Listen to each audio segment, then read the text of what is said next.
Good morning, ladies and gents. Welcome to one of the best days in darts. It is the UK Open day number 1 live. Myself, Jack Garwood, will be joined by a host of people throughout the day. A couple of surprise guests for you, or at least one surprise guest will be joining us around lunchtime. I'll be here until about 4 p.m.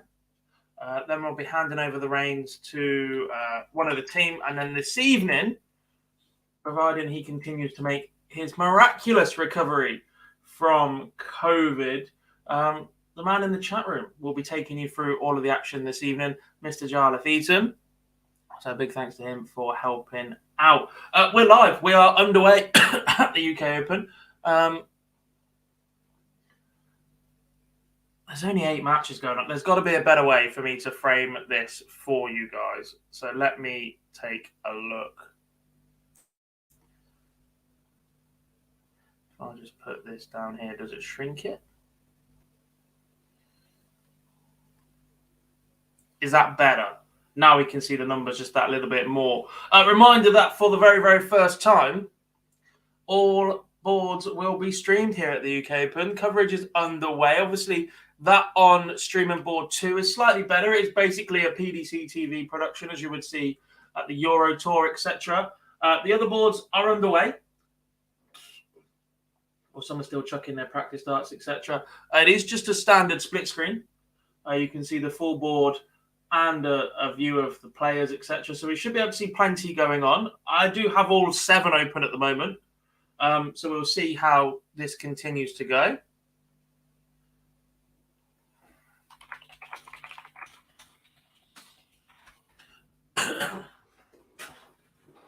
We are excited to have you back, Jar. You do this every time, man.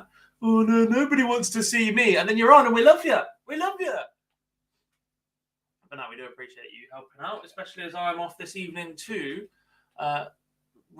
MC the Nottingham Varsity Darts event between the University of Nottingham and Nottingham Trent, my former home. Can I split this into 6? No. The streams are on PDC TV, so you do have to have a PDC TV subscription to watch them.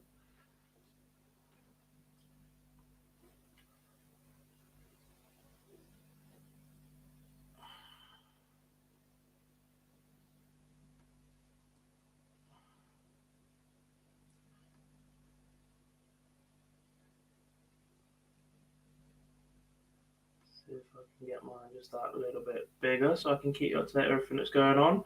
We will run Dart Connect on the screen for you guys. Reminder, if you are looking at a particular match, perhaps just hit pause on us for a couple of seconds. Make sure you sync us up with what you can see on your screens. We don't want to spoil any results for any of you, but we will talk about them as they go in.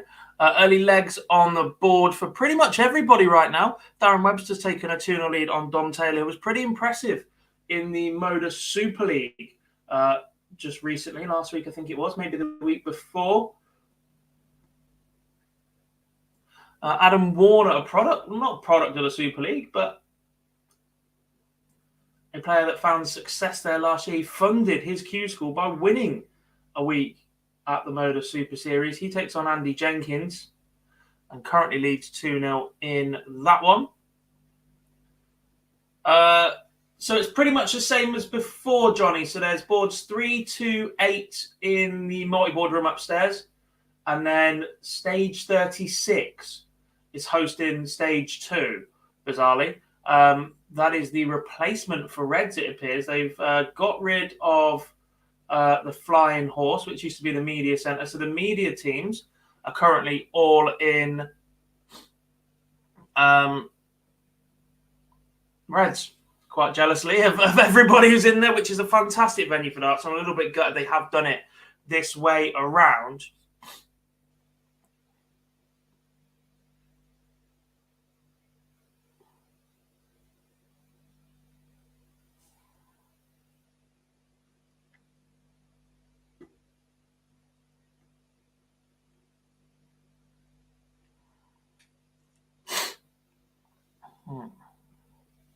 This is a bit of an issue because I've only just noticed there's only 6 boards that are Dart Connect Live. So the stage boards won't be Dart Connect Live, but we'll get retroactive. We'll get that applied afterwards. So there will be Dart Connect, but it won't be as the game is going on. So we'll see those results in Dart Connect later. They'll just put it all across. But there's currently no scoreboard on stage 2. So I have absolutely no idea what the score between Robert Owen and Gian Van Veen is.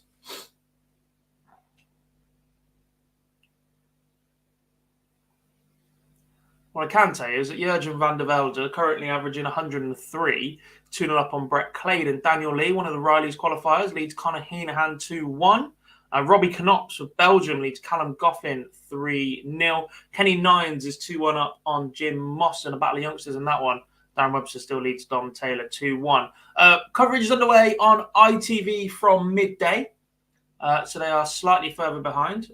There's less round 1 games planned there. So every other board has got 3 or 4. The main stage only has 1. It has 2 round 1 games, sorry. They are Luke Littler and Jelle Klassen.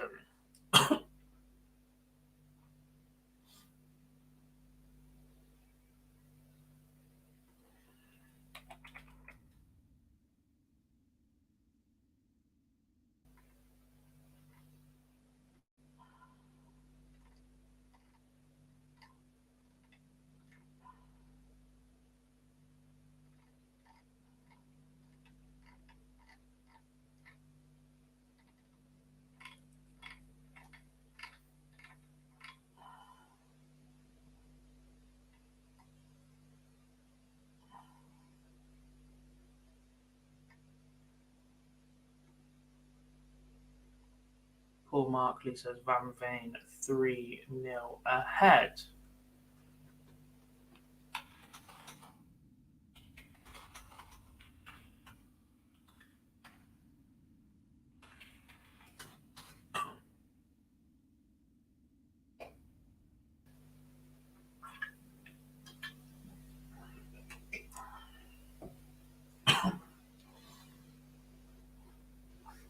Let me just share the invitation link to my guest for a little bit later.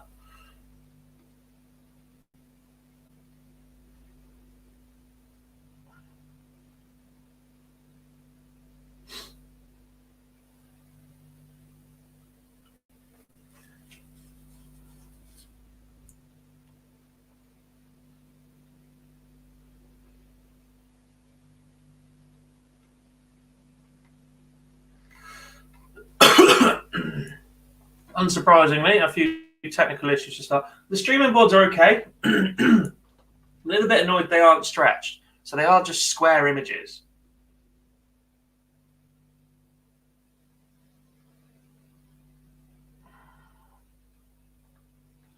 I think they can make better use of cameras. We've also lost streaming board 3 so far. Scoreboard's back on stage 2, lovely. So I can see it is 3-0 to the young Dutchman Van Veen.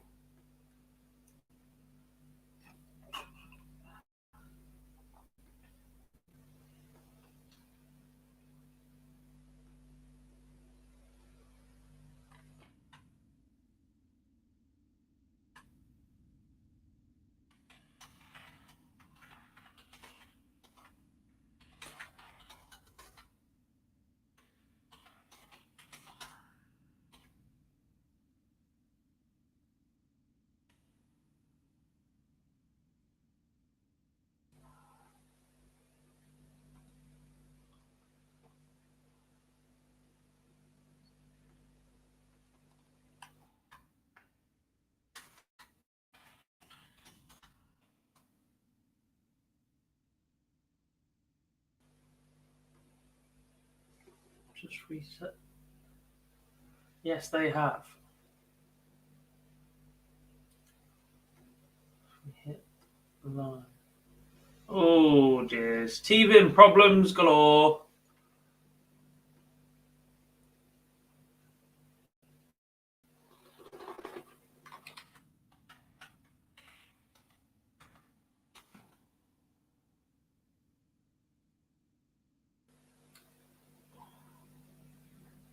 Just wait and see if they suit themselves out.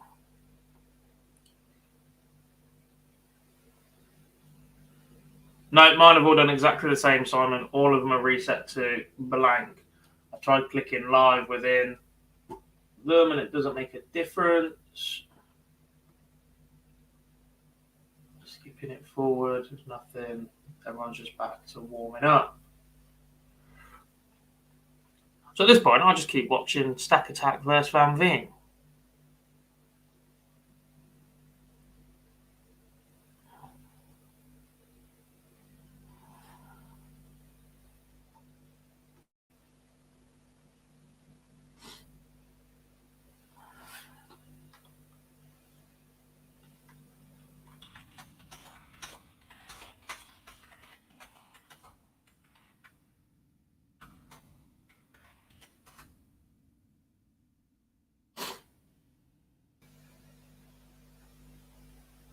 Robert Owen wants 80 to get himself back to 3-2 in the match.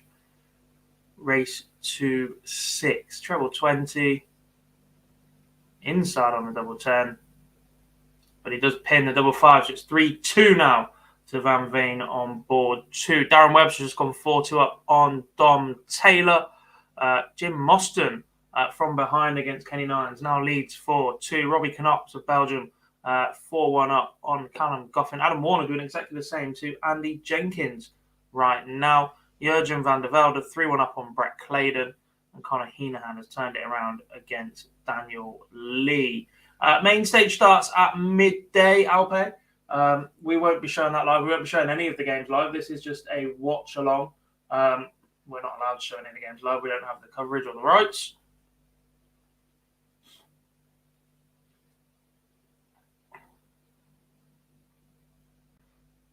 How long until we get the tweet from PDC saying, sorry, we are having technical difficulties?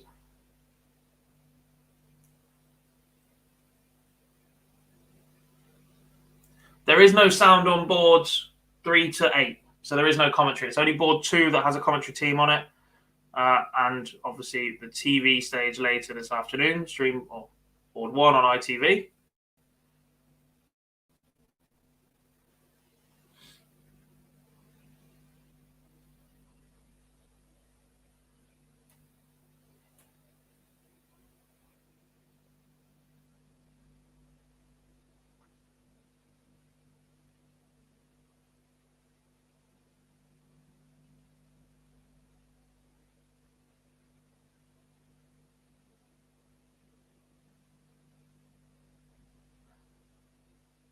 Can see some movement on stream board 7. It looks like they're sacking off the digital steel scoreboard, which is an overlay, and are attempting to just crop in the top bit of the Dart Connect.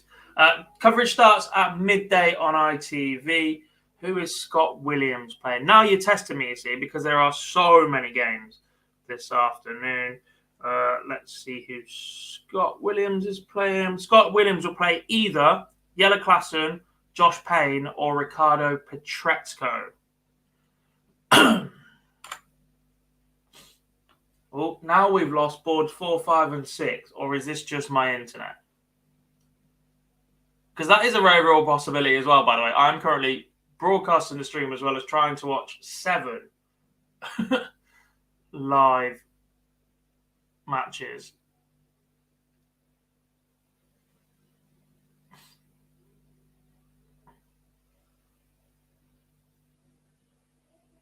As Conor Heenahan moves 1 away. We've currently got 3 players on 5 legs. I wonder who might complete the job first, if any of them do. Darren Webster also 5-2 up on Dom Taylor.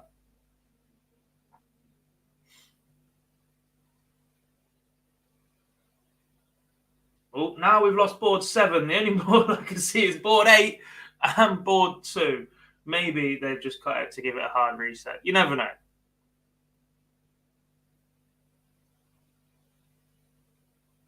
Oh, there goes board 8. I'm hoping they're going to stretch them to fit the board.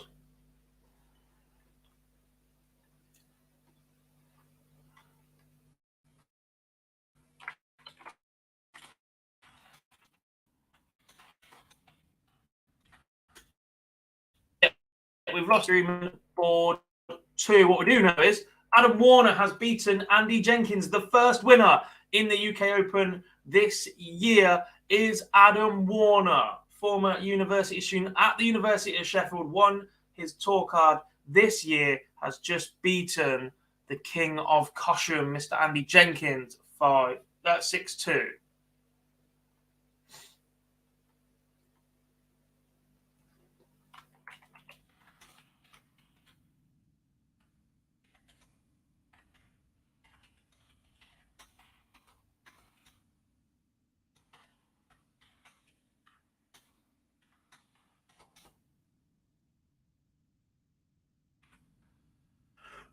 It is knockout, yep, straight away. So that is Andy Jenkins done.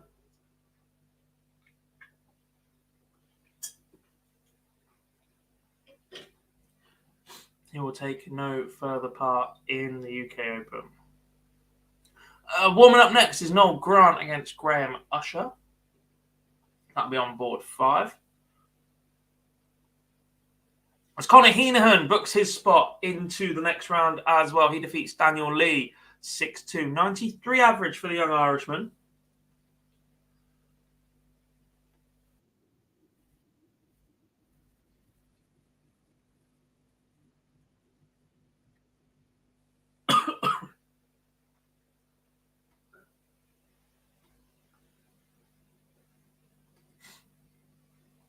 Board 3 is back, but lots behind. Right, let's have a look.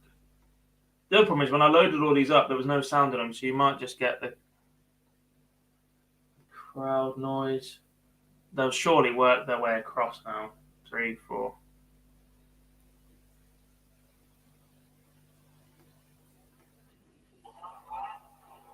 Okay. 3 is back between Claydon and Van der Velter. And that looks to be the right score as well. They've done it. Hey! Now just 5 more to fix. The crowd noise is there as well, yeah. And they've stretched the picture. Much, much better. Thank you very much, PDC TV. You have listened to our prayers. It might come too late for those to see Robbie Connaught pick up his win, though. He defeats Callum Goffin 6-2.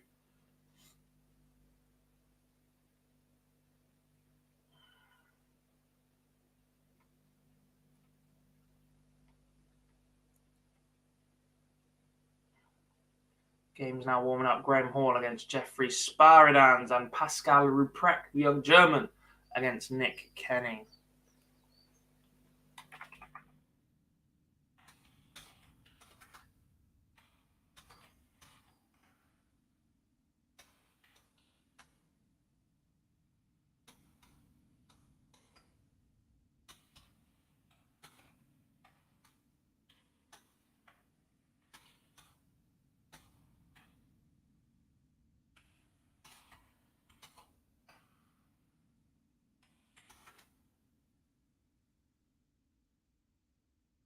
On board 2, match darts incoming for Gian Van Veen. He wants 86 to knock out Robert Owen, former semi-finalist here at this event.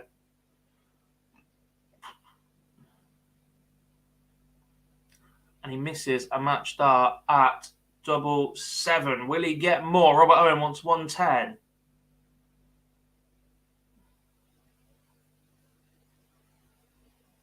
And that's a huge dart from Robert Owen. Single 20 was just above the treble. Treble 18, double 18.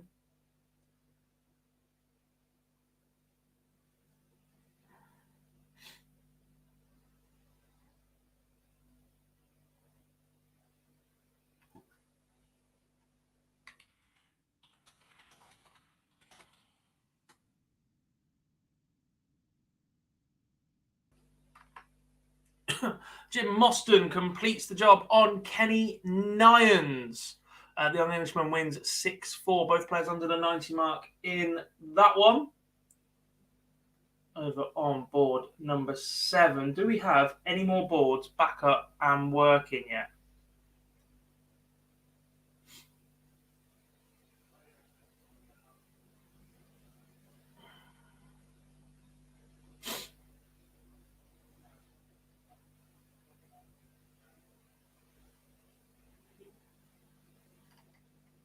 results so far. Conor Heenan, a 6-2 winner over Daniel Lee. Adam Warner, a 6-2 winner over Andy Jenkins. Robbie Knox, a 6-2 winner over Callum Goffin.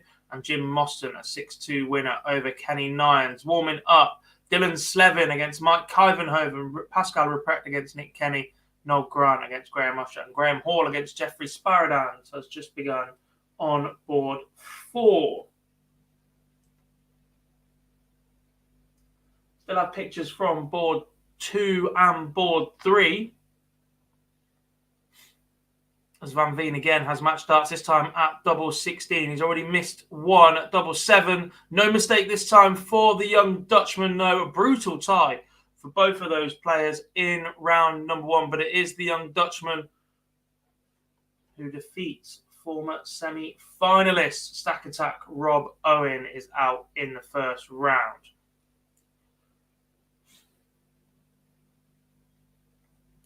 Just give that page a reload, see what happens.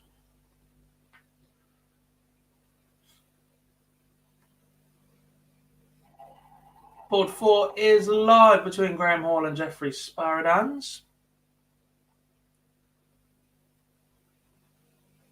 I wonder if 6 is also now working, and they've just launched again at the start of each of these games.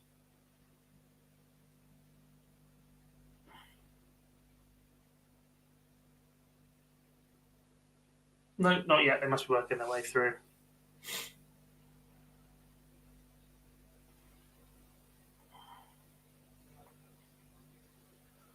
Talk you through potentially the final moments of the Van der Velde Brett Claydon game. Then the Dutchman has just left 1-4-7. Claydon back on 230. Needs a couple of trebles here. Minimum stay straight, leave yourself a finish. Doesn't look very happy with himself. Does find a ton to leave 130. Van der Velde might get 6 darts from 1-4-7. The treble 20 is good. Single 17 leaves 70. And the treble 18 leaves 16 for the young Dutchman. This 130 now has to go for Brett Claydon. I love the fact that Dart Connect is ahead because it shows that Van der Velde has just picked up the match. Brett Claydon found both trebles and just went inside on the double 5.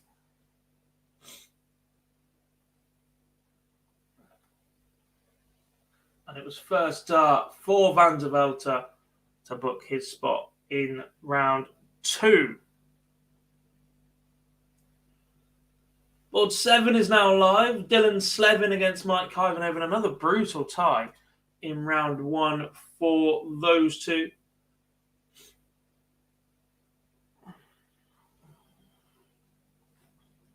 Board 3 streaming shortly. Do we have anything else yet? I love how board 7 is showing pictures, but that's just them warming up. They've not even started the game yet.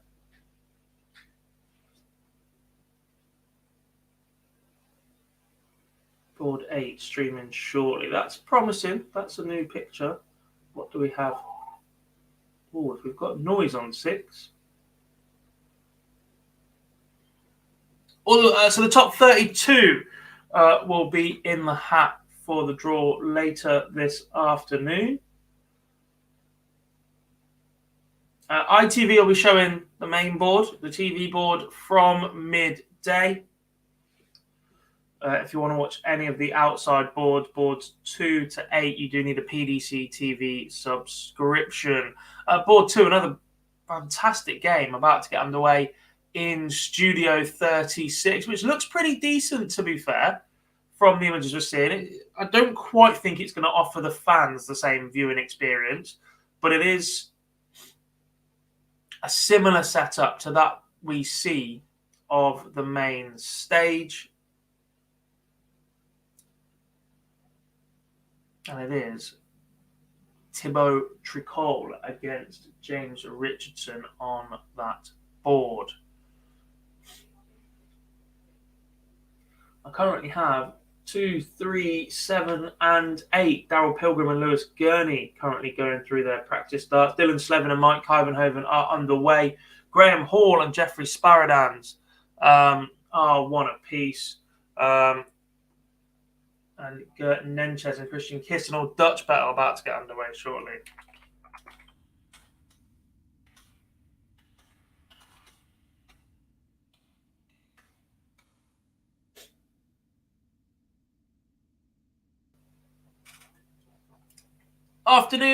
Morning, Lendl. How are you? Morning, D6T.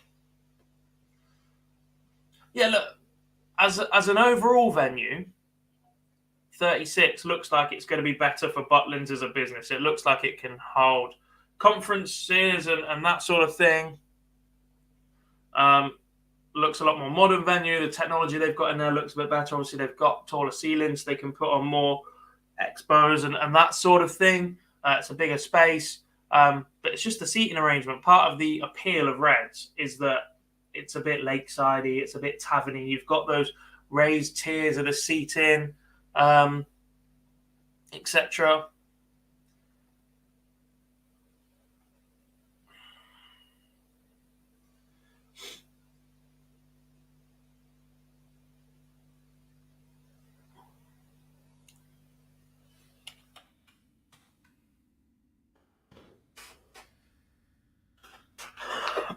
Graham Hall has just gone 2-up on Jeffrey Sparadan.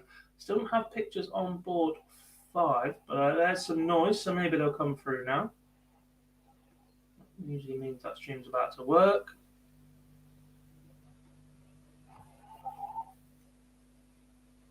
Maybe not. Let's give it a quick refresh as that game is underway between Noel Grant and Graham Usher.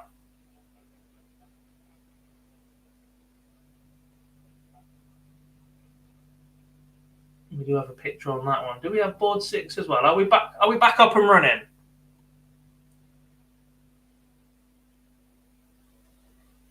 Do you know what? Looking at Studio 36, I think it would be better suited as the multi-board room as well. I think you could get quite a few around the outside, have enough room in the middle to be able to wander between them. It's not that big trek upstairs, and you can use upstairs as an entertainment venue for the entire weekend while you're there. And if you dot them around, even if you go 3 each side, you can turn your head rather than being right up against that barrier and having to look all the way along. I think Studio 36 would be the perfect multi-board venue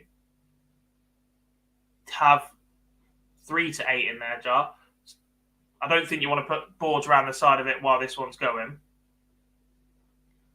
Go back to stage Reds for board 2. I still think board 2 deserves that level of intimacy and that experience. And then obviously the main stage for number 1. No, sack Bolton off. We've had this discussion. Where were you on Monday? The boards are now up and running, Big Johnny. They were a bit tetchy. I mean, I'm trying to stream all 7 whilst broadcasting to you guys as well. But they are now up and running. They've got the picture back in the right ratio. There is background noise on all of them. There is no commentary on boards 3 to 8, but you can get those watching. Sam Penner is the uni guy in the UK Open. Adam Warner, he's already beaten Andy Jenkins this morning. He's done more than go to uni. He was a standout in the ADC in their opening year. Former football referee as well.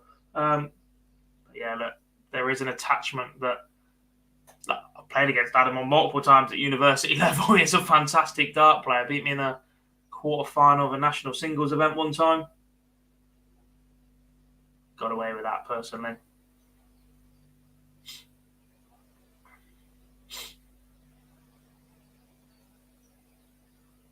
Board 2's nice. Do you know what? It's framed pretty nicely. There is the one concern of using it as the multi-board venue, as we just had that discussion about, is the fact there are fire exits all the way down one side.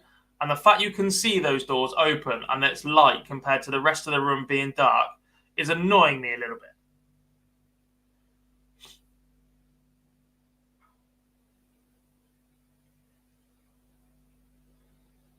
Oh, it is nearly time for that one.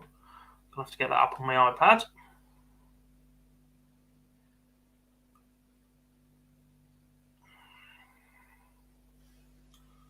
No, 3 to 8 aren't the best camera, but you think how big a production team it takes just to run the TV and even stage 2 at this point. ITV will be running one, PDC TV or Luke Productions or Matchroom, whatever they're called now, have got a full broadcast on too. The fact that they can just... What these streams are designed for is so that everybody can have a viewing of it. You can offer leg play as an in-play market if bookies want to get involved, etc.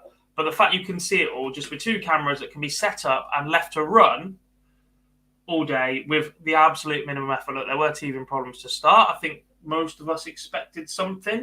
Let's be honest, anybody that's held a PDC subscription for the last couple of years knows there's bound to be something wrong at some point.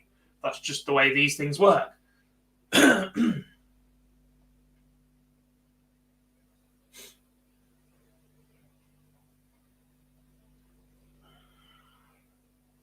Yeah, 12 minutes to go until the coverage is underway on ITV4. Now we have to put up with Minder.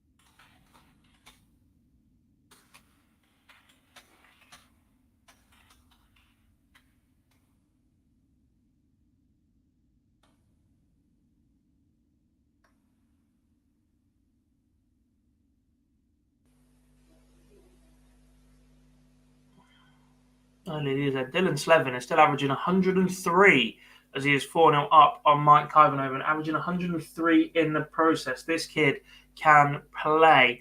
Graham Hall leads Jeffrey Sparadans 4-1. Noel Grant still leads Graham Usher 2-1.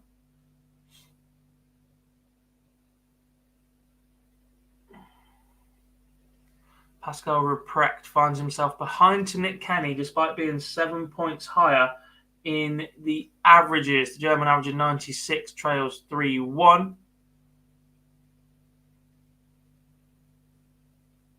I agree, Chris. Look, first round games, round one, of however many games we're going to see over the weekend, to have lost partial moments of a couple, I'll take that.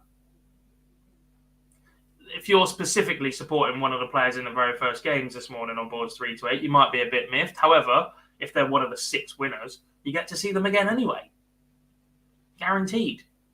Hello from New Zealand. Hi, Kiwi. How we doing?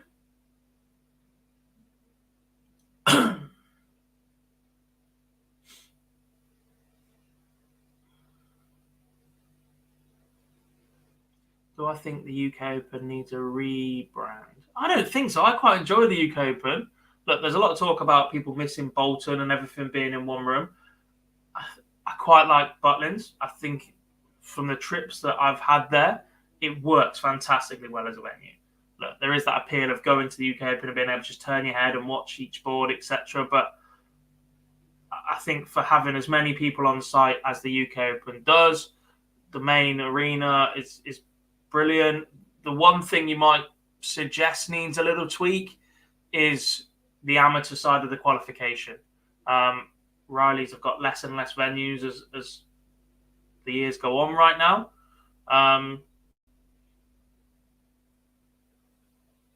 But other than that, I like the fact that we now have routes from the Challenge Tour, the Development Tour.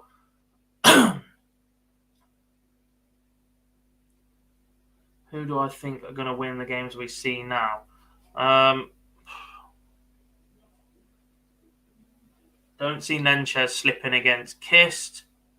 Daryl Pilgrim gets going. I can see a comeback from him potentially. Slevin's absolutely motoring. He's 5-0 up against Kyvenhoven.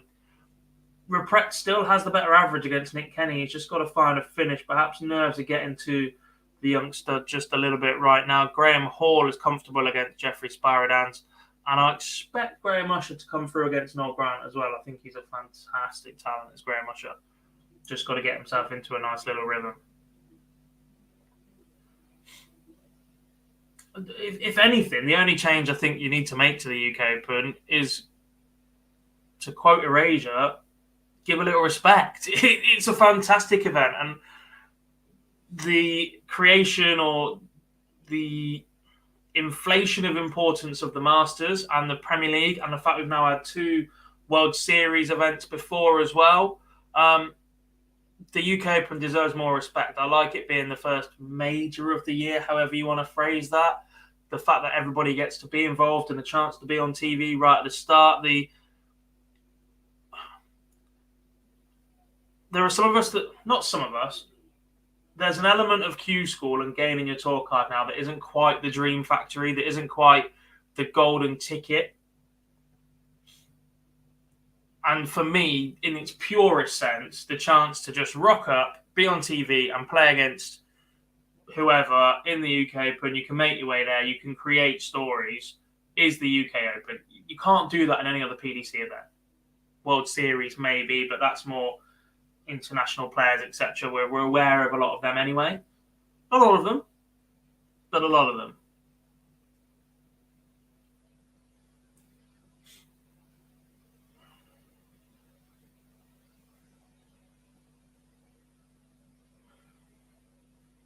Skegness would be better because it's a little bit closer to where I live.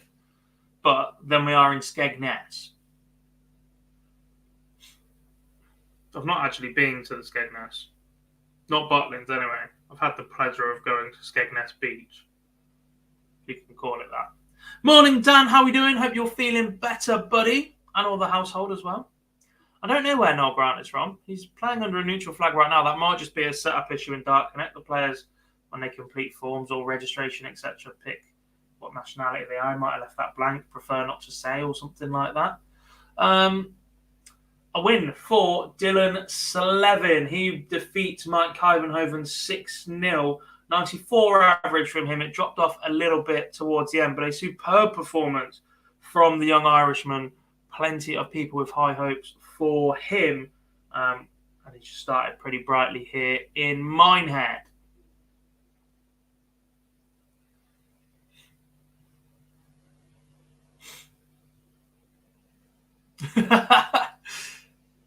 It's 2 days of the year, Chris. It's 2 days, mate. Johnny, I'll be honest, mate. If I go to Minehead, I don't normally have time to leave or go anywhere. I wake up from the Premier Inn. We walk via McDonald's, Morrison's, or Tesco to get snacks for the day. We get into the press room. We stay there until the break. We go for a Burger King or a pizza on site. We go back to working again. And then we might dump our bag somewhere and go out for a beer upstairs at the end of the night. Just once. Occasionally. Dave Allen's Barmy Army and all that. Morning, Max. How we doing, mate? Thanks for joining us. I don't like that message, Jar. Are Aston Martin actually quick this morning? James Richardson moves 1 away from victory against Thibaut Tricot on board number 2 in Studio 36. Not confusing at all saying all of that. The pasty shop's all right, mate. I'd be fuming if I paid... Do you know what? If I paid all that money for a pasty, if I'd spent all weekend telling my mate as I travel down to Minehead how much I really wanted this pasty from Minehead, I finally leave the press room to go and get it. I walk from the main door to the Crazy Horse or whatever it was called, and a seagull swoops down and takes the bag and the pasty from my hands because I didn't move quick enough and just got too casual about it. I'd have been livid, mate. Never seen anything like it.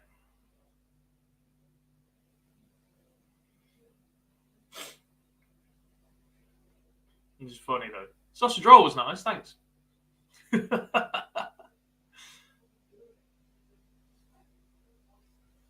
Any sighting on the Mercs? Were they sandbagging or are they actually slow? The last thing I want is Alonso and Verstappen ahead of Lewis this year.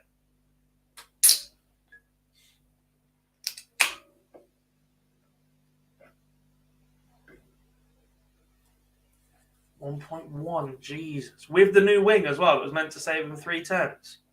Christ.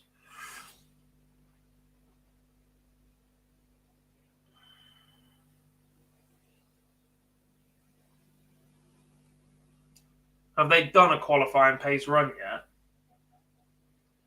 Or is it still set up? Thibaut Trucol gets one back against James Richardson. He now trails 5-3. Has the darts to send us to 5-4. Pascal Ruprecht is fighting back against Nick Kenny. He's now 5-3 behind. Graham Usher and Noel Grant have gone to 3 apiece. Who asked me who's going to win what and who do I see slipping? Because Gert Nenscher has led Christian Kist 3-1. Said, I expect Gert to close that one out. Christian Kist now 4-3 ahead. Darrell Pilgrim, Lewis Gurney now 4 apiece. Did say I would expect a comeback potentially in that one. Nick Kenny leads Pascal Ruprecht 5-3. Graham Hall 5-3 up on Jeffrey Spiradan. Warming up, Gary Davey against Lee Evans. Morning, Colin. How we doing, buddy?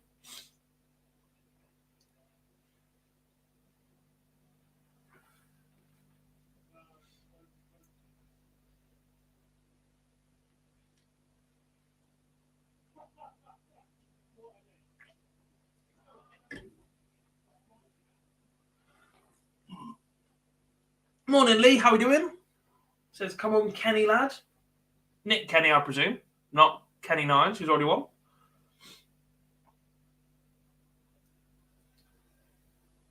Yeah, very impressive from Slevin. He was averaging 103 after 3 or 4 legs. It drops to 94 by the end of the performance. So, look, a couple of ride visits, but not an awful lot coming back at him from Mike Kyvenhoven, but still to rock up at the UK Open and do that to an experienced pro in Kyvenhoven, someone who was pushing the top 32 last year.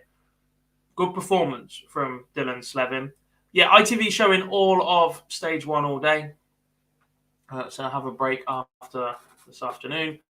And then they'll be back this evening from 7 again to show round 4, which will include the big players, the top 32 in the world, enter the draw this evening. That will be live before they go off air this afternoon, so the players have time to prepare and get ready for the sessions.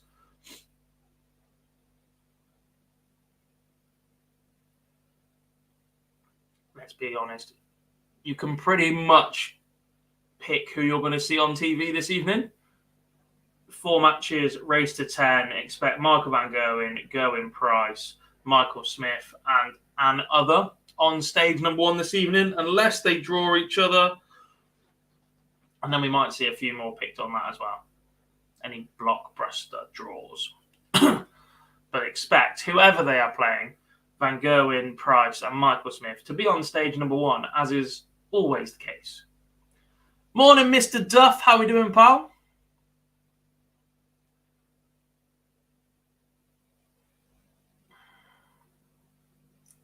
How was your trip last weekend? ITV coverage is underway and they've sent them outside in the blistering wind once again. It's not quite as bad as the time they sent Jackie out in the absolute storm with an umbrella. Her and Ned Bolton enjoying these shots from outside of the big tent. Graham Usher averaging 125 in that leg. That means he banged it in 12, sir. Yeah, look, I will absolutely not be aggrieved if anybody changes one of their streams to ITV to watch Luke Littler. The kid is an absolute talent, and he opens up the very first game on the main stage arena in Minehead very shortly. And that will be followed very quickly by a fantastic game, Jelle Klassen against Josh Payne. Yeah, cheeky bit of a pre-record there. The magic of TV, Simon.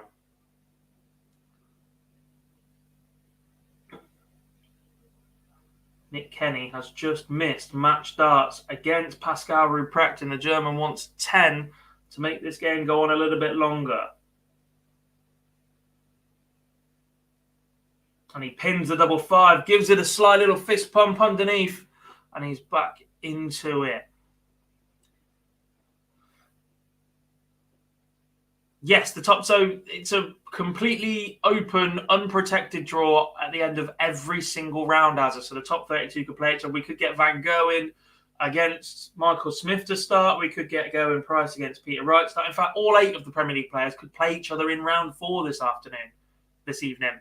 That's the beauty of the UK Open draw. What's been the biggest surprise in the UK Open history? There's a few, I think, especially in recent history. I'm not sure all time. You look at Rob Cross and Barry Lynn, 2 fantastic stories from the same year. Barry Lynn beating Gary Anderson that year. You look at Aidan Kirk beating Phil Taylor. You look at the runs of Stuart Pallett and Robert Owen to semi-finals in the snow year. Even Danny Noppert picking up the title last year.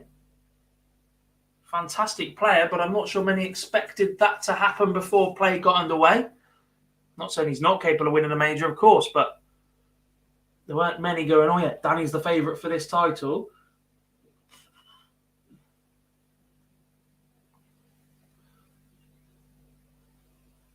Yeah, look, if they move Danny Noppert to anything other than main stage or even board 2, if they put him on board 2, I think that'd be a little bit.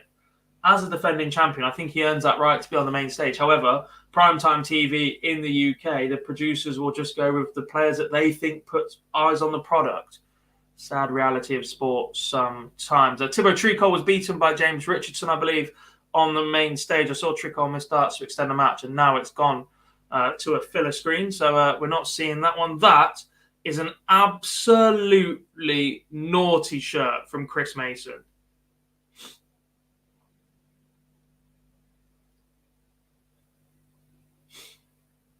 Could have tucked it in there, the scruffy git. Oh, good, mate. Quarter Saturday. I will see you in Blackpool in just a couple of weeks, Neil. Looking forward to that one.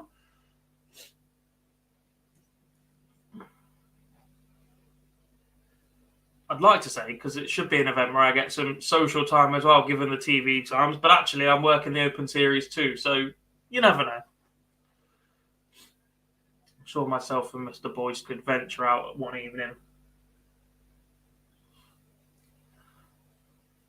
No worries, Colin. Yeah, fantastic, mate.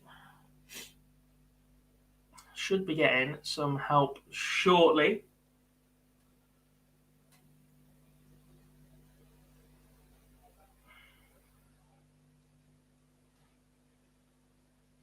What does that say?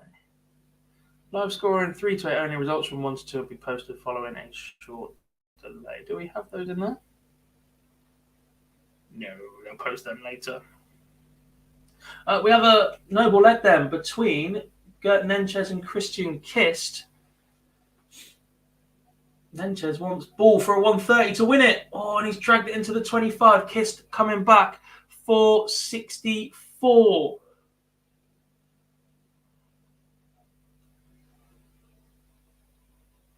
Kist misses a dart at tops, and it is Nenchez. It's coming back for 26 to wrap up the match.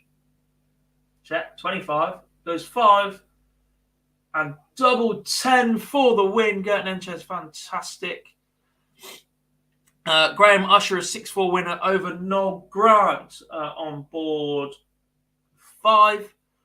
You can come play pool with me and Boise. He's terrible. Do you know what? He's a bit of a shark at pool. I'll get the excuses in early.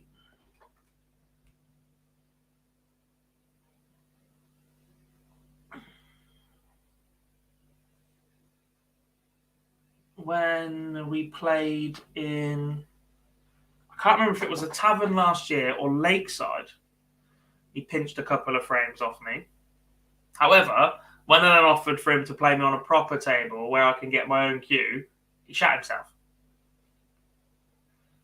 Bless him. 5 apiece between Nick Kenny and Pascal Rupret. Kenny on 191. Scores 159 to lead 32. So this 119 for Pascal Rupprecht needs to go. He's fought back valiantly here in this match. Single 19, first dart. Hits the treble 20, match dart for Rupprecht. And it goes just high.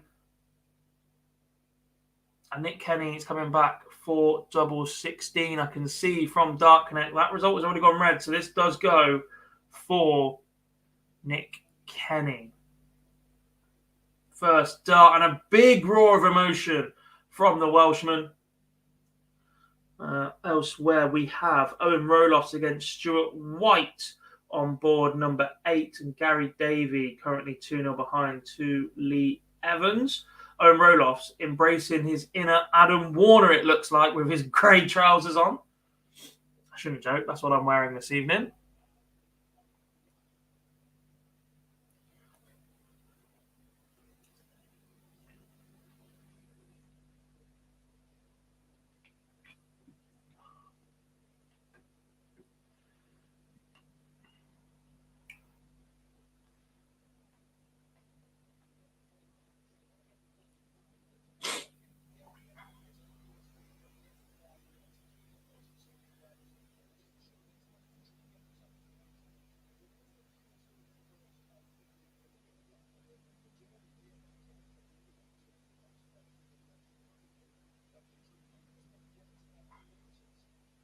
Potentially, Sam. Do I see this being the future of Pro Tour broadcasting? Is it working well? Obviously, there's a big difference between broadcasting 16 boards and 8 boards, etc. I don't see it being commentated on fully. However, yes, they did try this, or this was tested first at the women's series, so on a few outer boards as well to check it was working. Obviously, that wasn't broadcast at the time, but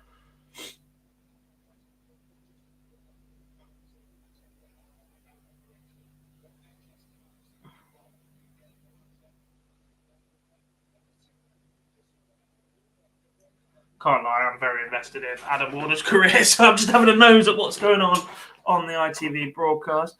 Some big games coming up. Daniel Close against Jacques Labre. What a fantastic battle that could be. Jared Cole against Jitse van der Waal is underway on board number 6.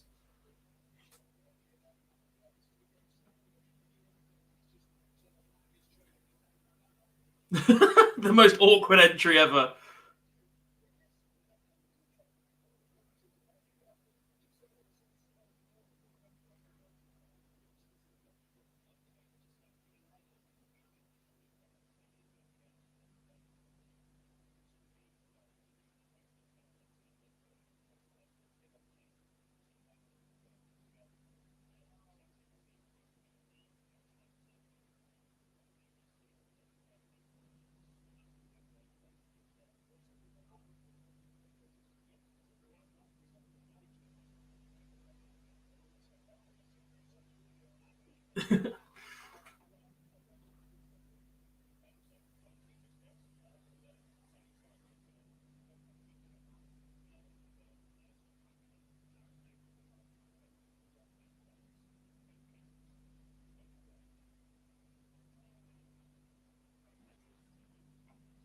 Underway between Jared Cole and Jitse van der Waal, and warming up Nathan Gervin against Neil Zonneveld.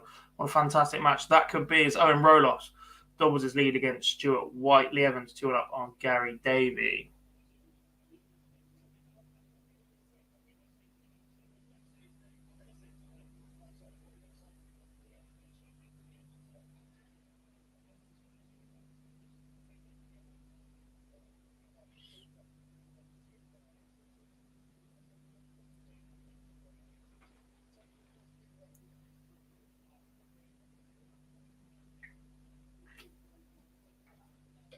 Main stage is empty. Everybody filing into the other arenas.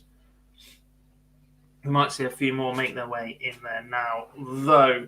To keep up with what's going on there, Gary Davies got a leg back against Lee Evans.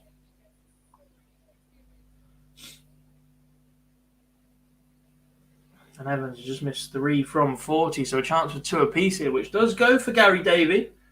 Fighting back in that one. Great to see Darren Webster back. Did he play decent against Taylor? I'll be honest, Lewis, that was one of the games that froze. We lost a lot of the streaming in the very first round, so I didn't see the performance massively. I've opted to view the pictures rather than to see all the Dart Connect screens. It was probably a failure on my behalf, but I've only got so many monitors right now, so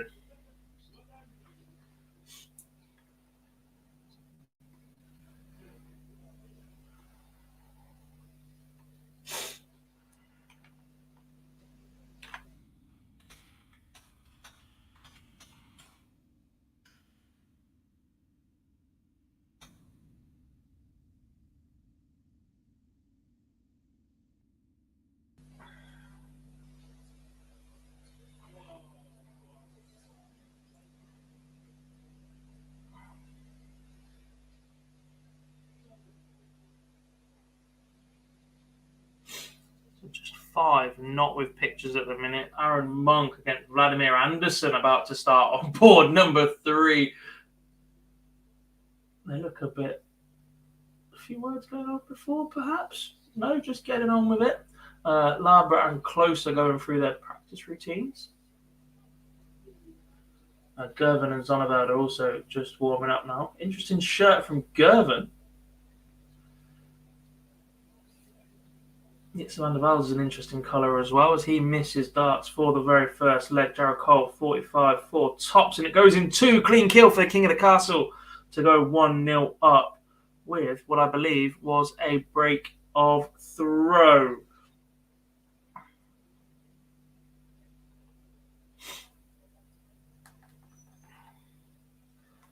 Like absolute, I'll be around about 12. Bang on the clock. I'm joined by Mr. Sean McDonald. Shawnee Mac, how are we doing, buddy? Hello, Gob. I'm all right. How are you? Yeah, not too bad, pal. Not too bad. Have you had your eyes on what's been going on so far? I have to be honest and say no. I've been working, so like I said, been a busy man. Yeah, I've bang on 12. You wouldn't expect any less, would you? Bang on. No, like clockwork, mate. True professional. Let's run through the results so far then, just so that Shawnee can get caught up. Board 3, we've seen wins for Jurgen van der Velde against Brett Claydon and Gert Nenchez edging out a last leg decider against Christian Kist. On board 4, Conor Heenahan, a 6-2 winner over Daniel Lee, and Graham Hall, a 6-4 winner over Jeffrey Sparidans. Decent little interview on ITV just a couple of moments ago from Adam Warner, who defeated Andy Jenkins in the first round. That was a 6-2 win for him. And Graham Hall, a man that you might have come up against in the live league once upon a time. A 6-4 winner against Sparidans. I've already done that one. Graham Usher defeated Noel Grant 6-4. The young Belgian Robbie Knops beats Callum Goffin 6-2. Nick Kenny, a last leg decider winner against Pascal Ruprecht 6-5. Jim Mostyn beating Kenny Nine 6-4. Darren Webster, a 6-4 winner over Bobby Taylor, and Lewis Gurney, a 6-5 winner over Daryl Pilgrim. Pilgrim averaged 102 in that match to Lewis Gurney's 91 and loses in 11 legs. But perhaps the standout of the day so far, a 6-0 win for Dylan Slevin over Mike Kyvenhoven. 94 average in that, but for the most part, he was up around 103 in that one, Sean. Yeah, and he's a player that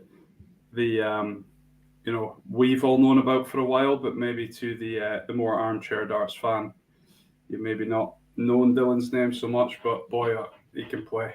He can play, and I wouldn't be surprised for him to go deep in this tournament at all, even though he's relatively inexperienced at this level. Let's have a look who he plays next. Is it Wilkinson?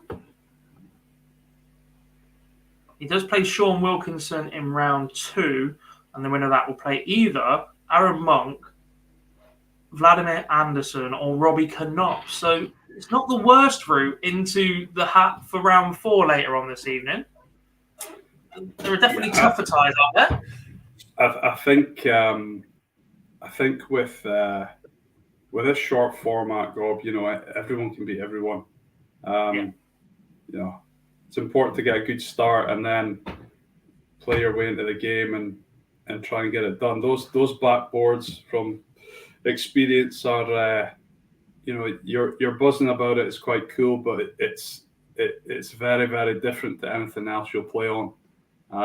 So that's probably a leveler as well. And that's why you see, the stories in this event are so good about the qualifiers. There's always one or two that go deep, and that's why, because everyone can play, and, the difference in level is so close. But what is that multi-board room like as a player? Is it, because for me it looks, I'm not even sure how to describe it. Like I've been involved in county darts before. I've played in exhibitions and various other things. It looks like it's going to be a lot louder and a lot more on top of you than perhaps a Super League match. Is there anything that compares to the multi-board room in darts? No, probably not. No, because you can get a roar from behind your left or right shoulder based on who's watching the games next to you. So there is a fair bit of space between mini stages, but with the room all being in one and with it being so busy, no, it's quite strange, because usually if you're playing on the floor, you don't really hear roars. Yeah. And if you're playing on a stage, then usually it's just you. So again, the roars are only relevant to your match. So you just hear pockets of noise coming from everywhere, and you just want to make sure most of that is for you. But no, it is a bit strange. It will take a bit of getting used to. And I think, if you look back through the results in previous years as well, players that win in round 1 and round 2 usually have an advantage over players coming in cold in round 3, even though they are higher ranked. Still first to 6, and the other guys have got experience of winning already, and they're obviously confident going in. I've just caught my eyes. Onveld is averaging 115 against Nathan Gervin, 2-0 up. That's a hell of a start. Yeah, Gervin, complete opposite end as well, just 66 average for him so far, but doesn't look like there'd be a lot he could do about it anyway, even if he was performing to the level that we know Nathan is capable of. Lucas Vainik is taking the opener against Jeffrey Gazvan on stage 2. And on the main stage, we are underway. Luke Littler against Nick Forwell. Luke Littler, one of the most talked about players under the age of 20 right now in the world. He is a fantastic talent. Massive. I think, see this, I experienced it a little bit myself when I was younger. See, when you're young and you're competing with the senior players, you always get this great young player. Drop the young. Luke can play, forget his age. He can play at this level, absolutely no problem. His age will not hinder him at all. He's such a mature head. And when he gets that throw going, he's really tough to spot. Just watching that as well on the TV. That's a spicy shirt from Nick Fulwell, it has to be said. There's a bit of fluorescent pink, yellow, blue, all in it. It's a good start for Nick Fulwell as well. Perhaps one of the strangest deflections in his first visit into the Treble 18. Backed it up with a 180, 55 after 9 darts. Misses on the outside. Luke Littler a little bit further behind from that. But let's not forget, he's still just 16 years of age. He literally qualified on his 16th birthday. He was eligible for a day to play in PDC events. And he was like, yep, I'm going to go win that UK Open qualifier. He's just got bags of talent and belief in himself. And it will be interesting to see how he gets on against Fulwell, who has been around a very, very long time as Nick Fulwell, and is a very, very good dart player. Perhaps never broken into the very top echelons of darts, as he has the ability to do, but is still very experienced and very capable at this level. Yeah, definitely. I remember playing Nick PDC like 2006, 2007 era. And obviously I was away from the game for a long time and then bumped into him again. And nothing has changed. His throws is exactly the same as it was back then, which is usually a good sign if you haven't had to tinker too much. But yeah, you're right. The talent that Nick's got, don't want to speak for him, but he probably would have liked to have just done a wee bit more at the top level, but very, very dangerous and capable player. He is, but despite that fantastic start, he's lost the first leg to Luke Littler. Finished it with at tops. Around the boards, Owen Rolos is just one leg away from victory against Stuart White. Gary Davey, 4 apiece with Lee Evans. Jacques Labra is 2-1 up on Daniel Closer. Niels Oneveld now leads Nathan Gervin 4-0, still averaging 107 in that one. Gervin's picked up the pace a little bit, but is he leaving himself too much to do?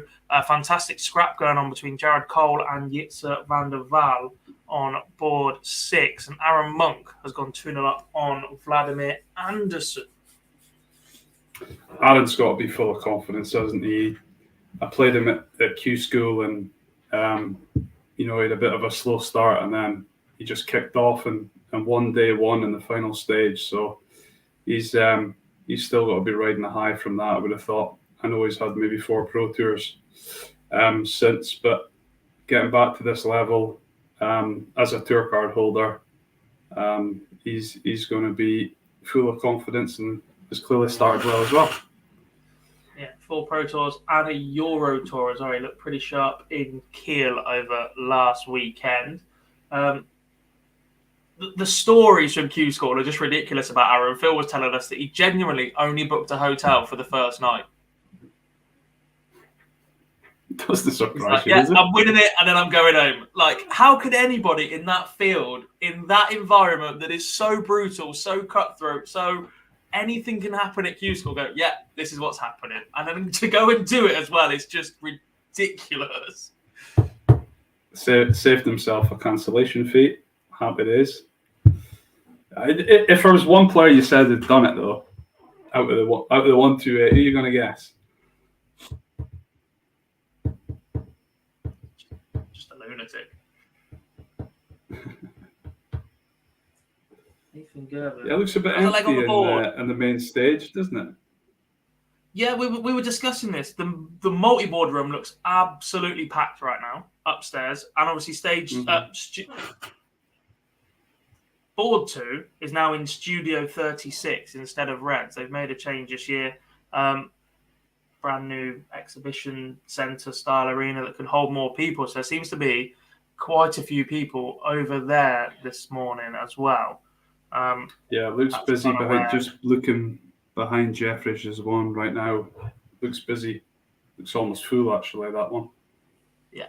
Stage 2. It looks a fantastic arena. I'm not sure it's quite got the intimacy of Reds. Yeah, you still have to run outside to go to a different stage, will you? Yeah. I'm sure. Yeah, and freezing cold after you've warmed up in the practice room, complete opposite end of the campus. Yeah. I was already out last year, and I'd watched John Henderson's game. He was on one of the backboards in round 3, I think it was. He played on stage 2 in round 2 and won, and had like 20 minutes between matches. Yeah. So for people that don't know, that 20 minutes is not long to get out of Reds and through the back room and changing temperature during that as well. Yeah. There's a couple of like walkways where you won't get disturbed by people, but still you can still get caught up or yeah. It's not easy to get yourself around Minehead. The fact that so many darts players are so willing that if they are beaten or whatever else, they will go out in the evening and socialise and interact with the fans is fantastic. You don't really get that at any other PDC darts event, but it does mean that moving around in the daytime while you're still in the competition becomes very, very difficult for you. Yes. Yeah, definitely. It does. We have a result for Owen Roloffs. He beat Stuart White 6-3 on board number 8, finishing with an 87 average for him. Gary Davies won away against Lee Evans. 3-0 Luke Butler as well against Nick Fulwell. No surprise, the main stage isn't phasing him at all. Didn't think it when we knew that he'd qualified. We're like, look, you know full well exactly where he's going to be in his very first game. It's going to be stage 1. They're going to want to see this talent. And obviously, when Thomas Banks qualified as well, we're like, of the two, Luke's experience just gives him that edge to put him up on that main stage and it not affect his performance. If anything, it might even lift his performance because he just loves it up there.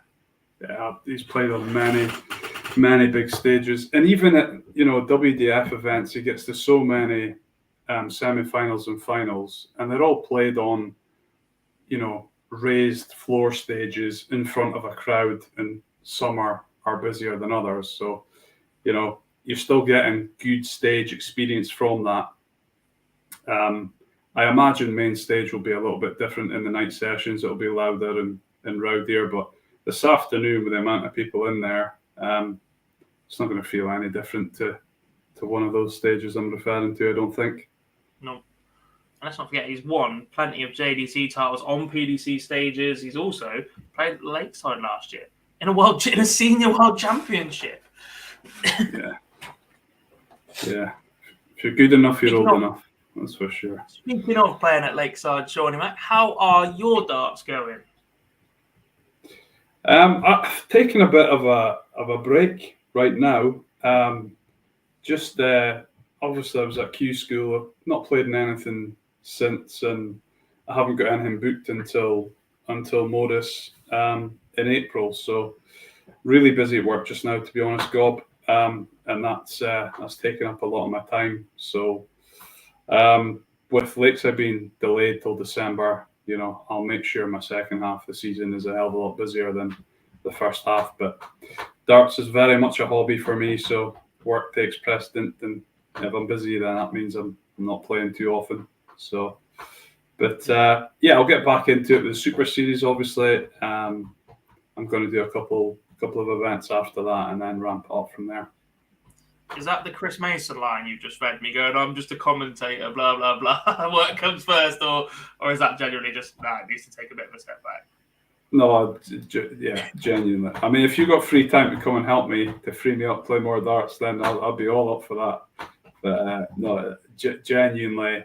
Weak for you, that's about it. That's where my skill set ends, I think. Yeah. No, so sometimes I have spells where they have to stay in the drawer just because of the nature, and obviously the two boys as well take up a hell of a lot of my time, and they're at the age where they want to do a lot with dad. So yeah, they're number one. Great start. Before they're like, no, I'm going out with my friends, and you never see them again. Yeah, definitely. Well, yeah, that's going to come. That's probably when the darts will become a bit more serious, when I've got more time to play. Yeah. And pick it up again. I might be a senior by then. Yeah. But yeah. Get you over to Reading and Newbury and a few others. A few questions in the chat room, mainly around Luke Littler. His game is still live right now. He's currently 5-0 up on Nick Ford. That's on ITV4 for you guys. That is on your main stage one. That's on the TV coverage. What you can see on screen are boards 3 to 6. So these are your outer boards. They're currently in the multi-board room at the UK Open. We have live score input from them via Dart Connect. Stage boards 1 and 2, we will get results for in Dart Connect, but they will be delayed. You can go back and look at all the stats, but we won't see them as they come in. And if you do want to watch boards 2 in Studio 36 instead of Reds this year, or 3 to 8, you do need a PDC TV subscription. You can watch all 7 outer boards at once. Just open multiple tabs or windows from your same login, and it will allow you to do so. And it is just £2.99 for a weekend pass. You can watch all 7 boards throughout this weekend, including board 2, all the way up until the final day of action. Basically, make the most of it today and tomorrow for just £3. Not bad value that at all. A commentary available on board number 2 from Paul Nicholson and Dan McCarthy, I believe. And then it's just the crowd noise being pumped in to boards 3 to 8. On board number 2, you mentioned Jeffrey Deswan is 5-2 up on Lucas Winegg, and this leg in particular, Lucas has the darts, is in control of it, but I wouldn't be resting too much on that. It needs to keep going. Doesn't want to give Jeffrey match darts, but every time I've looked over, it looks like Jeffrey has been in control throughout.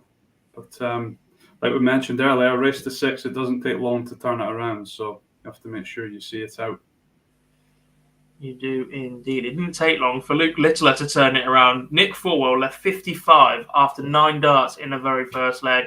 Messed around on the finish a little bit, was picked off by the 16-year-old, who has then raced clear to win 6-0 in the first round. What a performance that is from the youngster on TV in front of a crowd. Superb for him, and he will be a threat in this draw as well. Let's not forget he is very, very talented and has played plenty of senior dart events in the past. Warming up on board 5, we have Jonathan Flynn and Jonathan Wynn. That says Michael Flynn. They definitely changed that. Flynn versus Wynn is not going to get confusing at all in the next 20 minutes. Stephen Burton has taken the opener against Adam Smith-Neill on board 8. A little bit scrappy towards the back end of that one for those two. Christopher Holt has taken the opener against Danny Van Tripe on board number 7. Jared Cole and Jitse van der Waal are still battling it out on board 6, currently level at 4 apiece. Jared Cole has the advantage of throw. What is he left? 136, plays 96.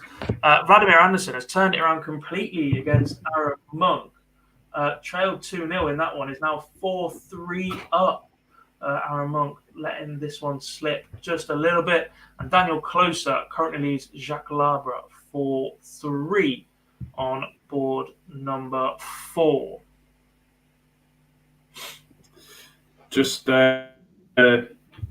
stats there for Zonneveld and Gervin. Niels actually came down a fair bit, down to 96 winning average, which tells you how high he was. He was up at 115 at one point, but a 6-2 win there. Nathan got his average back up to 85 in the end, but that slow start really did hurt him in the end. And again, reiterates the point, these first to 6 matches, you really do have to start well. Nathan will be a little bit disappointed with that, especially as Minehead's turning into a little bit of an unhappy hunting ground for him. Obviously, he was there for the World Youth Championship final as well against Josh Rock. That didn't quite go to plan for him, and obviously out a little bit of a falter here in round 1 of the UK Open as well. Yeah, he's strong-minded, Nathan. He'll be okay with that. I don't think doubts of venues will set into his mind. He's another one that's got bags of talent and just continues to progress bit by bit each year. Certainly another one to look out for, coming through and doing some damage. Not this event, obviously, but we'll see him back, that's for sure. 100%. So your screen is showing Littler versus Fulwell warming up. So what happens now is they will go back and add in the scores and the stats from the stage board 1 and stage 2 into Dark Connect at some point. So it's all stored in one place, but the games that are live at the moment are the ones that we are focusing on. Jeffrey Desvan just one leg away from victory against Lucas Weinig and just banged in a maximum to leave 81. Weinig back on 6-4. So my main board 1 is behind yours, but my board 2 is ahead of yours. So spoiler alert, he does get the job done. Yeah, the 81 in 3 for Desvan looked to be in a much better rhythm there than perhaps we've seen from him in recent years. Since that run to the World Match Play semi-finals, it's not quite gone to plan for Jeffrey Desvan in the last couple of years, but that seems to be a much better performance on his way back up the rankings. Next up on stage board 1, a great game in prospect. Jelle Klassen, former world champion, current WF world number 1, against Josh Payne, a player who's recently got his tour card back, had lots of success down in Portsmouth and Southampton in the MODUS Super Series. Quite looking forward to that one. Definitely. Yeah, that's playing really well just now. Definitely a threat. If Lakeside was on in April like it was last year, I'd say he'd be going in as bookie's favourite at the minute. He's looked really, really solid. And they're just getting called on stage now, unless you're ahead of me and they're already on and warming up. No, not yet. Johnny Mack is belting something out to the crowd, so maybe I'll slip back a little bit more. I've got all 8 live somewhere, so chances are we're going to get delays. We're into a last leg decider between Van der Waal and Jared Cole. Ton opening for Van der Waal is matched by Jared over 125. And it's another 100 for Van der Waal. I'm going to home in on the Aaron Monk Vladimir Anderson game because it's back to 4-all. And Aaron had started in a good position. I say I'm going to home in, spooling on me, just to see what's going on. There we are. So yeah, 4 apiece. Aaron at the board's got 102. Which he hasn't taken out. He's left 11. I presume he'd have darted double 11 to win that one. So Vladimir Anderson in for double 8. for a 5-4 lead. And it goes in one dart. So Aaron, after being in control of that match, has the darts to try and take it all the way. But 5-4 to the Dane at the moment. A couple of results for you. Jitse van der Waal has knocked out Jared Cole. A big roar from him. Couple of fist bumps, and then he remembers to go back and shake his opponent's hand. Daniel Closer has just beaten Jacques Labre 6-3. Terrible finishing from both in the deciding leg. Labre missed darts at double one. Closer missed darts at double one. Labre came back for 10, went inside single one, inside the double two, and it is eventually a double one for the German to knock out the Frenchman in round one. A couple of games warming up for you. Harry Lane against Karol Sedlacek. And a real clash of styles and pace on board 6. Jim McEwen takes on Danny Lauby. That could be an interesting watch. We can't jump on the Jim McEwen slow train. Come on now. No, it's just how quick Danny is. Did get a bit of stick. Jim and I played in a pairs tournament earlier last season, and you were giving us a bit of stick on how long that one would take. Would I do that? I'm not quite Phil Bowers, am I? Let's. I hope I'm nothing like Phil Bowers, to be completely honest. But yeah. Rumor has it we're still playing.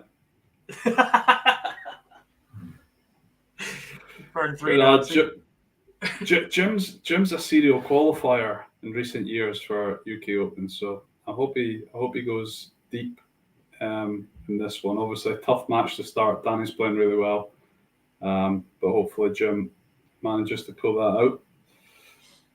Yeah, I spend a lot of time with Jim and Gail and whoever else travels with him at seniors events. I've spent some time. I've only been down to the Super Series twice, and one week Jim was down there with Pete Berger, and so spent some time with him again. Fantastic person. I'm very, very talented player as well. I think he's a little bit low on confidence at the minute. Q School didn't quite go to plan. He's not quite getting through the seniors events as perhaps he believes he should, or compared to last year. Obviously qualified for the late side last year as well, but if it clicks for him, he's still fantastic. Yeah, I mean, it's just there'll be a lot of darts fans in the chat, and there'll be a lot of, fans of darts who don't really get into it as much as maybe others do. What you got to understand is that outside the 128 that you see on telly all the time, it is really, really competitive and really close. There's not much in it, and just hitting doubles at the wrong time can cost you. Just being slightly off it, and you'll be found out. And that's why you see so many players come and go, winning and losing their tour cards. Some will jump in and do really well and then fall away for a while, and it's just those fine margins that are the differences. There's probably a bigger gap between, the top 16 in the world and the rest of the tour card holders than there is the bottom end of the tour card holders and those that don't have a tour card. So it wouldn't take much for Jim just to find an extra little spark again and then ramp back to where he was and maybe even beyond. Yeah, completely agree. Very, very interesting game on stage number 2 right now. The young Polish star Sebastian Bielecki famously hit a 9-darter here at the UK Open. Not just bigging him up because he is wearing an online dart sponsorship patch on his sleeve. Takes on Joshua Richardson, former World Youth Championship finalist. His dad has already picked up a win on the very same board. No pressure, Joshua following in his footsteps. Aaron Monk has gone to a deciding leg shot. It has 2-2-1 left coming in. Vladimir Anderson's on 203, so nothing in this. Strikes in a ton. So Vladimir under a bit of pressure. Personally, I'd go treble 19s, 133 to leave the flush 70, but may not be Vladimir's route of choice. He scored 99 to leave 104. So again, really nothing in this. Can Aaron take out 1-2-1 to get the victory? Who's the winner play, Gob? Between Aaron and Vladimir? It's on the Wilkinson board, isn't it? Let's have a look. It does. You did mention it earlier. It is Sean Wilkinson next, yeah. Sean awaits the winner. Vladimir's got 104. Robbie Knott's next, and then it's Slevin or Wilkinson for that. So it's Slevin versus Wilkinson in round 2. Aaron Monk against Anderson. The winner plays the Belgian Robbie Knott's, who's already picked up a win so far this round. Okay. The 104 didn't go, so Aaron coming in for 45 for the match. Will he go 5 tops? I think he will. I think he's got it. He's got it in 2. Aaron Monk wins 6-5 against Vladimir. Had to scrap. It's not all about big averages and 3 figures. He was 2-0 ahead, got pegged back to 4-all, and scrapped and got the job done in the end. And that is a big W, and the big W is all that's important. Bit of a cliche, but sometimes those wins just as important or more important than producing your A game and not needing a lot else, knowing that you can go deep to the well and produce in those key moments, sort of like what Nathan Aspinall seems to do week in, week out. I don't know. I think I could probably only answer that from a personal viewpoint. I would be more confident with a big performance as well for my next match. But scrapping a win, just remind yourself that you've given yourself the opportunity to improve, because there's a difference between doing that in the pub and doing that at an event like this, because if you do that again, you're going to get beat. You're not going to get off of that twice. So it gives you the opportunity to improve, and of course you'd rather have that than lose, but you really are pushing for your A game as quickly as possible. To win 4 games in the same day at this event, you got to be on it. You're not going to go off of that more than once. And he'll know that, and he'll be back in the practice board trying to make sure it does come out next time. Yes, he will. Christopher Holt has beaten Danny Van Tripp 6-3. A big result for him, despite averaging 10 points lower than his opponent. We're seeing that a fair bit so far this morning. That's just, for those that maybe don't understand why that happens, that means that, there'll have been a couple of legs in there where the winning player with a higher average, with the lower average, was just never in a couple of the legs. They would have had a couple of really poor legs that in the end didn't really matter. And probably you take those 2 legs out, the averages would have been similar for the rest of the match. Still scrapping on board number 8 is Adam Smith-Neal, former world master, against Stephen Burton. Both players returning to the tour this year, I believe, as that goes now 2-4 apiece. So best of 3 from there. In the Flynn versus Wynn game, it's Ireland that lead 3-2. Michael Flynn has just gone up on Jonathan Wynn, one of the Riley's qualifiers. Board 7 is about to see an all-Polish match between Radek Cyganski and Krzysztof Kachuk. There can't be many instances of all Polish matches in PDC history. Obviously, we do have Krzysztof Ratajski. Sebastian Bielecki's played in a number of events. Cyganski and Kachuk have been around a while. If there is one, surely it's just been Kachuk versus Ratajski, as has been the way that Polish players have grown into the PDC in the last couple of years. But that will be interesting to watch from there. That's what open draws do, though, isn't it? The 2 of them will be speaking to each other going, could have played this at home. They may have even travelled together. I don't know how well they know each other, but they may have even been on the same flight. They may have shared a cab down to Minehead or from whichever airport they've flown into, and then they go, right, now we got to play against each other. Bielecki has just gone 3-0 up on Joshua Richardson on stage 2. Josh Payne. Sorry, Gob, I have to cut in. He's just pinged 158 on the main stream to go 2-all against the other class. Excellent finish. And he's back in. Klassen started 139, Payne 97. I haven't had my eyes on it the whole time, but what I've seen in the last few seconds, Klassen in for a 180. This seems to be a high standard of match. It's really hard to keep your eye on board 1, board 2, the 6 dark connects. It's just impossible. I've got a turned screen this way, so I've got 6 here in a layout. Then I've got the stream. Then I've got board 2 in the top corner. Board 1's on my iPad below the screen, so my eyes are just all over the place, making sure that actually it's not the easiest thing to keep up with every single score going in. So then you're looking at dark connect to see who's leading in each match and what do we need to do.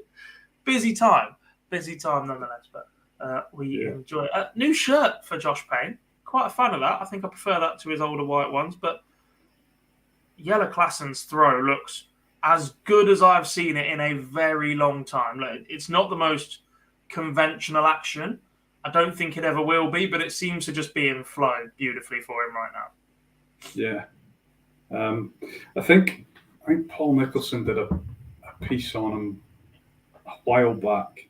I think it was on ITV when Yella did his tour card, and he was explaining it's all about the timing of the release. Don't get hung up in this pre-throw action that he's got. Actually, by the time he releases it, everything is very straight. Yeah. Looks like he's pushing it out of hand lovely right now. Jim McEwen has just gone 3-0 up on Danny Lauby. That's despite missing, I believe, a dart at bullseye, then 2 at double 12. Lauby makes a mess. I can only presume makes a mess of 9. Single 1 outside on the double 4, inside on the double 4, and I believe McEwen is about to return for double 6. Littler's not visible on the order of merit because he's not a tour card holder. This is the first event that will count towards that. Still hasn't earned any money as yet. I think that's for the next round. I can't know what they've changed the rules to. Maybe he's just earned 50 quid back. But he's not a tour card holder. He is there as a Riley's qualifier. He was only what's the rules on age limits for tour cards, Scott? I believe it's 16. I believe he could have gone to Q School as a 16-year-old, the same as Leighton Bennett turned 16 New Year's Eve, New Year's Day, and then was at Q School a week later. Luke was a little bit unfortunate. I think his birthday is February. Okay. So, yeah. So that might not be the worst thing in the world for Luke either. Oh, he's an absolute. He's going to go as soon as he's eligible, I think. But actually, knowing that he's got to do a year, if he wishes to, on the development tour, whilst he can still play, like he can play JDC development tour this year, still playing WDF events. He's not old enough for the MODUS Super Series. Have to be 18 to play in that one. Potentially pick up ADC events, stay in the hunt for WDF, and then have a crack at PDC next year with all that experience under his belt as well. Surely can only be a good thing for him. Yeah, well, this season, you know what you mentioned, everything he can play in there. He's got Lakeside at the end of it. He could qualify for Ali Pali through the development tour, couldn't he? Yeah. It doesn't look like there's a restriction other than having a tour card to play in both this year, so. That would be a good aim for him. Imagine playing in both World Championships in December at 16 years of age. It would be pretty cool. Yeah, Nick Rolls spoke to the weekly darts cast earlier in the week and said the only restriction at the minute is tour card holders 128. That restriction of trade, effectively, that might come unstuck in the long term, but that is still the PDC rules. Stephen Burton is a 6-5 winner over Adam Smith-Neal. He defeats him on board number 8, mid-80s averages for the pair. Stephen Burton progresses into round 2. The Stegansky Kachuk game is the first game in round 2. That is in the top 1 to 8.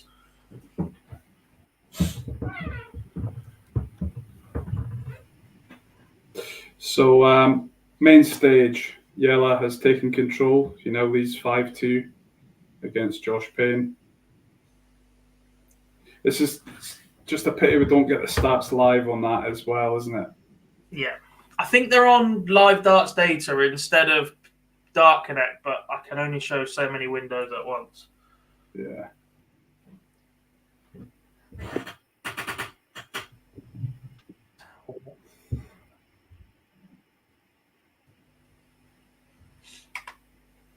Get that one off screen. Warming up, Ross Montgomery against Adam Warner. That'll be Adam's second game today. Yes, they are live darts data, boards 1 and 2. Yellow Classen currently averaging 93 to Josh Payne's 91. Has hit 2 maximums. A 148 checkout for Yellow, 158 for Josh Payne. 5 from 10 on the outer rings for the Dutchman. 2 from 6 for Payne, including that 158. And just double 12 remaining for Yellow in leg number 8. You're ahead of me again.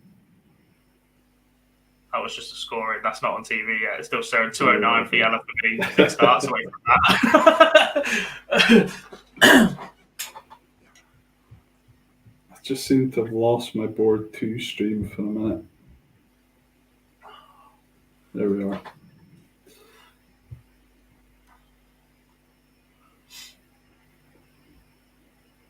Dan Reed is underway.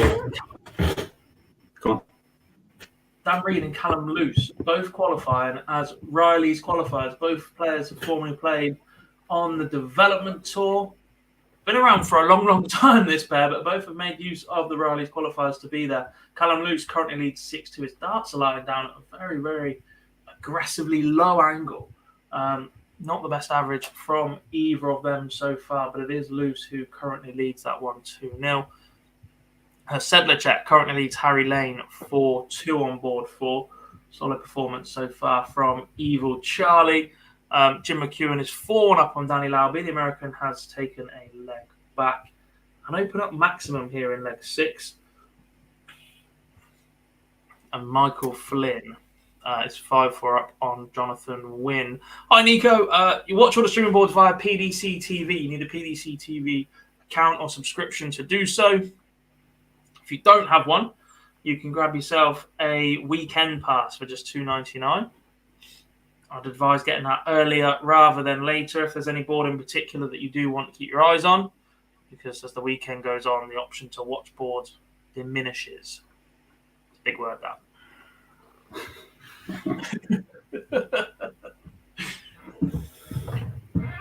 Learned that in economics 12 years ago. Never used it since. No. Sebastian Bielek is 4-2 up on Joshua Richardson, just the start of the 7th leg here. Coming back into it, was 3-0, so Joshua working back. He's against the darts here, so probably needs to break this one, and he's just put in a 180 and a bit of a fist pump as well. A little bit of that.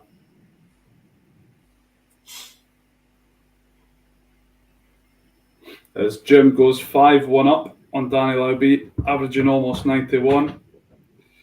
Nothing sticky about that. Good solid performance from Jim. Made a mess of the 100 checkout he had a minute ago. He hit the treble 5, went for the 15s and put it in the 10 and hit 17. Danny Lauby's then missed 3 at double 12 to get him back in this match. We've seen Danny Lauby miss a few doubles so far. This could be a little bit tighter. However, he is being punished to the hill by Jim McEwen. A little bit of a fist bump as he takes out 58 in 2. And the Scot is just 1 leg away. And it's not even taken 20 minutes yet, Sean. What's going on? See, there you go. Unjustified.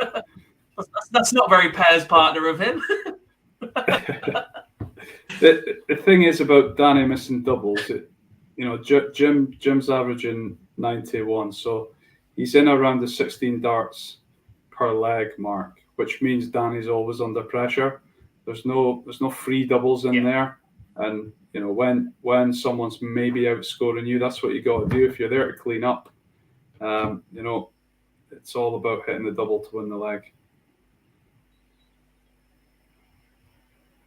Applying that pressure. We did have a result in the Michael Flynn Jonathan Wynn game. It does go to the Irishman, winning 6-4 in that one. Callum Lewis has extended his lead over Dan Reed to be 3-0. Sedlacek is now one leg away from victory against Harry Lane. Lane opens up leg number 8 with a ton with the darts. Sagansky Kachuk underway, currently 1 apiece. That is a second round match. And a second round match between Adam Warner and Ross Montgomery is about to get going as the players have just had a handshake. Ross Montgomery, the oldest tour card holder. Adam Warner just did an interview. So what? He's had an hour, maybe? Yeah. Yeah, it was game 1 or game 2. Must have been game 1 against Andy Jenkins on board 6, I believe. Okay, board so 5, at least he maybe. hasn't. Yeah, they pulled him in for prep, sent room. him in the back room for an hour, and he's straight back on again against Ross Montgomery. Yeah, which I mean isn't unusual in a floor event, but just in an event like this, when you saw someone do an interview on telly and then they reappear quite quickly, it just shows you how tough this first day is if you're starting from round 1. Yeah. If anything, I think what I know about him is that environment is more what he's used to. He's used to, certainly from a uni perspective, in bigger events, and we've had nationals, etc. It's been around robin, etc. So you play or you go straight back on. There's not loads of time in between matches. ADC events are straight knockouts, so it replicates that just that little bit more than a traditional TV event this first day in particular. That might just suit him,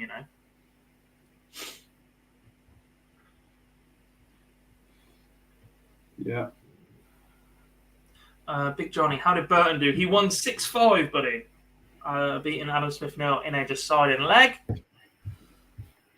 Speaking of all Polish clashes, there's an all Northern Irish class. They've fallen up on that lead. Oh, sorry, God, but don't know if... Justin Pike level of aggression of angle entry, Sean. Sorry, mate. I don't know if you're buffering or I am, but it just kind of talked over. I think we might be back up to speed. What did you ask there? Probably me. I was talking about the angle of entry of Callum Lewis's darts. That they're starting to make Phil Taylor and Justin Pipe look like they went in flat. They look like they're going in very low. I can't see it. Number 3. Yeah, I've not got the back streams on, but as in more than Keen Barry's. Keen Barry's kind of sit. I think they're on the same sort of level as Keen. At least they are hyper aggressive, which, especially in this era at the minute, it feels like to throw like that relies on points, and that won't be possible within a year's time. That's actually a really good discussion point. How many players today at the 160 will be changing points between now and the end of the year? I did see somebody ask about Luke Littler's points earlier on. They looked like they had a couple of little grooves at the back end of it. The amount of players in here that have picked up independent, since Simon Whitlock created that revolution of using Allen keys to make his points or whatever it is, it was grinded. The amount of manufacturers that specifically make points that have propped up, that actually you see the odd pro picking up, and there's going to be quite a few in that discussion that go, actually, they're not legal. I think my points might be under risk, to be honest, and I throw pretty standard points. Yeah, me too. I throw standard mission ones, and they're smooth up to a point, and then there's a bit of groove in there because I put a finger on the point. But I think they'll be touch and go as well. But I mean, for those, it's just a small modification because there's so many mils has to be smooth before you can then have a groove, isn't it? Yeah. So they'll just need to 15 mil before you can have a groove, which I only throw 20 something mil points anyway. 22s maybe. They're not very big. So at that point, I'm basically having to throw a smooth point completely. It's going to be a bit of a change. Yeah. What I was saying when it was buffering a bit there is an all Northern Irish clash. Be quite interesting to see Kevin Burness against Nathan Rafferty. Obviously at the different ends of their careers, but two very capable players from the same part of the country. I wanted a bit more from Kevin Burness in the PDC. I appreciate he's over 50 now. He was playing in the seniors before he picked up his tour card, and this is possibly like his last crack at PDC darts. But from the form that he carried from the very early ages of the Super Series, when you're playing down in Southampton, to then going and playing in seniors events, qualified for the first ever World Championship, but then picked up his tour card and opted to go down the PDC route instead. I just wanted that little bit more from Kevin Burness in the last 18 months, and unless he does something quite radical results-wise, it looks like he might lose his tour card at the end of the year. But again, I think if you're over 50 now, losing your tour card is not a bad thing. Yeah. There's so many opportunities from him. He's also got a good connection with MODUS, so he can play Super Series, he can play seniors, he can play any amateur tour he wishes. Obviously, he could try and win his tour card back. He's good enough. But I think, if you go back 10 years, players over 50 losing their tour card would have been concerned they're coming to the end of their career. That's not the case now. There's so much more for you to play in. Especially those that have got some sort of standing in the game as well, I guess. You look at players like Simon Whitlock and John Henderson, who turns 50 later in the year. People still want to see them play, and the way that the seniors is currently structured, there's a good chance that if those players do start losing their tour card, that you might well start seeing them in those sort of events. You've got Peter Wright over the age of 50, Simon Whitlock over the age of 50, Gary Anderson, Raymond van Barneveld. You've got Johnny Clayton. Johnny Clayton's 48. Madness. Yeah. I mean, it doesn't look like he's about to lose his tour card anytime soon, but there is that option for him in the next couple of years if things do start going down on a bit of a slide. Josh Richardson has just beaten Sebastian Bialecki. He trailed massively in that match, but comes through 6-4, much to the delight of James Richardson, who was in the crowd watching his father. Yeah, shouldn't he be warming up for this next game? When does James play next? Because he's already beaten Timo Trico. It looked like he'd taken his playing shirt off at that point as well. Yeah, it looked like it was a navy polo t-shirt.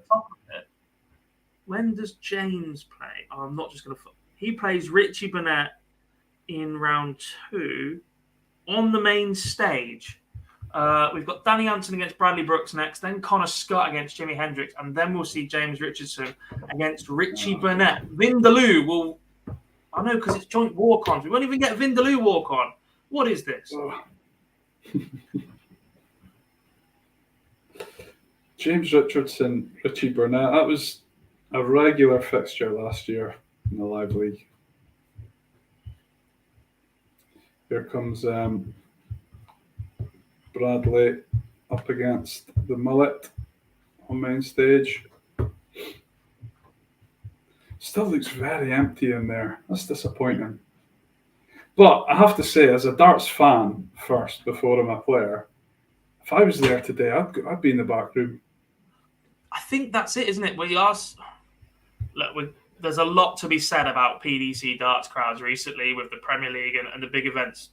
And Blackpool sort of being the holy grail of darts events and the crowd being well behaved, but even that going. But actually, the more and more we consider it, this event might be taken over as the one for the purists, the one where you get friends going there, you're there for the weekend, so you will get some people that are there for the weekend festivities as somebody who's just taking in the experience. But actually, because you've got those games in the background, we're seeing how busy that is, because we're seeing how busy Streamboard 2 is, this might be the new home for the purist darts fan.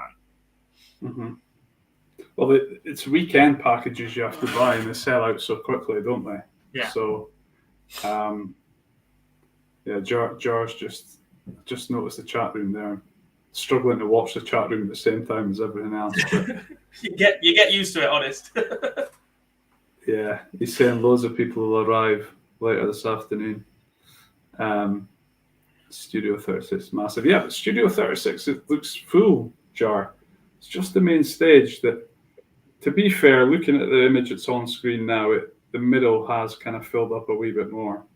But yeah, for the purist, I agree with you, Gob. I think if I was there on a weekend with an organised weekend and we booked it well in advance and we're planning where we're going to go, I think Friday afternoon would be backroom all day long. You're going to see so many more games. The players also come out. You know, once players are eliminated, they have to take the dart shirt off, but they are allowed in the spectating area as well. And they often come out and you can interact with them, and you don't get that in many other sports, you know. So yeah, I think that's probably why main stage is like that. And then tonight, I think, you know, big guns are out, so your main arena will fill up. We expect the likes of Van Gogh and Gerwyn Price to be on that main stage just to draw a few people back into that main room. But again, well, it'll be interesting to see the numbers in that main stage later compared to the wider rooms, depending on the names that are playing on that main board, because we are seeing those guys an awful lot. Premier League, World Series, etc. So it'll be interesting to see if that has an effect on those that go and watch whichever room they choose later this evening.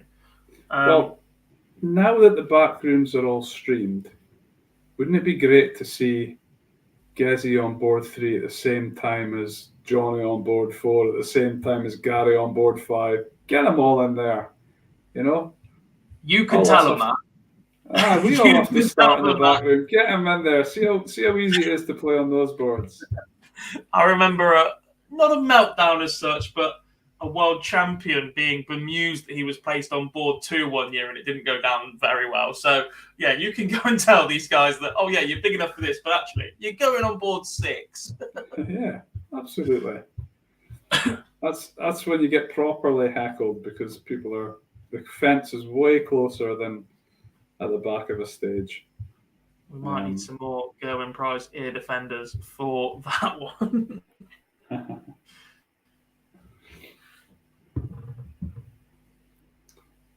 A bit of a sticky leg on main stage, but Janssen does get the double 2 with his last start. He's got 1-0. Back underway between Jules Van Dongen and Kevin Doot. I think we had another Wi-Fi. You said that already, Rob. Seem to talk over each other. Sorry.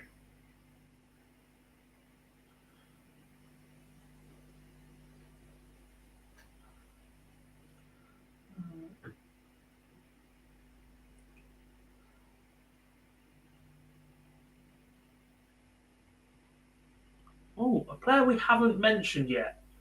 Richard Veenstra, averaging 104, leads Jamie Clark 4-1. Flyers has gone under the radar quite a bit. I think he's been way too good to not have a tour card for the last few years. Has struggled to get through Q-School on a number of occasions, but he is more than capable of going on a bit of a run here, especially if he's putting in performances like this. 5-1 up now. Yeah. I mean, Richard's got so much experience, and the way he throws the dart as well, when he gets on a run, he's really hard to stop. When that rhythm's going, he's definitely a rhythm player. Being out of the game so long, I didn't know if Richard has actively tried to win his card for years and it's just not happened, or if that's been more of a recent thing. But certainly no surprise he's won it this year. As Ross, Montgomery and Adam Borner goes 3-2 to Ross at this point. Bit of a sticky one, that. Kevin Burness has started well, 2-1 up on Nathan Rafferty, 93 average. I think Callum Luce was 5-0 up on Dan Reid. It's now 5-4. He was.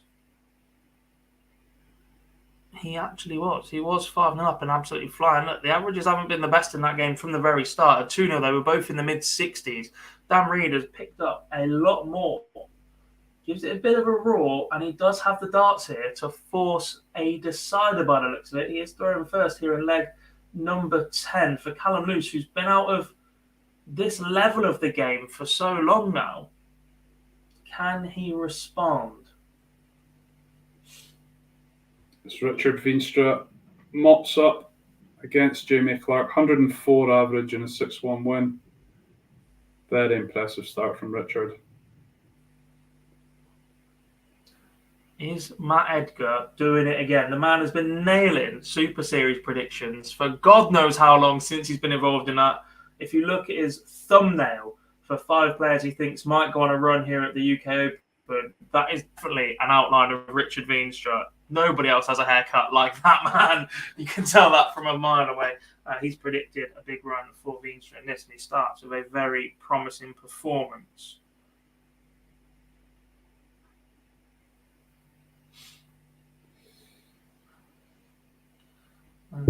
Dongan gets on back courtesy of a 101 checkout against Kevin Dukes up on the big stage.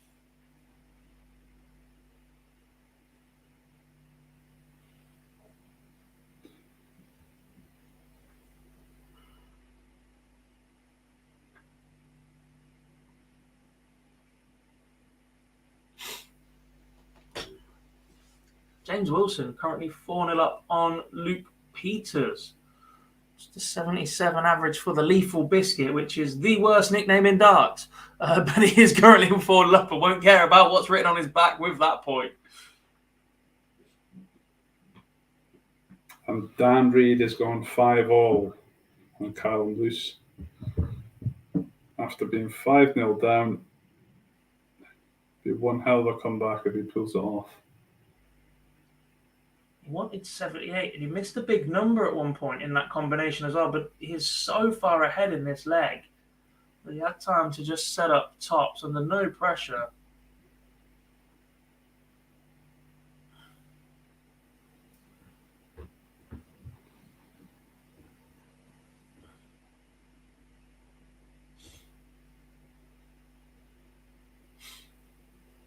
Darren Webster against Tony Martinez warm-up in 2. Rafferty has edged in front of Kevin Burness. What do we have next on board 7?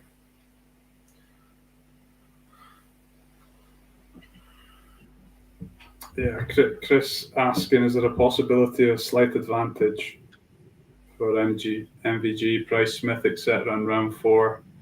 Yeah, that's just the way that the setup is, Chris, that the top 32 come in round 4 in the same way that 33 to 64 on the order of merit come in round 3. That's right, Gob. And then again, the next batch of 32 players on the order of merit come in round 2, and then your qualifiers and your lowest on the order of merit come in round 1. That's the way it's been for a long, long time. And yeah, because it's a night session and it's a new session, I think it probably is an advantage. Where I said earlier on the streams, probably a disadvantage coming in round 3, because you could be playing someone who's won 2 games already, warmed up, full of confidence. You're coming in cold on a race to 6.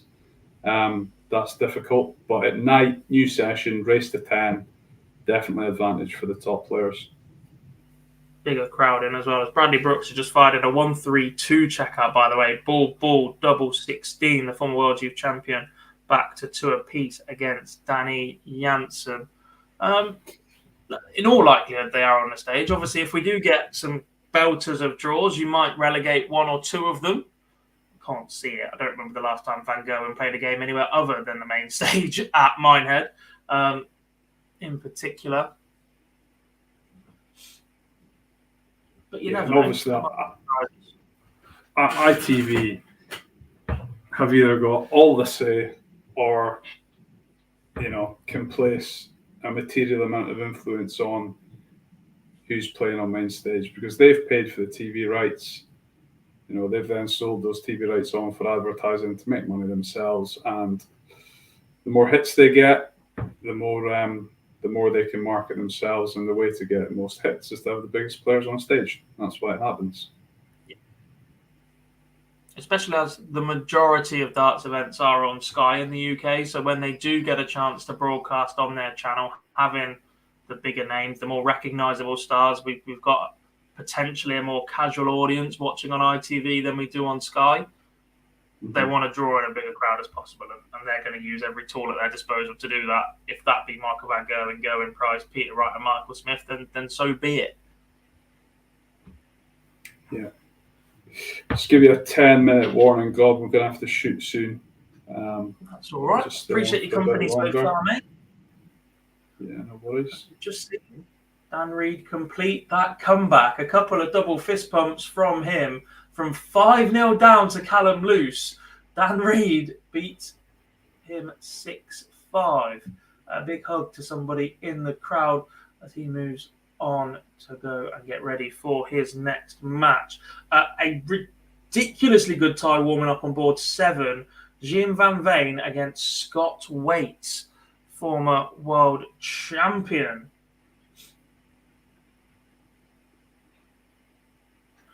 Imagine that the crowd in the back room will be leaning to the right across the board 7 to watch that one, I'm sure.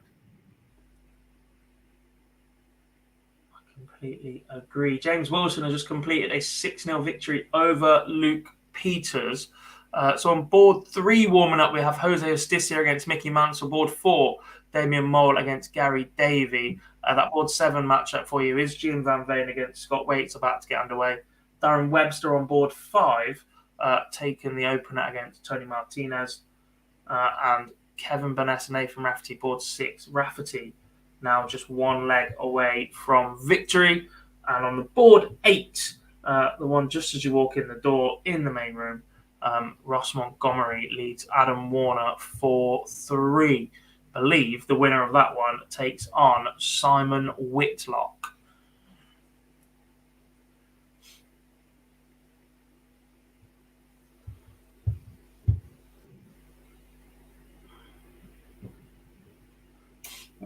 Nathan, go on.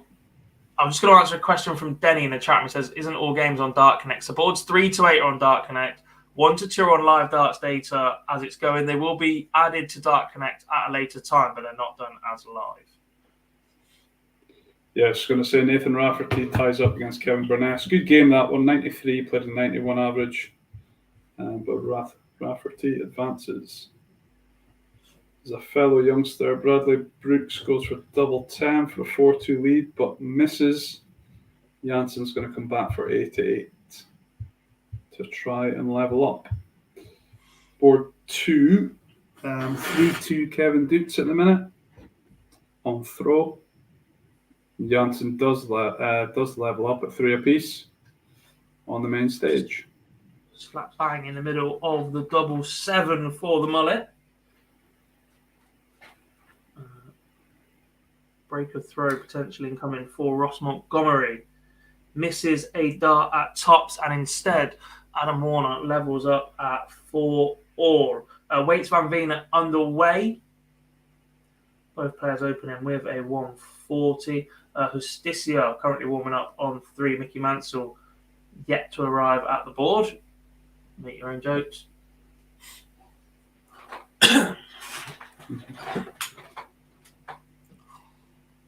Saw that image come up on social media yesterday with him wearing his hat in the snow year when he was playing. And Mark Walsh in his hoodie. Yeah. We had someone we still had a Riley's qualifier up here back then. We don't seem to have it anymore, but Scott Robertson from Fraserburgh qualified and just couldn't get there. The snow came in. I don't know if he'd planned to fly or drive or whatever, but all options were off. There's quite a few pullouts that year, wasn't there? Yeah. They played it all in Reds that year. They didn't even use the main arena. There were fans that made it on site, but for safety concerns, they didn't let any of them go and watch. Because if they let someone that had already made it on site, they were worried that more would then attempt the journey, and it was too dangerous. It was all a bit of a mess that year. Yeah.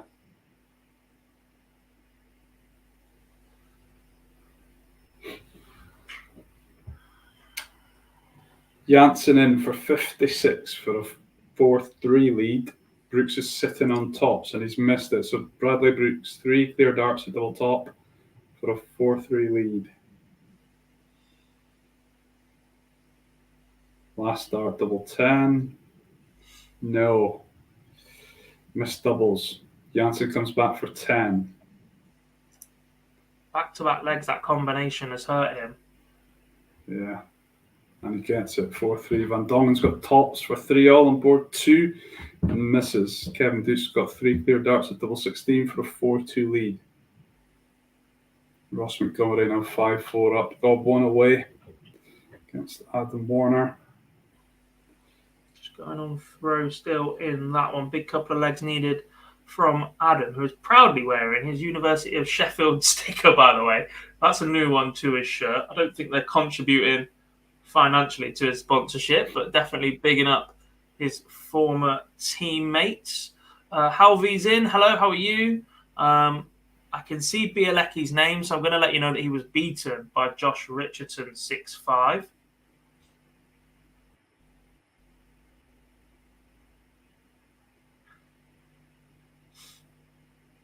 I can also see Graham Usher and John O'Shea warming up against each other. That's a really intriguing battle.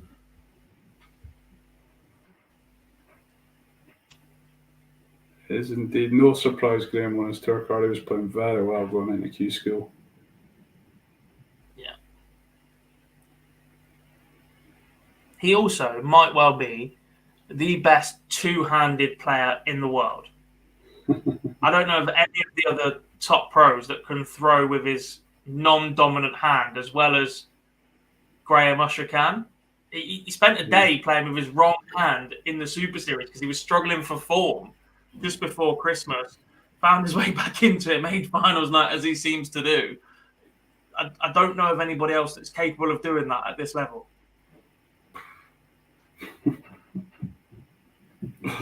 Oh dear. I realise calling him a two-handed dart player is a little bit... Everybody has... Well, majority of people have two hands. But being able to use both to throw darts at that level is just staggering. It's like Ronnie O'Sullivan being able to make century breaks with his left hand. Yeah. Yeah, it's not someone I don't think I've ever come across. I've never really seen anyone play with the other hand. Certainly not in a televised game. That'd be quite good, wouldn't it? You're 3-0 down, you're struggling, I'll just switch hands. Yeah. I'm not good enough to play with my normal hand, let alone trying to play with my weaker one.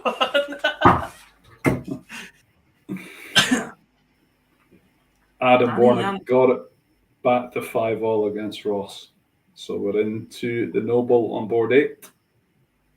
Well, yeah, Danny Hansen is on a 9, 141, 141, and he's gone high. Danny, what are you doing to me, man? If that had gone, I would have grown my hair the same as Danny Hansen.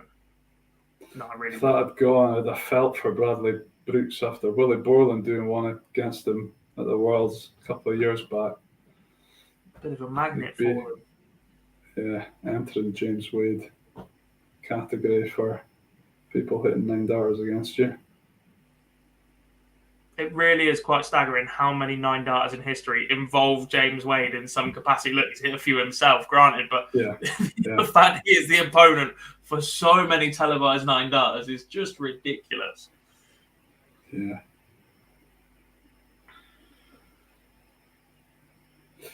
Van Dongen and Doots is 4-3 Doots on board 2. It's with throw, but Doots is certainly putting his throw under pressure. He's gone 140, 140. Van Dongen coming in 3-1-8 after 6 darts thrown, so pressure's on. Don't want to lose your throw at that stage. Go 5-3 down when Doots would have the darts for the match. Indeed. Darren Webster leads Tony Martinez 4-1 now. Seen a little bit of a return to form for Webster. Justicia took the opener in 13 darts against Mickey Mansell.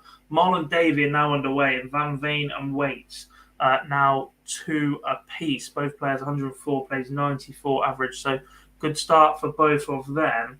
Eyes on stage 1, stage 2, and board 8 right now.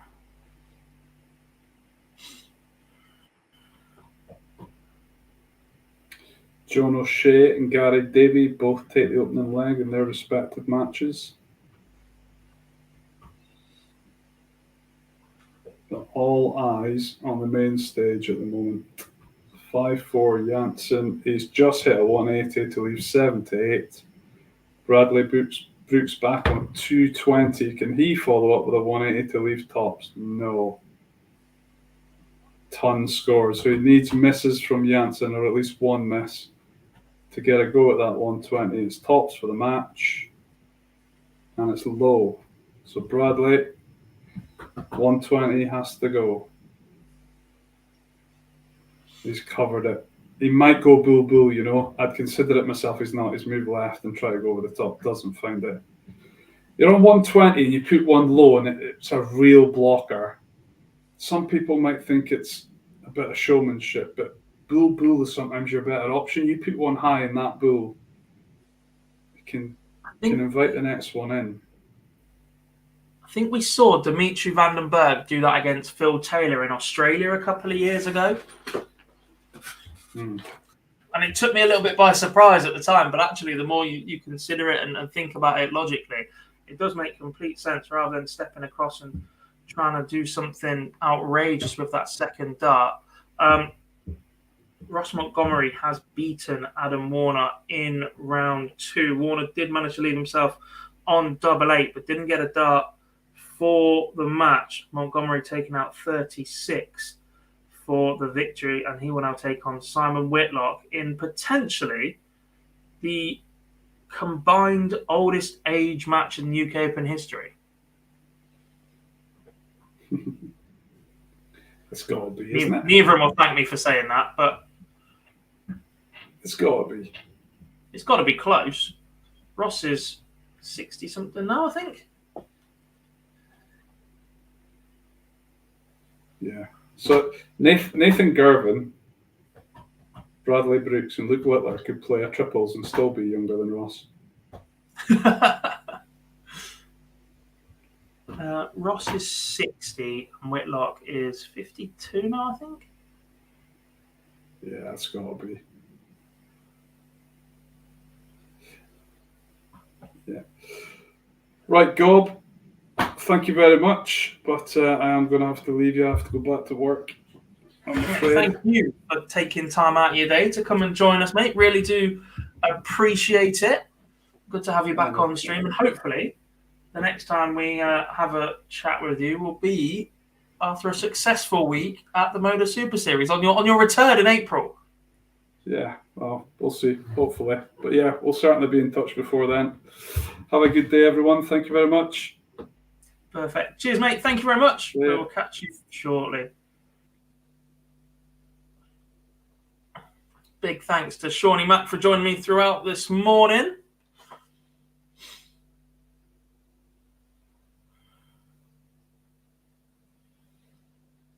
And then there was just me.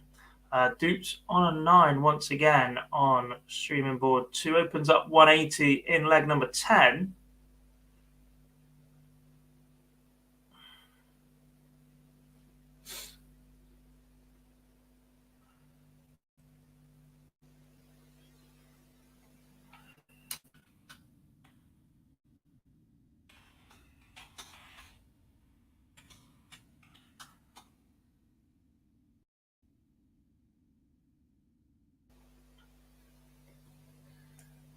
Fly it around the boards once more. Mickey Mansell 2-1 up on Jose Justicia. Gary Davey just still 1-0 up on Damian Moll. Make that 2-0 according to Dark Connect. Darren Webster leads Tony Martinez 4-2. It's one apiece between Graham Musher and John O'Shea. Van Veen now trails 4-2 to Scott Waits. That was 2 apiece. And warming up on board number 8 is Dylan Slevin against Sean Wilkinson. Perfect. Reinforcements are on their way. I'll be joined by Liam Riley from the team in about 10 minutes' time. Apologies, this will just open up some snacks to keep me going. And then Liam will be on throughout this afternoon before being joined by Jarlif at 4 o'clock. Van Veen gets one back against Waits now 4-3. Slevin back in action after that superb performance in round 1.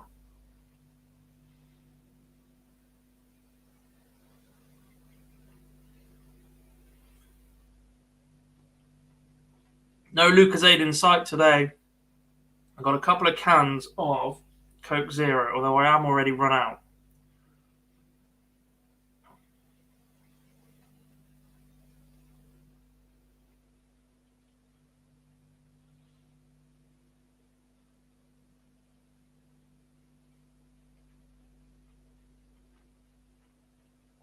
Jim McEwen played very, very well against Danny Lowby.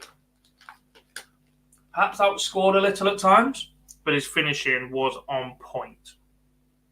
Picked off every opportunity he was given. Not for me tonight, Joe. I'm a professional, you know me, emceeing the varsity match this evening. Soft drinks all around for me. And then I'd love to go to the after party, but I am refereeing all weekend. I'm on stage at Pinkston for Derbyshire versus Leicestershire in the county setup.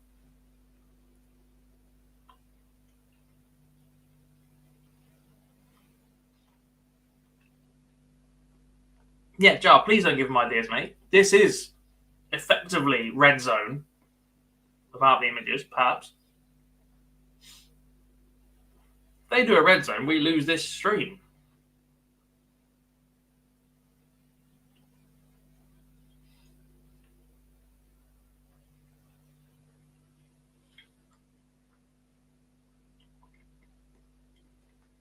Yeah, but Jar, you've never been kicked out of that venue for fighting, so I think I will behave in the corner the best I can.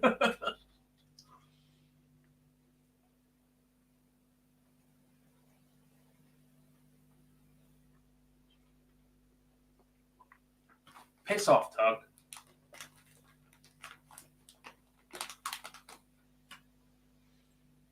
We've also agreed that it's Dan Pellegrino on this stream now.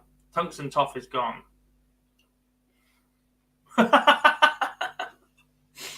All right, different class. Leave it out.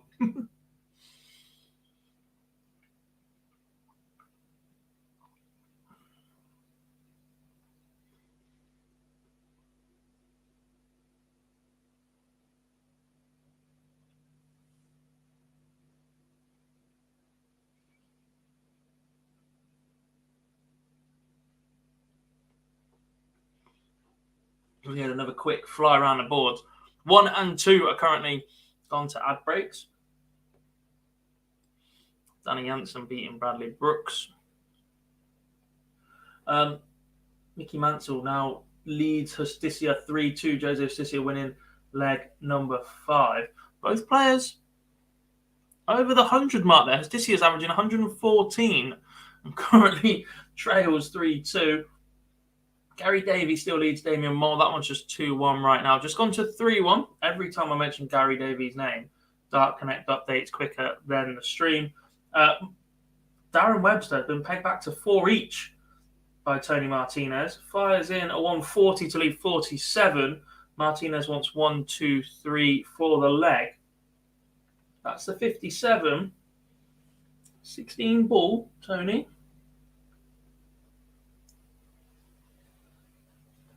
That's the 16. Misses high, but he does take out 30 on his return. He must do. Dark Connect already ahead on that one. John O'Shea leads Graham Usher 3-2. That one's currently on throw. On board number 6. Board 7 from 4-2 behind. Van Veen has gone back level against Scott Waite. And on board 8, it's another 15 data for Dylan Slevin as he takes the opener against Sean Wilkinson.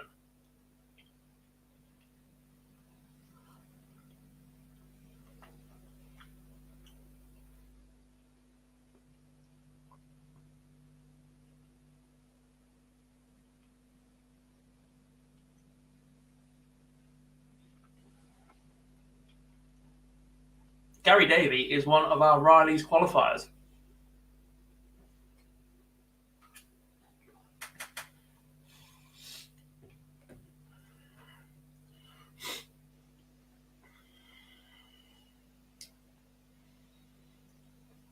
Just ordering some reinforcements.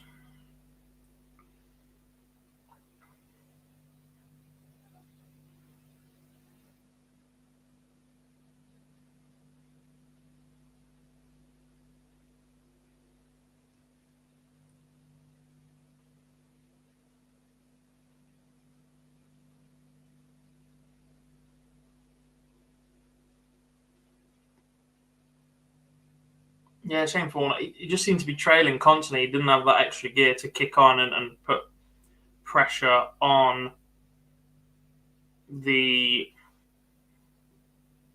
Montgomery throw. Did Gian beat Robert? He did. Game number 1 on stage 2, 6-3 maybe. From stage board number 1 to stage number 2, Luke Littler is warming up against Rusty Jake. It is Rusty Jake.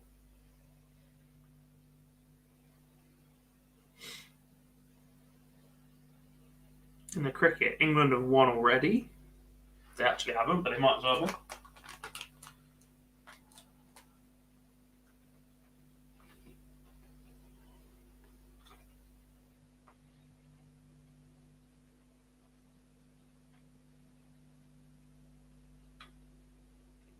Darren Webster closes out a last leg decider against Tony Martinez.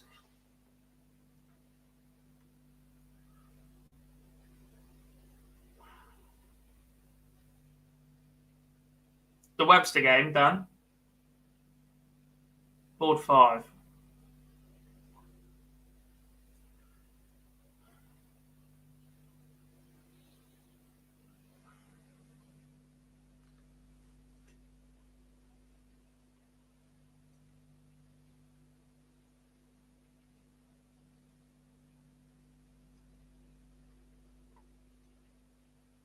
Next up on the main stage is Connor Scott against Jimi Hendrix. Connor Scott is another who perhaps hasn't played to the best of his ability in year 1 as a tour card holder. We're looking for a lot more here in 2023. Rusty Jake Luke Littler is on board 2. I think is where that question was actually aimed at. So that won't appear in Dark Connect, but I'll try and keep you up to date with that one the best I can as Rusty Jake wins the opening leg.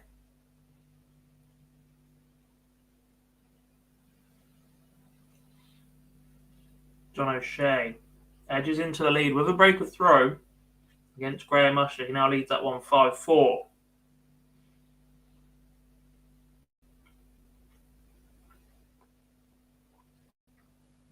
maybe that was a hold and I'm just that far behind.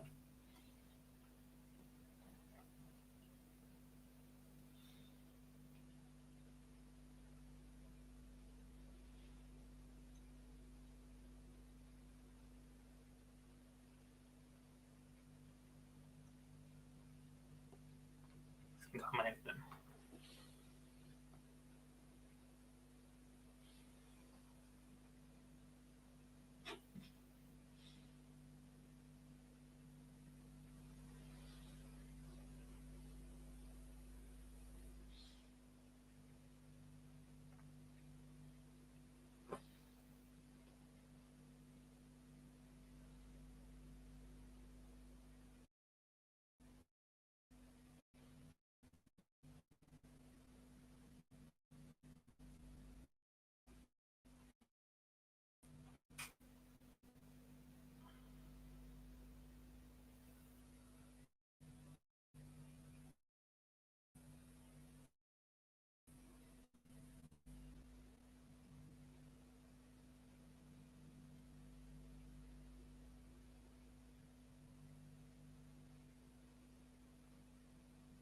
Grim.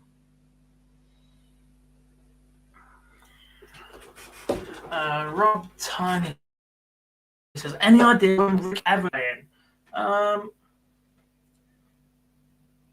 is Rapid Ricky a top 32 player right now?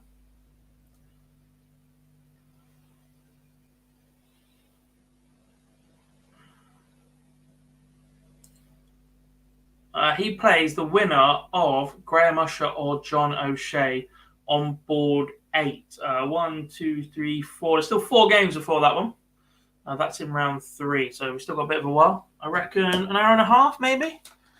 Maybe even a bit longer. Graham Usher forces a decider with John O'Shea,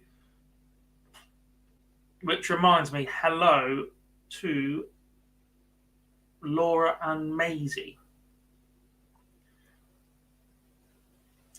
Damien Moll goes 4-3 up on Gary Davey. Warming up, Ronnie Hybrex against Jurgen van der Velde, and Conor Heenahan and Nick Kenny get underway on board 5.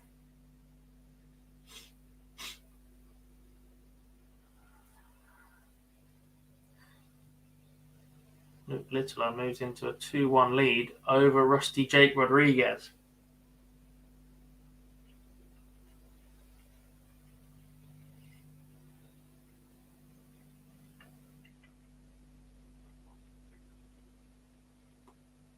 This might be an ominous sign for a lot of players right now. Rusty Jake Rodriguez was one of the top performers at times on the development tour last year. And Luke Littler is currently doing a job on Rusty Jake. John Rawlin was saying some of the Dutch players in a car crash, they were hit by a truck on the very narrow roads of Minehead. They're super narrow. Yeah, I understand. A couple of the PDC team were also involved in an accident yesterday.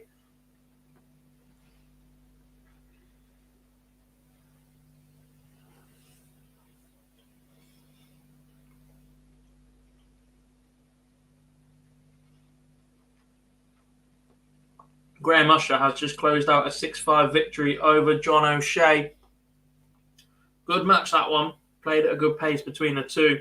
But it is the Gambler who beats the Joker in round 2 of the UK Open.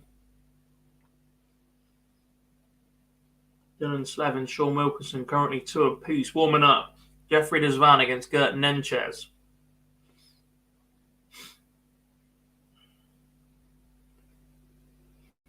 Connor Scott pings double 2 for the first leg on the main stage.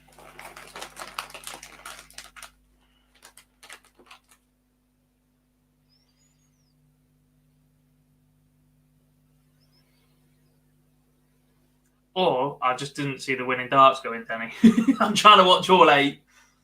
Plus Dart Connect and streams at very different times. Plus there's a delay between what I say and what you guys see from me.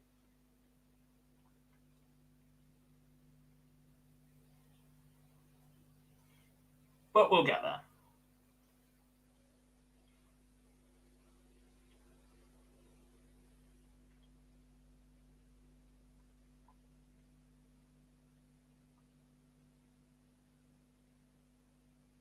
And that, double check your live on YouTube as well.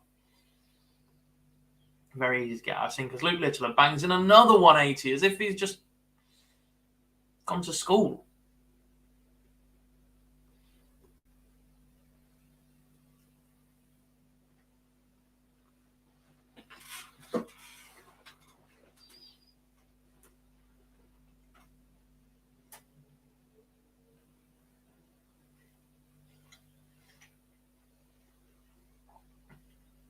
Simon says, what about if both players got through tonight? Rock versus Littler in round 4. Look, possible with an open draw. We know how highly regarded Josh Rock is.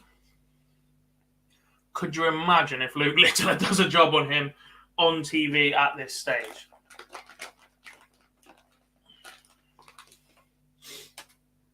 Van Dijvenbode will play this evening.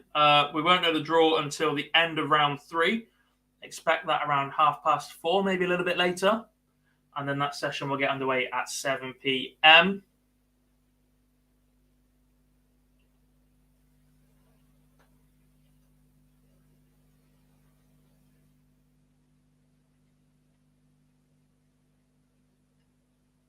I'd love to see that on main stage too, Simon. It depends if they think that game is high profile enough over.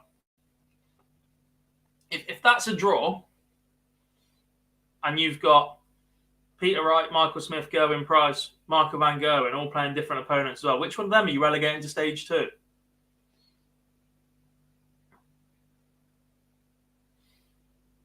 And then potentially you get a Humphreys versus Aspinall. Is that stage 1 game?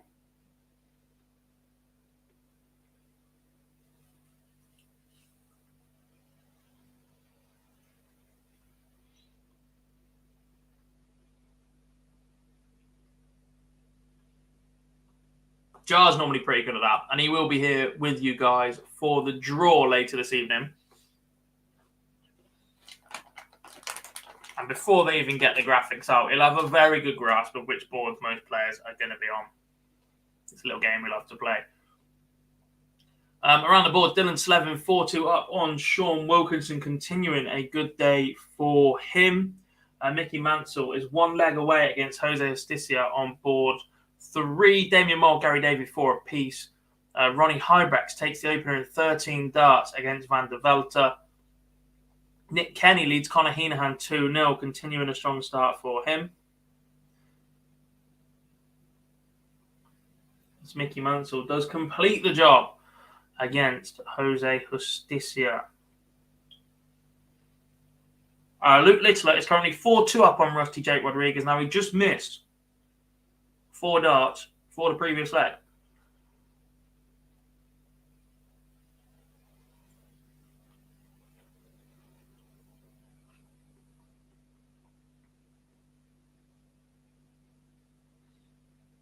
He wanted 77. He missed a dart at tops. I think he missed 3 more after that.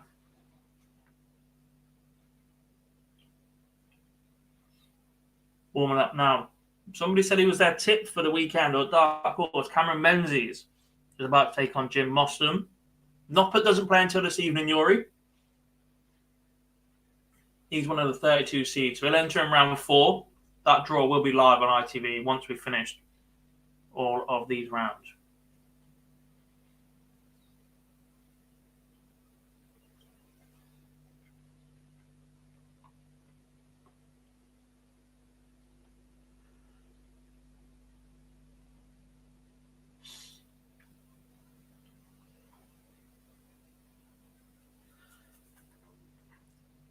Rob, you're boring us now.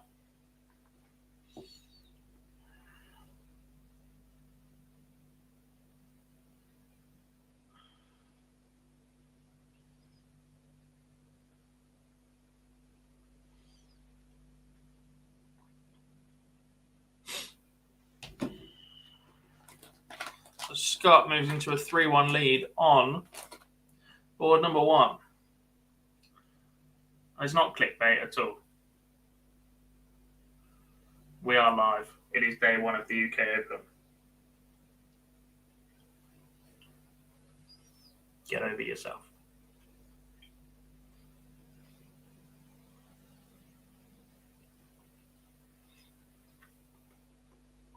Joe Collins involved as well. Again, he's one of the 32 seeds. So how the UK Open works, Yuri, they've pre-drawn the first 3 rounds, but every round afterwards is drawn at the end of each round. So we won't know who any of the 32 players play until later this evening. There will be a live draw on TV. Then they'll play round 4 tonight. At the end of the night, there'll be a live draw on TV for the next round tomorrow morning, and so on and so forth. So there's no seeding, there's no protection. All the names and numbers go into the hat every single round, drawn out, and creates carnage. Luke Littler wants 80 for the match. I mean, I think it goes because the chat room's already telling me it does. Single 20.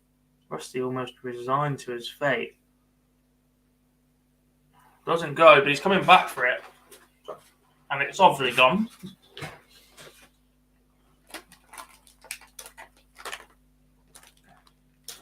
How far behind is my stream? When is Cameron Menzies' game? Yeah, as you can see, Brad, look, it just says warming up on screen. Cameron Menzies against Jim Moston. As that is a big win for Luke Littler on stage 2. He's won on stage 1 and now stage 2. The 16-year-old is into the 3rd round of the UK Open. In pretty impressive fashion as well, by the way.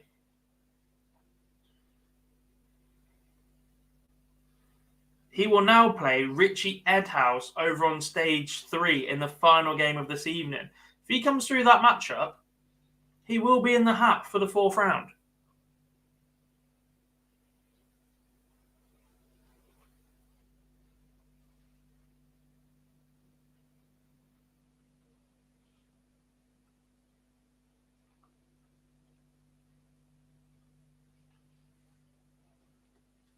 Menzies, Mostyn on board 3. The players are both there warming up. Dan Reed against Brian Roman will be on board 4 shortly.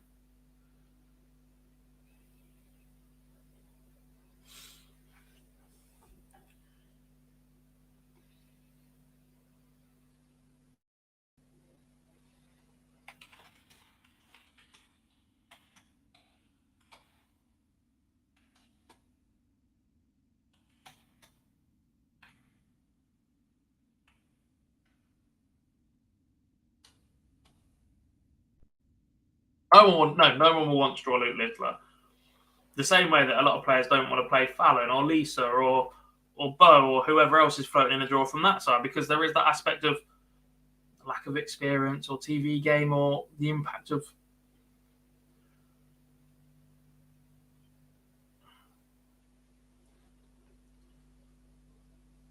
Denny. Which board is 5-3?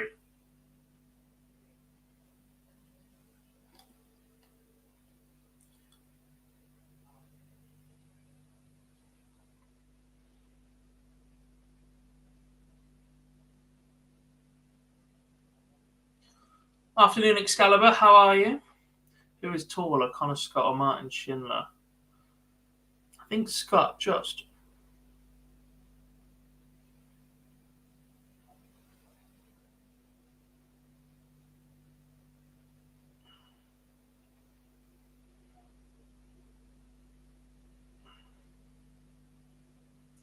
Might be a bit deceptive. Martin is that little bit broader.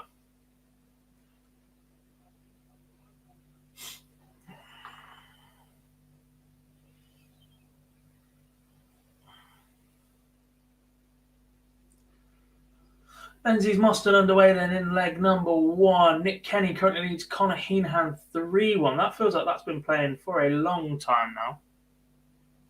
Now back at 3-2. Slevin 95 average. Leads Sean Wilkinson 5-4. Just banged in. 1-2-3. Lead 1-3-8.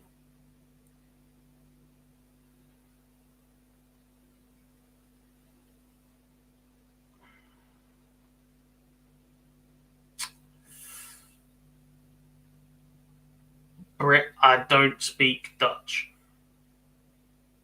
The first bit, I have a question. Completely understood that. The actual question,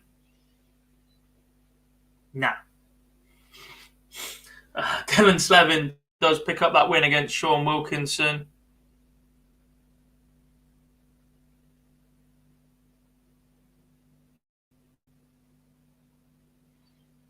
A 6-4 victory for Ocean Slevin.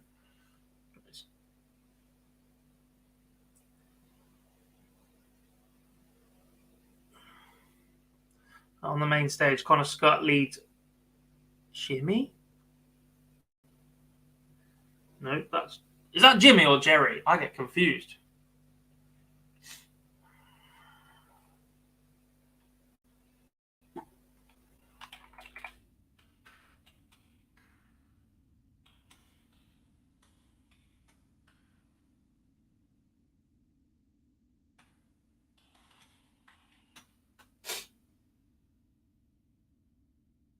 No seeding at all, Danny. Well, not to an extent. Seeding on which round you come in. At 1:30 checkout for Jeffrey Desvan takes him 4-1 ahead of Gert Nenchez. Pings the bullseye. Board 8 warming up Jitzer van der Waal against George Killington. Ronnie Hybrex donning the undershirt, by the way. Currently 2 apiece with Jurgen van der Velter. Ronnie Hybrex, one of the older players on tour now. Surprised to have seen him pick his tour card back up.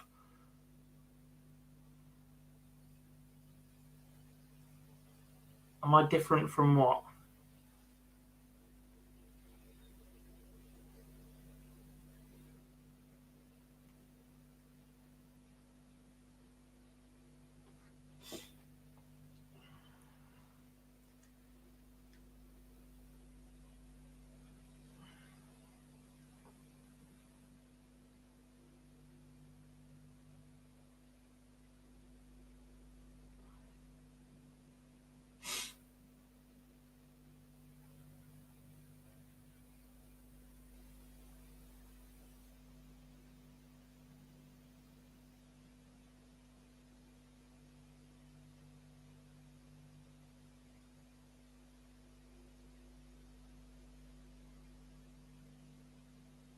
Yeah, I don't understand.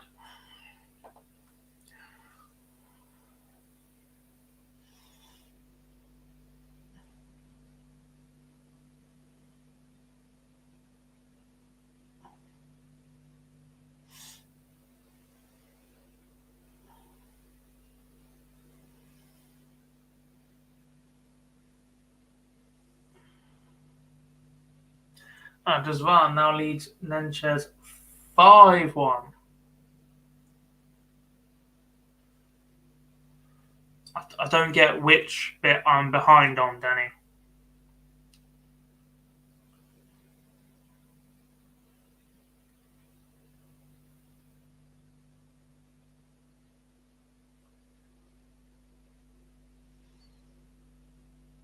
And I am trying to run 7 different live boards plus broadcast this out to you. So look, and there's going to be a delay once we're on YouTube.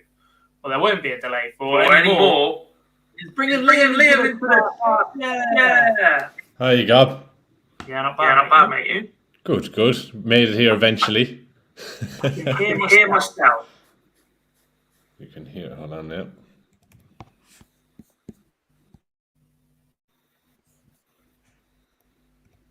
Is that any better? Hello. Hello. Is that okay? I can still hear myself a little, but we'll run with it for now. That's loud. What have you done? There we go. Is that better? Hello. Better? Don't really kick back now. What did I do that?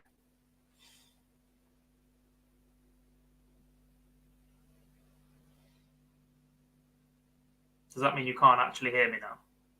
No, I can hear you if you can hear me. Perfect. There we go. How are we, buddy? Good. All ready to go. Made it here eventually anyway. We got there.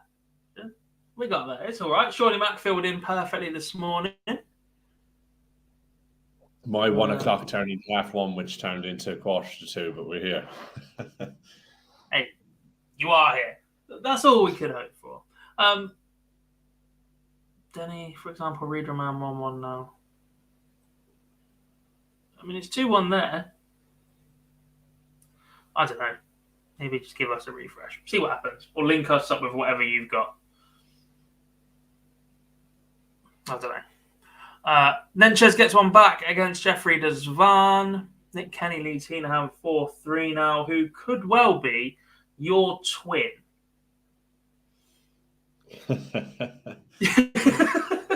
if you could grow facial hair, you and Conor Heenan could be like 2 peas in a pod. I reckon he's a couple of years younger than me. How old is Conor? Must be 20 something.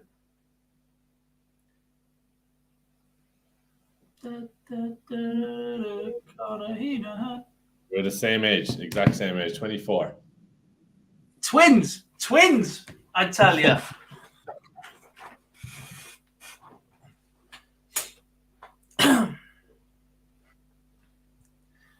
Big win for Luke Litter earlier on. Massive, mate. He's looked mustard in doing so as well. In fact, the one thing we didn't look at, because of the fact it wasn't on Dark Connect, was how impressive that performance was.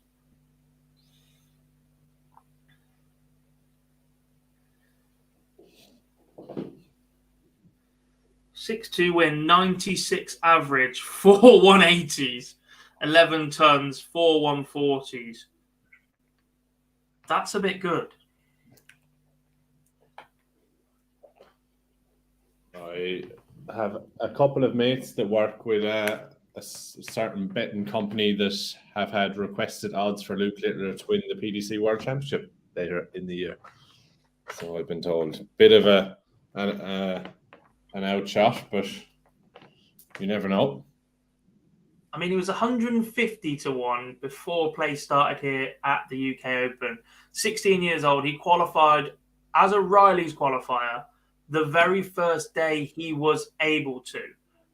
He went on his 16th birthday to a Riley's event, qualified, put himself in this tournament. Obviously, doesn't have a tour card, wasn't eligible to go to Q School, so isn't playing Challenge Tour either. What he can do is go to the Development Tour. And if he was to be in the top couple of places or do bits of the Championship, he would earn up at the PDC World Championship. Stranger things have happened.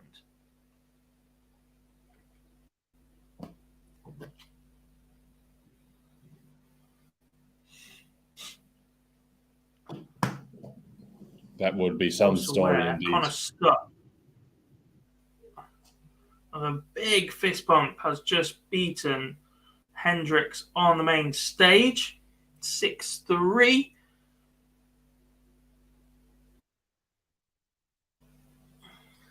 Lee has a good view for the Menzies game.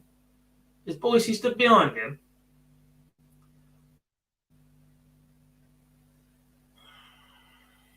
Menzies is 4 Could to qualify ahead for the Grand Slam by the Dev Tour as well. He's taken out double 10.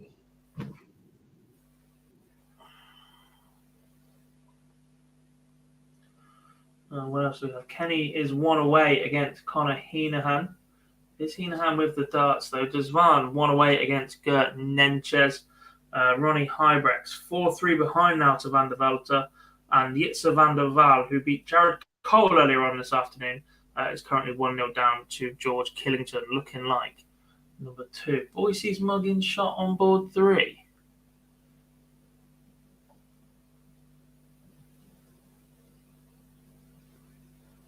Online darts is everywhere. Is he in the black top? Because the shirts he packed look a lot more rascal than what he currently looks like. I was expecting to see his Joseph in the amazing Technicolor shirt. Desvan beats Nenches 6-3. He's looking better and better as the tournament goes on. And Campbell 3-1 on stage 2.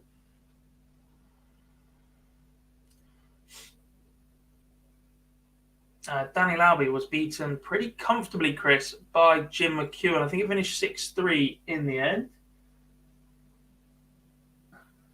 I think that is Boise. I've just got it very, very small. Let's have a... Connor Heenahan, Nick Kenny's gone to a last leg decider, and Heenahan opens up at a 180. Yeah, that is Lee. I know him and Cameron are quite good friends, actually. Soft drinks only. Lol. How good do I think Dylan Slevin has been playing? I think Dylan Slevin's been mustard today. There were times when he was averaging 115 in the very, very first round. He's been mid-90s in both. He's looked pretty comfortable. Every time he's been under pressure, he hasn't really felt it. Like, not seen every single dart of his. Not seen every dart of everybody's match, to be honest. But he has been pretty solid so far. The hype for Slevin definitely looks like it could be real. Connor Heenahan has left 46 after 9 darts in a last leg decider against Nick Kenny. And he takes it in 2. That would be a tidy 11 darter there to win that one from Connor Heenahan, 6-5 over Nick Kenny.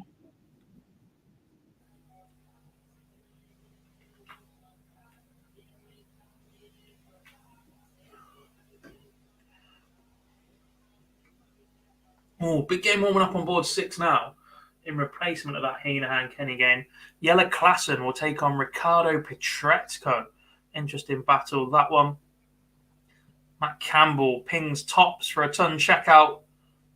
And he is now 3-2 behind Christopher Holt, but has the darts to force a decider. Ronnie Hybrex gets one back against Van der Velde, so that's 5-4 now.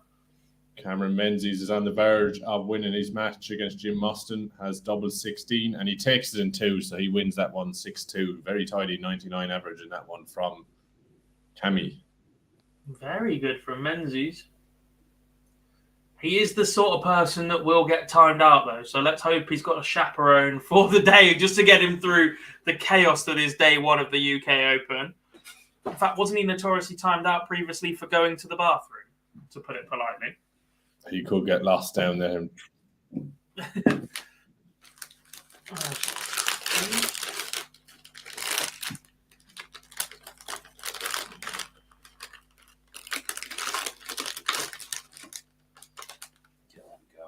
Under there. Graham Hall looks to be warming up on board 5. He will take on Thomas Banks. That's a tough match for him. And Ted Evitts will take on Jim McEwen on board number 3. Thomas Banks, similar age to Luke Littler, competed against Luke in the JDC Super 16 finals just a few months ago. I think that was at the Marshall Arena at Milton Keynes, joined the Masters. Qualified the week after Luke Littler.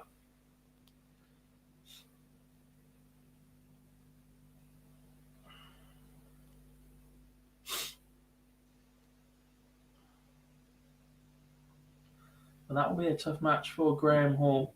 Plenty of experience playing the Super Series recently.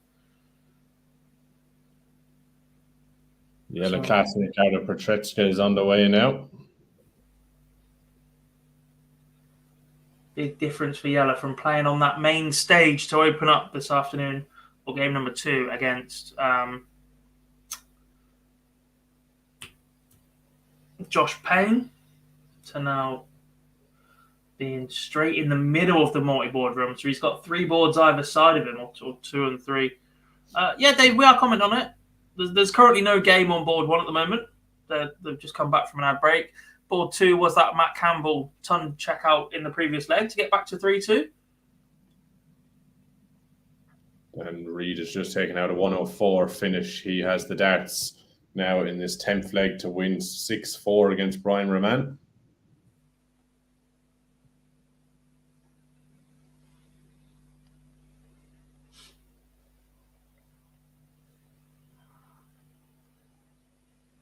There is a win on board 7 for Jurgen van der Velde. He beats Ronnie Heibrecht 6-4, 91 average. Ronnie actually finished with just shy of a 94. He misses a dart at double 16 to force a decider.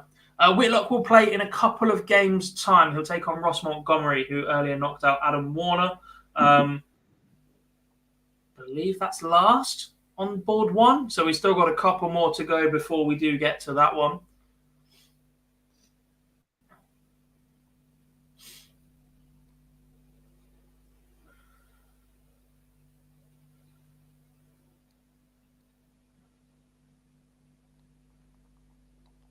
There is absolutely no fear in these young lads at all, is there? Thomas Banks left 161 after 9 in his first ever leg in the UK Open.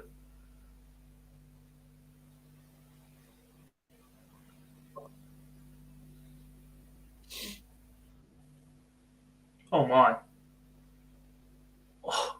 16 years old in the UK Open. You leave 161 after 9. Your opponent's back on 2-2-4.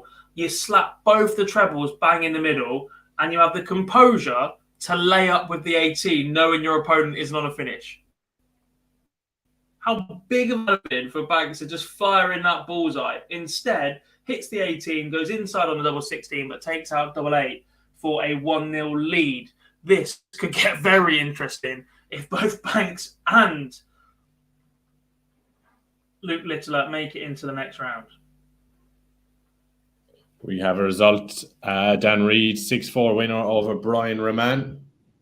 Getting the job done in that one.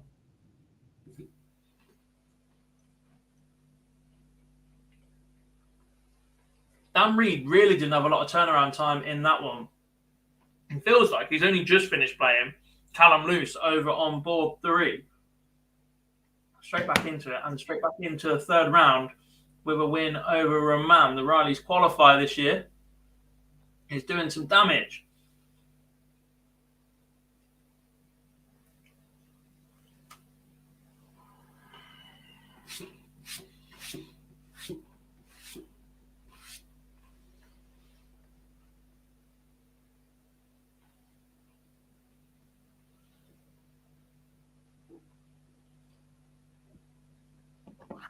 Desvan needs a run. Look, he's building his form back up quite nicely, Desvan, from what we've seen so far today. Bob says, how good is Michael Flynn? Good question. And one I don't have the answer to. He's not a player that I've come across very often. Beat Win earlier. Did he play in the Super Series last year at some point? Potentially.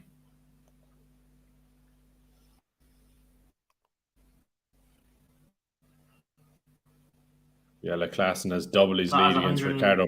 40 something players playing every 12 weeks. I tend to lose track of every single one of them as well. But yeah, there's a good chance he's played in there.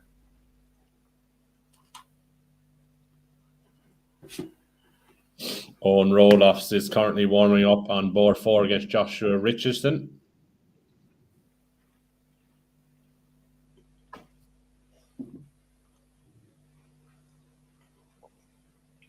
And again, this is one of the key parts about this tournament. Joshua Richardson played on board 2 earlier against Sebastian Bielecki. He played a game or 2 after his dad, James Richardson, who hasn't played in this round again yet, I believe is on the main stage.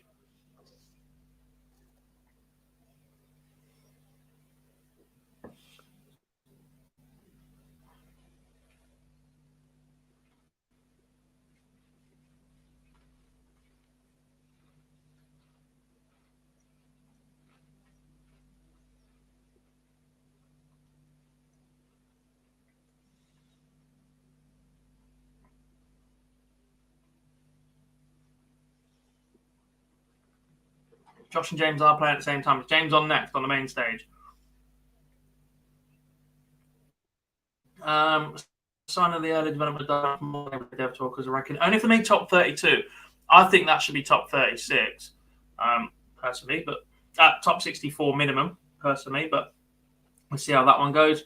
Richard, hi lads, any idea when Heavy Metal is playing? Later this evening, he's top 32, so he doesn't enter until round 4.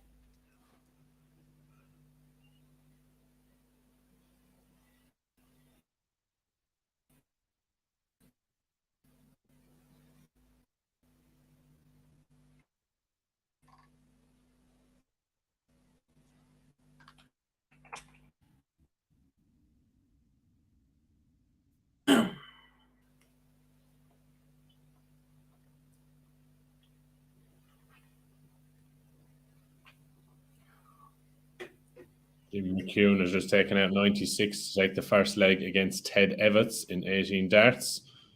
He's 1-0 up in that one. Thomas Banks 2-1 up against Graham Hall.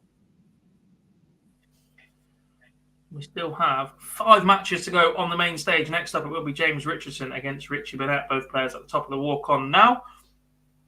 George Killington, 5-1 up, you think flying. Is only averaging 80. Jitse van der Waal is averaging 68 right now. After beating Jared Cole in a game where both players averaged around the 80 mark, a bit scrappy earlier. He's in a world of trouble right now on board number 8. Klassen leads Petretsko 3-0. He really is playing pretty good darts right now. 88 average again, but just doing enough. Thomas Banks leads Graham Hall 2-1. That's on throw. Sedlacek has taken the opener against Michael Flynn in 13 darts. I fancy watching this one now. Richie Burnett in action. James Richardson. These two must have met in the Super Series in Southampton, back in the Online Darts Live League. Definitely.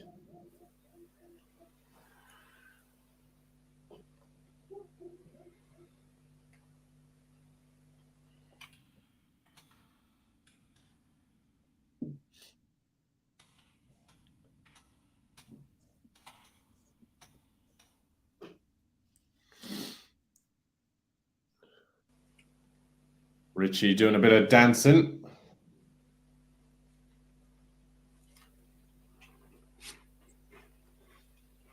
Maybe he wants back in the Premier League. Him and Leonard Gates are the next 2 picks for next year. Please.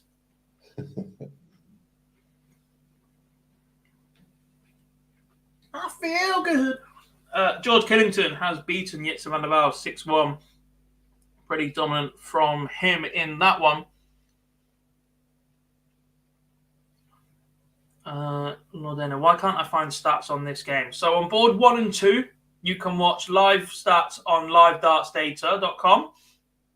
That site is hosted via the PDC. For boards 3 to 8, you can watch live in-game scores on Dart Connect. That's what we've currently got on screen for you right now. So there's 5 matches you can see, 1 warming up. You'll be able to watch scores going in as they're hit, plus all the stats in the back end of that as well. And then as the weekend goes on, matches from stage 1 and 2 will be added to Dart Connect so that all the data is stored in one place.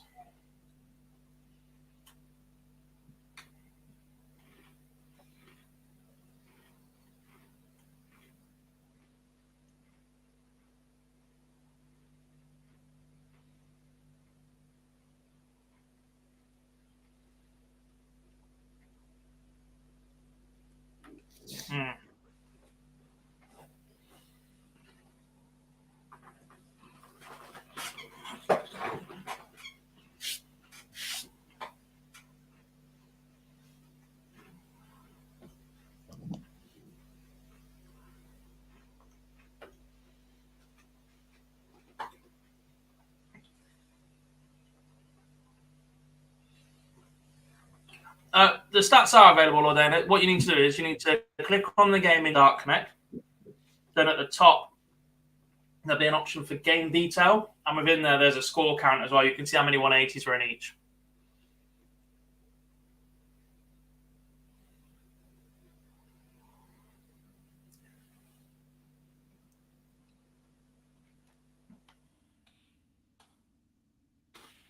Carol Sedlacek absolutely flying against Michael Flynn. He's 3-0 up at the moment, averaging 107. Jelle Klassen 5-1 up on Ricardo Petretsko. He looks set for a place in the next round.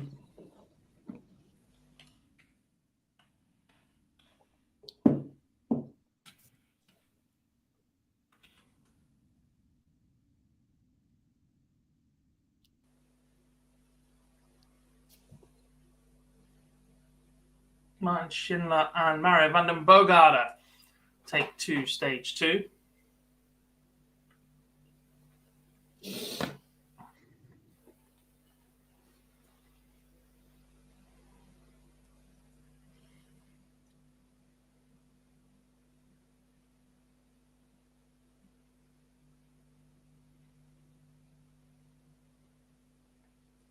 Let's have a look for you. Robert Owen. Where's the Welsh flag? Jelle Klassen has just beaten Ricardo Petretsko 6-1. Not available on that one because that one was at board 2, so it's on live darts data as a result.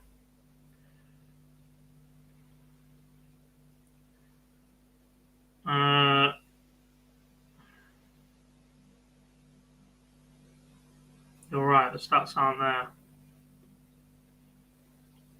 They've just got the result. Interesting. Jelle Klassen, you just said that one, didn't you? Yep. Solid. I'm surprised I remembered I said it. You know, like you are picking up things, but you're not. You just fly around boards. Oh, that's what. Yeah. Ooh, Richie Burnett narrowly misses a 180 there. James Richardson taking the first leg in that one on tops. I'll let you do board 6. Mansour Sulovic against Mickey Mansour. It could be dark by the time that one is done. I wonder, is Mickey Mansell sporting the hat that he wore 5 years ago? Can't quite see it. Elsewhere, McEwen, Evatt currently 1 apiece. Roloffs leads Richardson 2-1. Did they not play in the same World Youth Championship a few years ago? Thomas Banks leads Graham Hall 4-1. Now make that 4-2.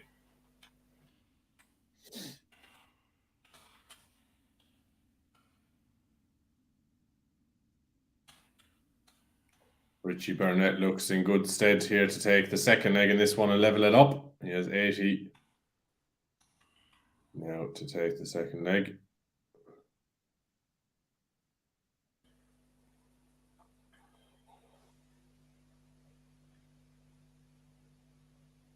And it goes. So 1-1 in that one between James Richardson and Richie Burnett. James and Josh playing at the same time.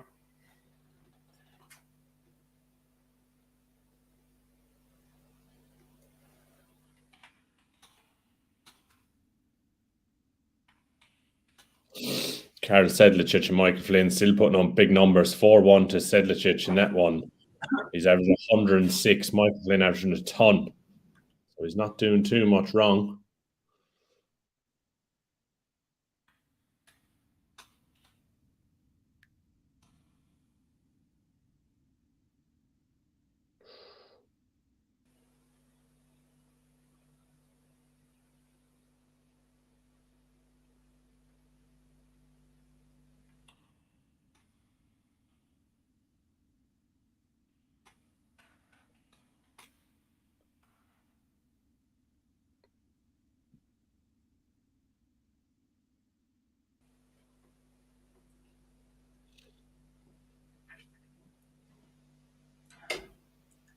At the risk of being trolled here, how does one look Welsh? There's a risky answer. You know when you watched enough compilations, it was being done in by a chat room and then let's say something up. How does somebody look Welsh?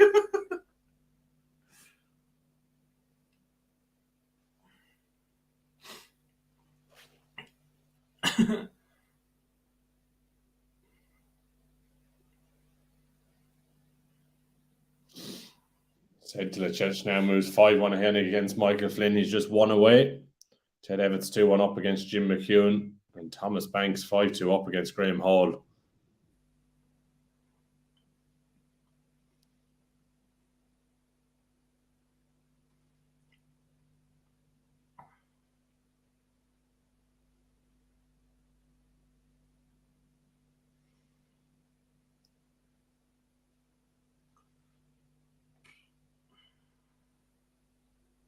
Richie Burnett has double 19 to break the throw. James Richardson here. He chooses to split and gets it in 2. So he's broken the throw. James Richardson 2-1 up now in that one.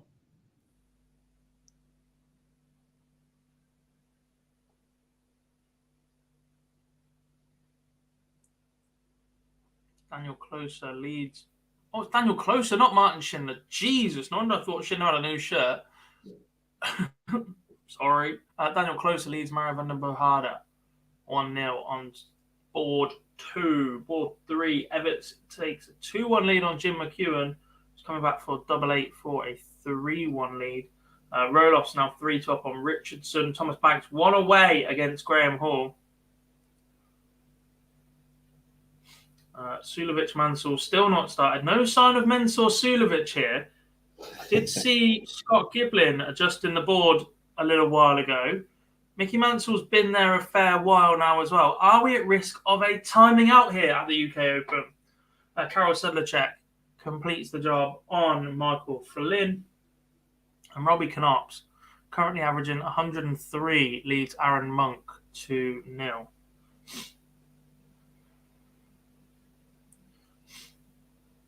Hall gets another back against Banks.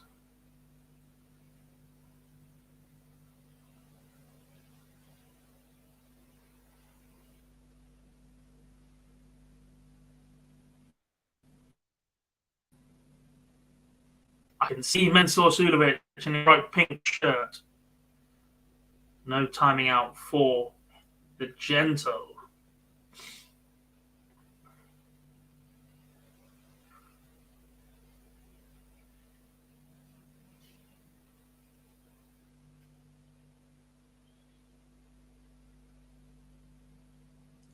Nico versus Rafferty could be an absolute belter again. Completely agree, Bob. It's the first time I've ever seen Robbie Knops play.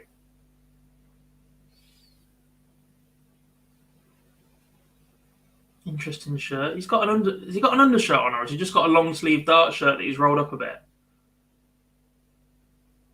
Sounds like the latter. Looks like the latter. 3/4 sleeve. Richie Burnett has just missed double 16 for a 108 to hold throw, and Richardson's coming back now for a dart to tops to break back. Oh, he slipped into double 5. So a bit of a let off there for Richie Burnett, coming back for double 16 for a 3-1 lead. And he takes it in 1. So very Richie Burnett's motoring along nicely at the moment.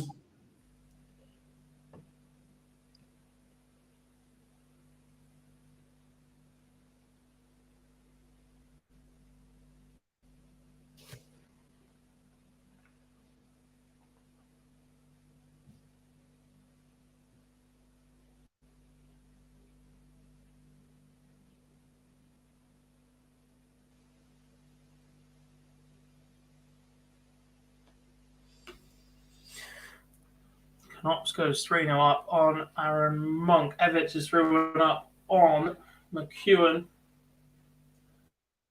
Banged in a 174 to lead 1. I am looking for that 180 start. Tidy. Thomas Banks has beaten all. What a result, man.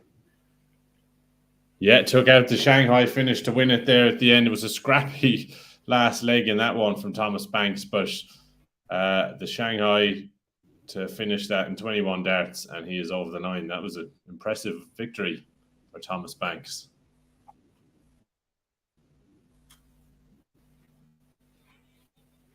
Ted Evans 4-1 up against Jim McEwen. McEwen struggling in the moment, only averaging 96 or 76. And we are on the way in Menser Sulovic, Mickey Mansell. And you know what? I'm just going to have a little follow of that on Darts Connect. Mickey Mansell has opened up with 21.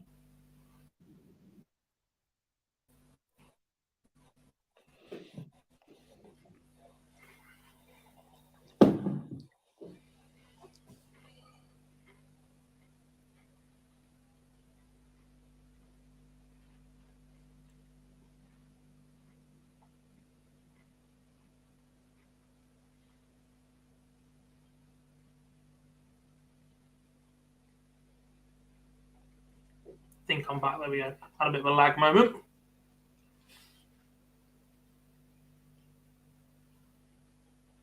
Oh, massive 1-2-1 from James Richardson. Richie Burnett was sat on 36, but Richardson takes out a 1-2-1 to hold throw and get it back to within 1. That would have been a huge leg if Burnett could have come back and taken it, but a massive finish there from James Richardson.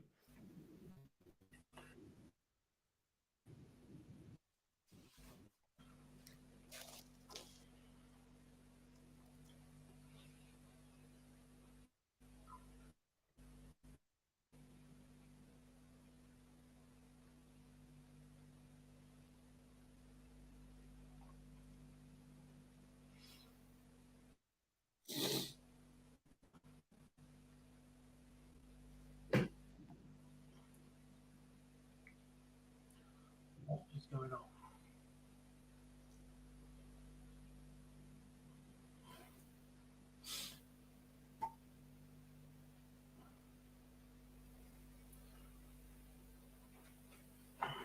You'll have to ask him that yourself, Simon. But yeah, I believe he is. Bless him. What a man.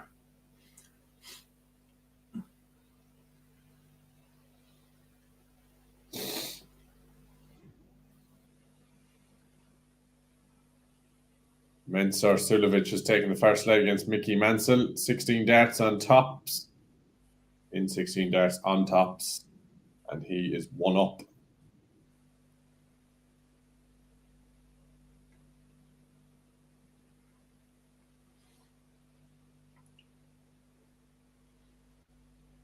Nah, stop it, Jar. Stop it.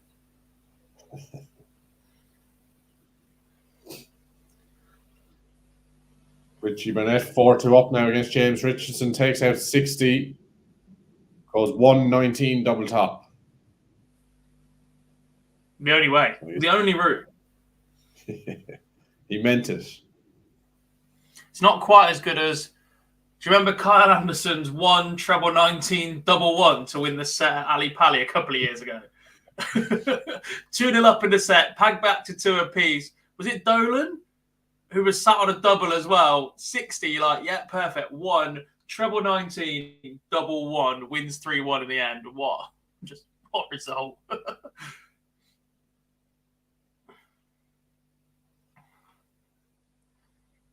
I'm sure we'll see a few more strange finishes throughout this weekend. Oh, interesting game on 5 now. Martin Clearmacher against Steve Lennon. It's the last 96 game. Joyce and Dedeker warming up on board 4. As Rolos has seen off Josh Richardson. 2 good wins for him this morning.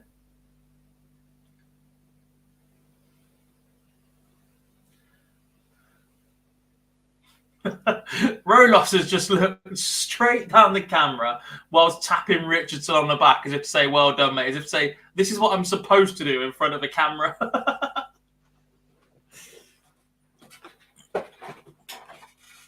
Ryan Joyce One currently of those warming up. behaviours you learn from watching other pros.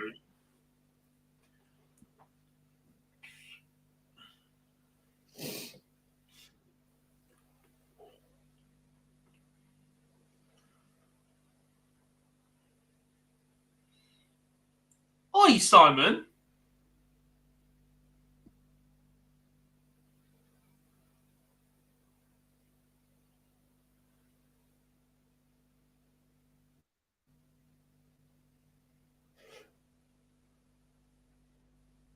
What do you mean you don't want to see me anymore?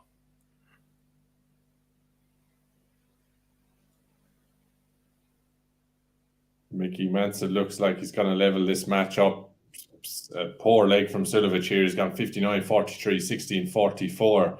So Mansell has 63 to level it up. Sulovic has left 170. See, it's a 125. Richie Burnett has just gone 5-2 up against James Richardson. He's on the verge of winning in that one. He has the darts in this 8th leg to serve it out. So Sulovic will get a pop at the 170. Mansell can't take out 63.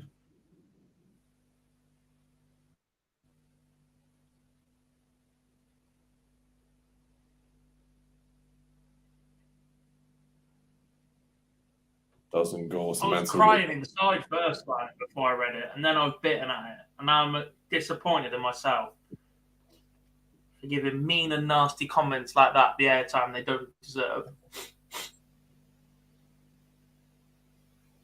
I could be on the piss right now.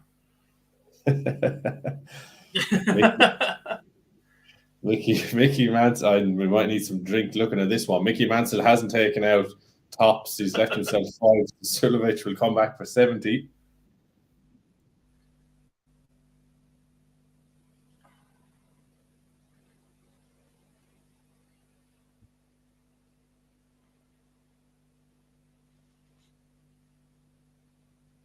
So that doesn't go. So Mickey Mansell's coming back for 5.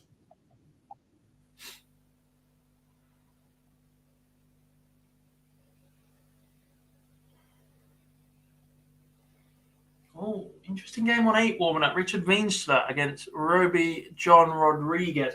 Jim McEwen's extended this match a little bit longer against Ted Everts. It's 5-2 now. And has the darts in leg number 8. So a pretty good performance in round 1. Jim McEwen just not quite been at the same level here in round number 2. It's not over yet, though. Joyce Dedeker getting underway on board 4. That should be an absolute cracker. Oh, Richie Burnett just takes out a 113 to win the match against James Richardson. What a finish from the Prince of Wales. What a celebration. Have you seen that? Yeah. Just jumped to give it the quad.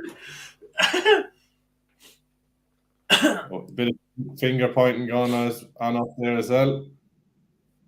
All right. I love that from Richie. The crowd are happy with that one anyway. We better win on Sunday. Who have we got on Sunday? What day is it? Anyone know? Bueller.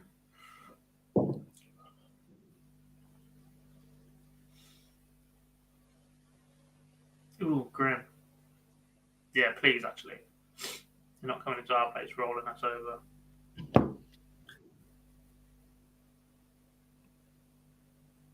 Crikey. I'm literally not going to see any of this weekend, but big game in the NHL for my team, a big game in the English ice hockey, big game in football, 2 semi-large basketball games. Oh my God. Rugby, football, the lot. Ted Evans has beaten Jim McCune 6-2. I'm going to have a terrible weekend. Terrible.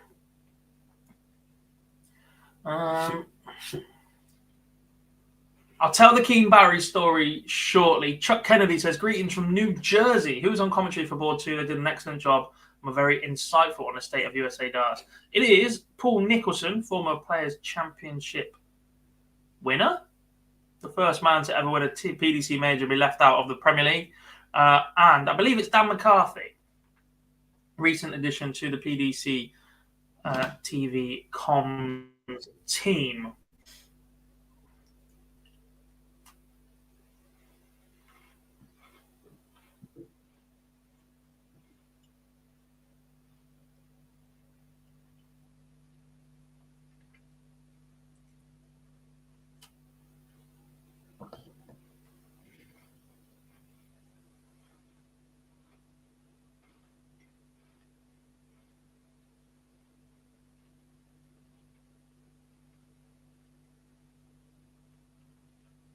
Mickey Mansell has a chance to break Mensur Suljovic here.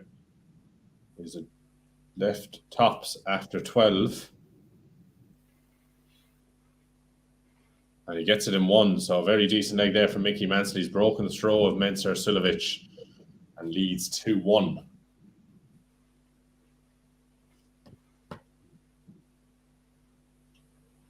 Nathan Rafferty currently leads Ryan Meikle 2-1. Looking like we're going to go back on throw, though. Yeah, we do. Martin Clearmack and Steve Lennon 2 apiece. Televitz did complete that victory over Jim McEwen. It's 1-0 Mike to Decker Franks for a 15-dart leg against Ryan Joyce. No game currently on stage 1. We're waiting for that to come back on. And on stage 2, my stream is frozen once again. But last time I looked, Mario van der Behade was 4-2 up on Daniel Closer.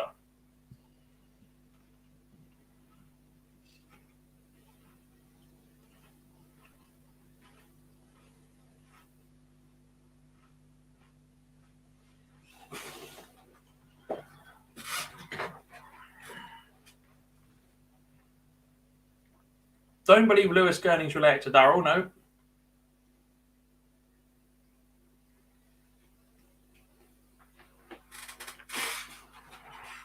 Mike de Decker absolutely flying against Ryan Joyce, 2-0 up, averaging 107 at the moment.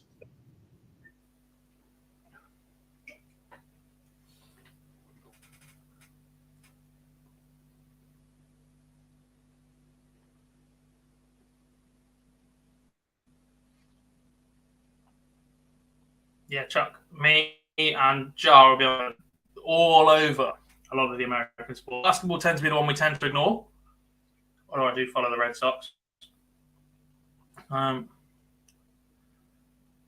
We are quite big on the NFL.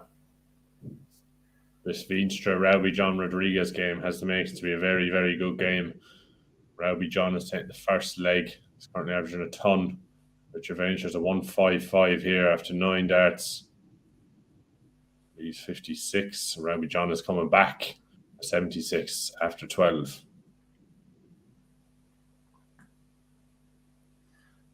And he takes it in 2. Convenient.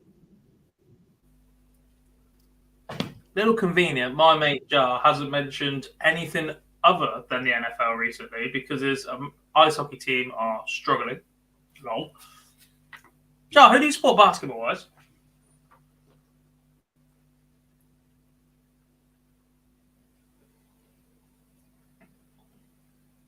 Are you a standard Brit that follows the Lakers because everybody does?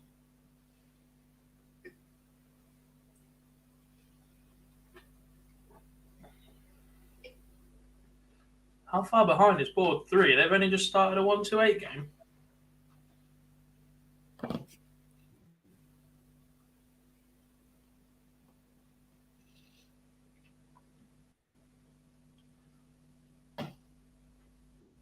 magic.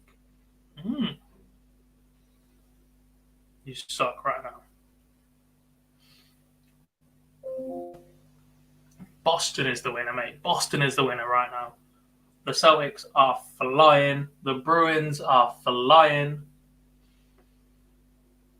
The Red Sox have had a half-decent spring camp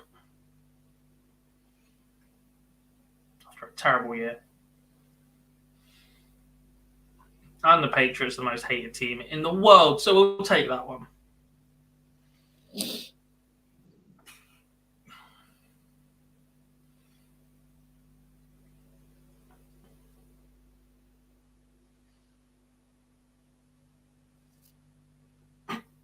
Yeah, right.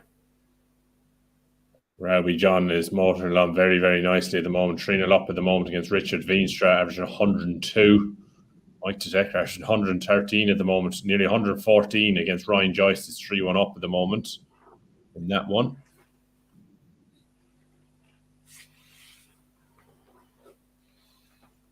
It's getting scrappy in this Menser-Sulovic Mickey Mansell game. Menser has double 8 now for level it up 2-2, and he breaks the throw Mickey Mansell, so he does take that out in 2. So a 20 dart break of throw from Menser-Sulovic. Do you know what would make me very, very happy, Jar? If the Glazers sold Man United and then bought the Redskins or the Commandos.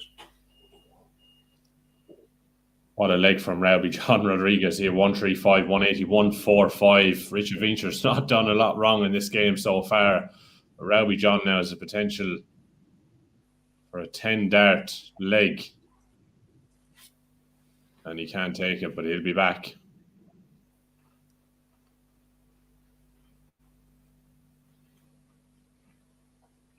They'll make your life miserable, though. Ryan Meikle back at 3 apiece with Nathan Rafferty now. Tops for Rafferty, taking us to level. Mario van der Behade has just beaten Daniel Closer on board 2. Rowdy John does go 4-0 up against Richard Veenstra.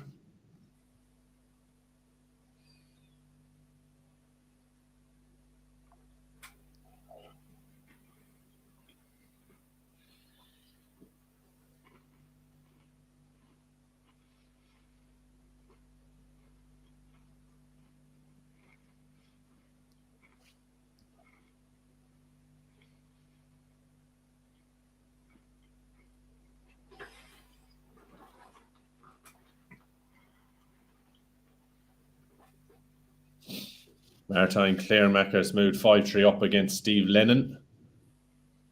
Ryan Meikle, Nathan Rafferty still level at 3-all in that one.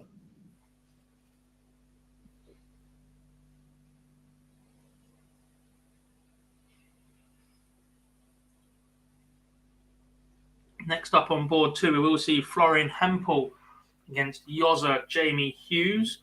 A big game to finish that session on board 2. Scott Williams will take on Jelle Klassen. That could be tasty. Walking on to board 1 now. Keegan Brown and Neil Zonneveld. Still yet to see Adrian Lewis against Joe Mernon. Josh Rock against Luke Woodhouse. And we'll close out that stage with Ross Montgomery against Simon Whitlock.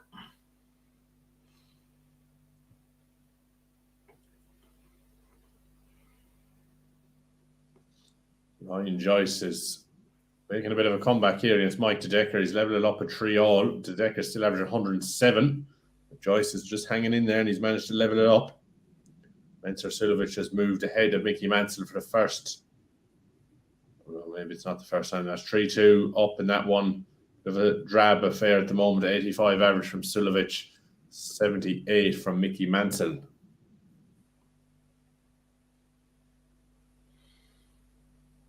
Yes, Chuck. We're all big fans of that. Very interesting. James Wade, who is my favourite player. You can come and sit in my gang.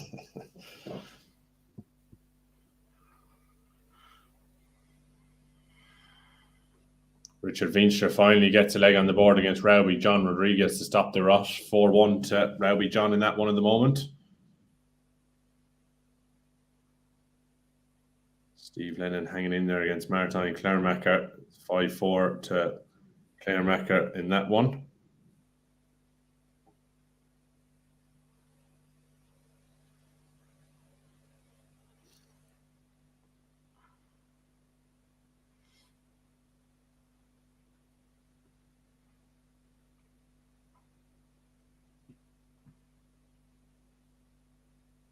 Less of that.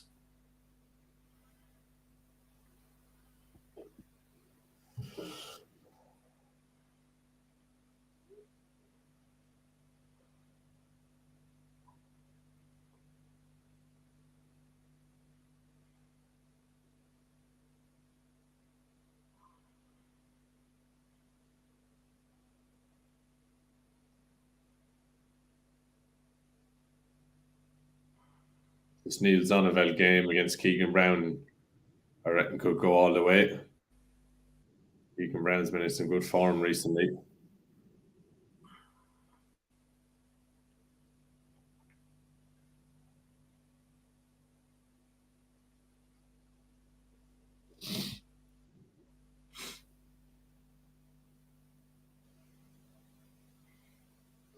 And we have a result. Martin Clairmacher has beaten Steve Lennon 6-4. He is into the next round. Robbie Johnson is 5-1 up now against Richard Veenstra. He's just one leg away from the next round.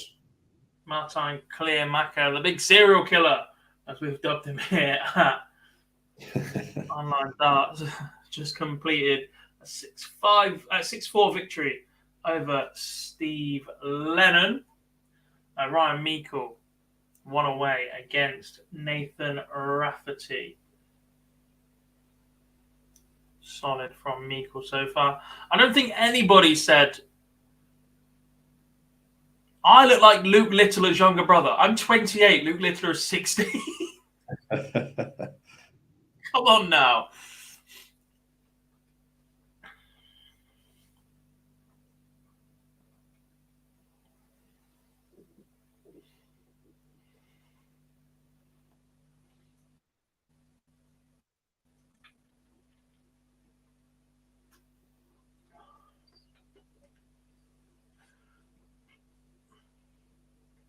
Good job I had a shave.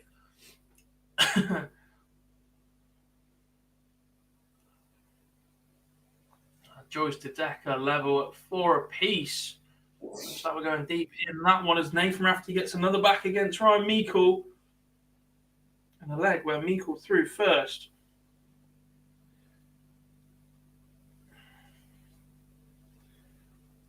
Is Roby John in blue trousers?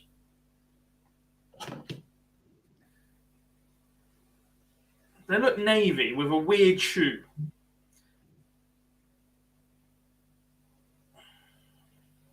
They look tight, is what they look.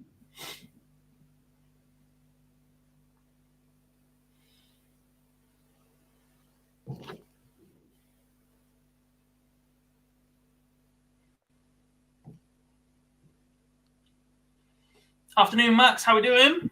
Work done for the day. Perfect. Strap yourself in then for another couple of hours of darting action. Some boards have still got 4 or 5 games to go. Come on now. I am just saying, Max did disappear while Richie was playing.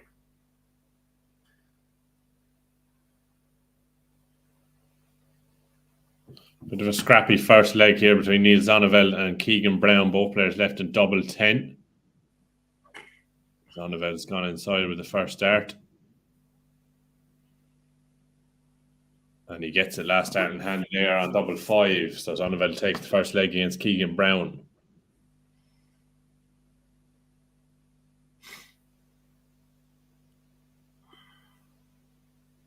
Something to note, by the way, that Martin Clairmacher win over Steve Lennon was a last 96 game. That puts Clairmacher into the hat for round 4 later. Richard Veenstra. I don't know what he's done there, but he could have missed a dart at a 1-5-2 to stay in the match, but he doesn't. get it. So Robbie John Rodriguez comes back to take out the 80 into 6-2 win for him in that one. Very, very impressive from Robbie John against a very heavily fancied Richard Veenstra. He too goes into the hat, into the draw for the 4th round. Ryan Joyce has moved ahead for the first time in this match against Mike DeDecker. 5-4 up now. Mike DeDecker is averaging over a ton, but he is behind Mensur Suljovic, Mickey Mansell. Mickey Mansell has 140 now to hold Strobe. Suljovic has left his favoured double 14. If he can't take it, and he can. So Mensur Suljovic coming back for 28.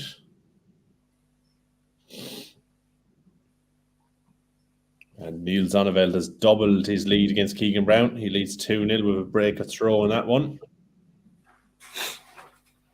Yeah, Joe, I think you're right. I think what will happen is the balls for the draw later, what tends to happen from memory is the top 32 in the world are balls number 1 to 32, and then 33 to 64 will be in the order that they qualify. So we expect ball number 33 later to be Martin Clearmacher, ball number 34 to be Roby John Rodriguez, if you're looking out for any of those in the live draw. This is where we're completely wrong. I'm going to change our system. Lorien Hempel, Jamie Hughes is on the way. And Jamie Hughes has just taken the first leg in that one. He reached the Pro Tour final a couple of weeks back, so he's in good form. A big upturn in form for Jamie Hughes. Slight upgrade to the design on his shirt. Gone with the faux ripped claw style across the Black Country flag.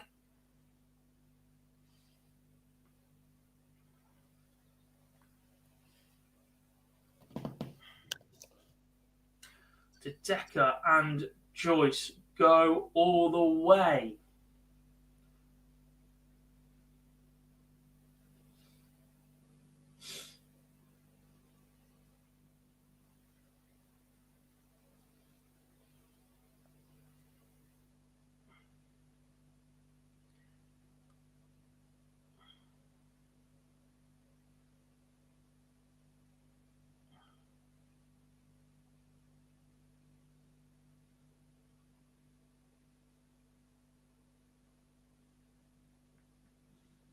Martin Lukeman currently finds himself 1-0 down to Dan Reed, who at 5-0 down in the very first round, you could have been forgiven to think that that might have been the end of Dan Reed's UK Open campaign. However, finds himself 5 legs away from being in the hat for round number 4.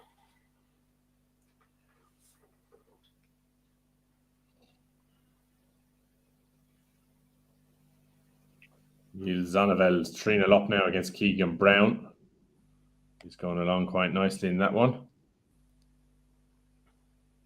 Yeah, Brown's struggling to get going here a bit. I liked his game the last few weeks, let's not forget. Looked good at the back end of 2022, just didn't do enough to keep his talk on. Was nicely placed in a race to the match play. Since then, decent run on the Euro Tour, but yet to put it together here.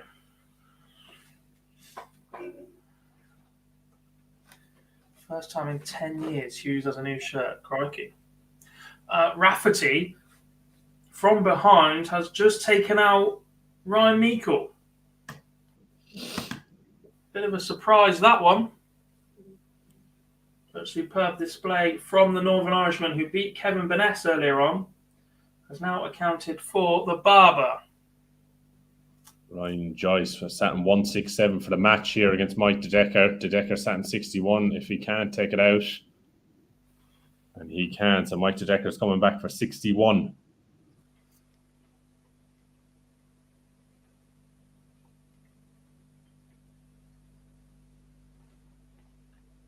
Feels like a bit of copy and paste that. For the second leg in a row, Zonneveld takes out 60, 20 tops. He moves 4-0 up on Keegan Brown.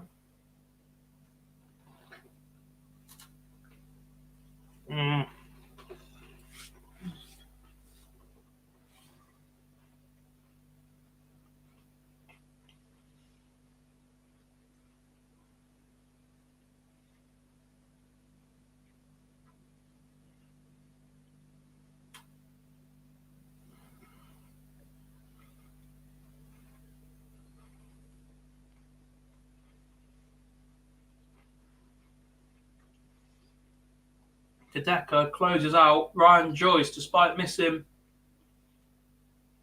match start double 16. Joyce can't take out 74. Misses the dart high at tops.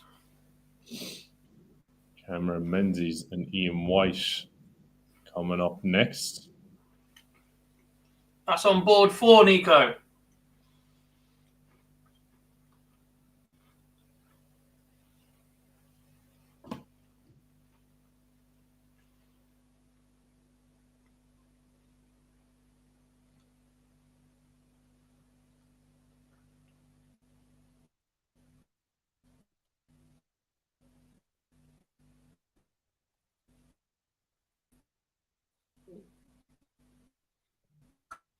Just inside. Andrew Gilpin taking on Darren Webster.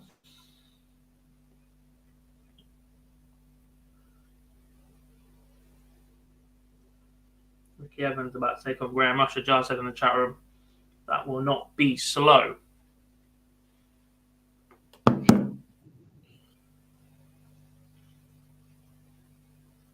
Sulovic v Mickey Mansell still ongoing here in this one. Sulovic looks like he's the favourite to win. 5-3 up at the moment and has opened up with 141.35 in this 9th leg. Keegan Brown has got a leg on the board against Neil Zonnevel, but still trails 4-1 in that one.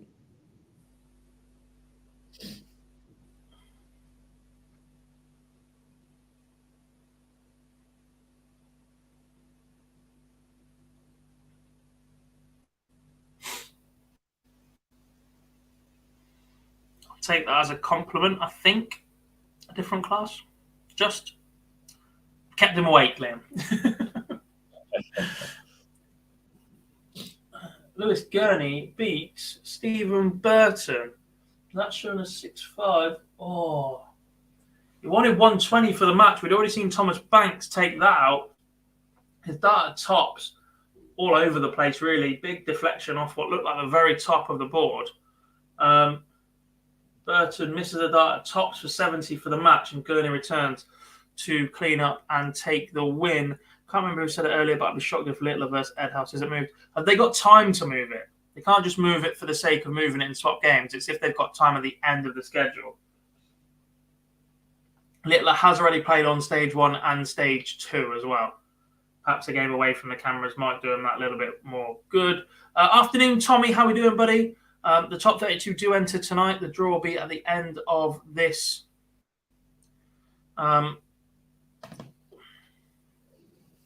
session. 7 o'clock start later. Mensur Sulovic has won his match against Mickey Mansell 6-3 in that one. 14 dart leg to win it in the end. Took a while, but Mensur Sulovic gets over the line. 90 average from him in that one. Steady performance, and he is into the next round. How far behind is 3?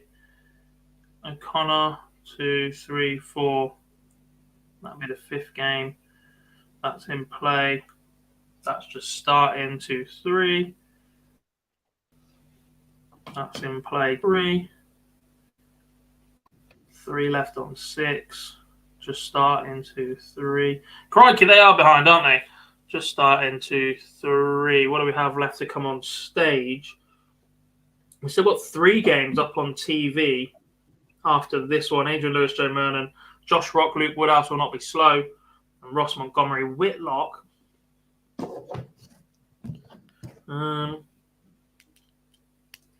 Stage 2, currently Hempel. Watermain and Kirchmar shouldn't be slow. Steve Beaton, Connor Scott should get on with it. Scott Williams, Ella Klassen.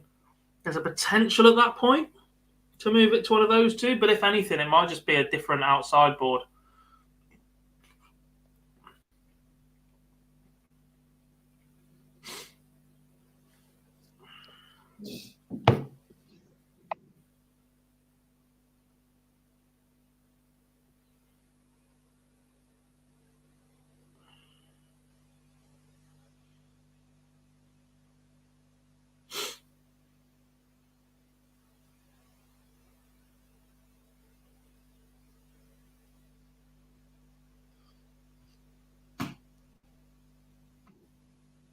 Bit of a fight back on here from Keegan Brown. He's still 4-3 down, but he has the darts in this leg, so he has a chance to level it up. He was a couple of legs behind him just a minute ago.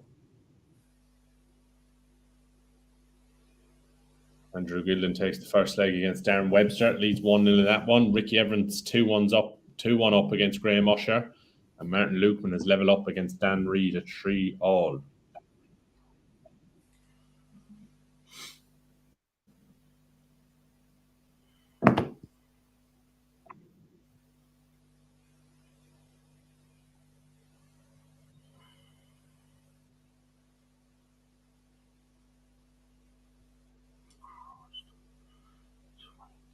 Yeah, Barry, a little bit disappointed with Steve Lennon, just edged out by Martin Clairmacher. He's had a bit of an improvement in results in the last couple of weeks, though, so he'll take some confidence from that.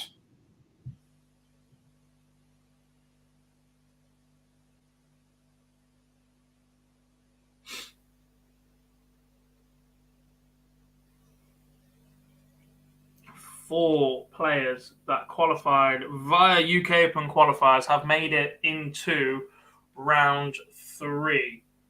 They are Dan Reid, Lewis Gurney, Thomas Banks, and Luke Littler. I didn't get that. Could you try again? Shut up, Siri. Andrew Gilden 2-0 up now against Darren Webster. He's not hanging about, averaging 97 in that one at the moment. The oldest Riley's qualifier to progress is 24. That's ridiculous. The changing guard might well be here.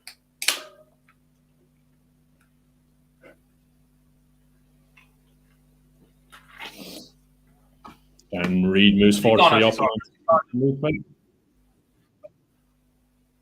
She signed a pre-contract agreement.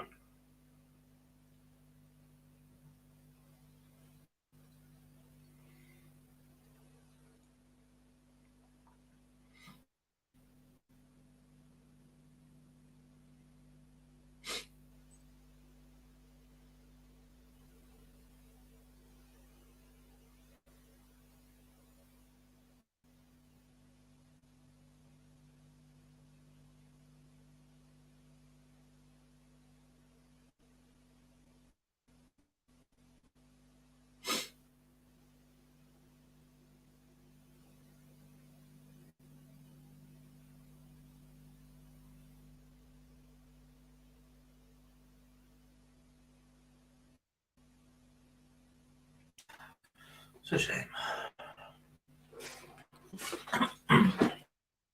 Jeremy Hughes level at the moment, 3-all in that one against Florian Hempel.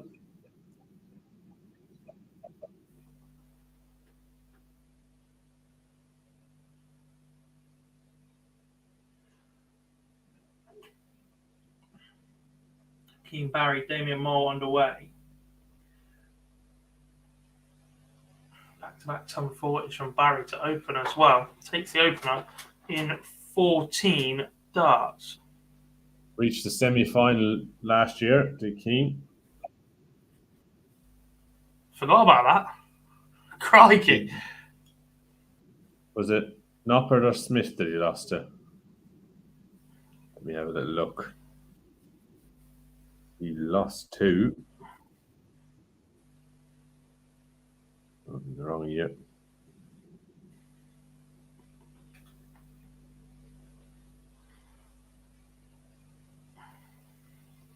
Barry Keane. Leave it out. What is the furthest round of Riley's qualifiers ever got to? Believe might have been a quarterfinal in there. Did Barry Lynn make the quarterfinals?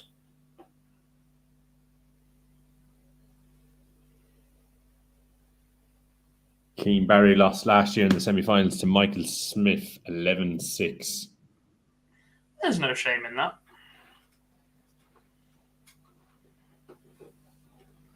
Danny Noppert only averaged 85 in winning the final last year. It's a tough day, though. 3 games in one day. You'll take him. Quarterfinals, Paul Hogan. That's a good shout, yeah. The professional amateur for so long. Crocodile Dundee. That's his nickname, isn't it? Yeah. Where did Barry Lynn get then? Was he last 16?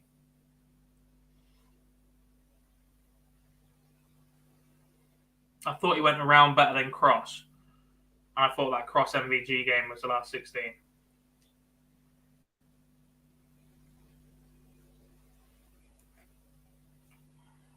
Barry Lynn was a quarterfinalist in 2016.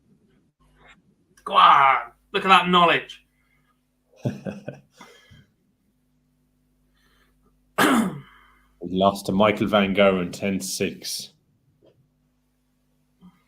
He beat Gary Anderson. He beat Gary Anderson on stage 2. Gary was livid about being out there.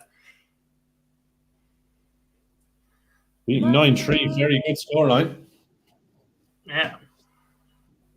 Gary was world champion at the time. Mm.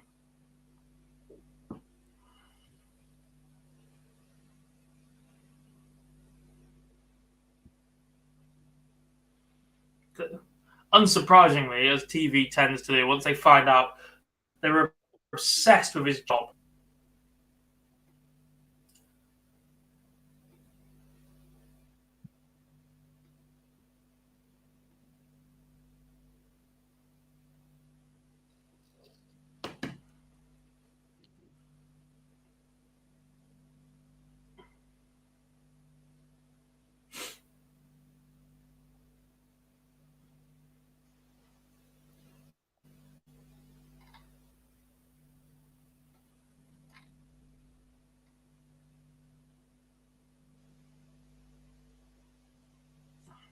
Yeah, tonight will be on a separate stream hosted by Mr. Jarlath Eaton.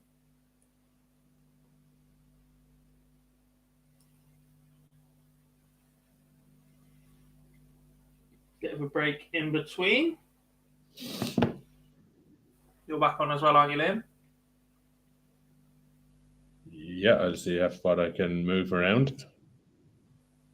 Lovely, man. Daryl Pilgrim has not got the best tournament average so far, surely. Has he done it again?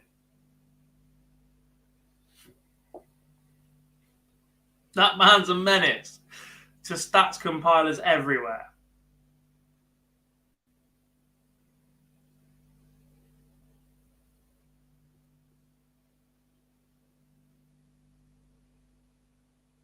Oh, Connor 2-0 up against Evan Peters at the moment. It's currently averaging 104. Doing well.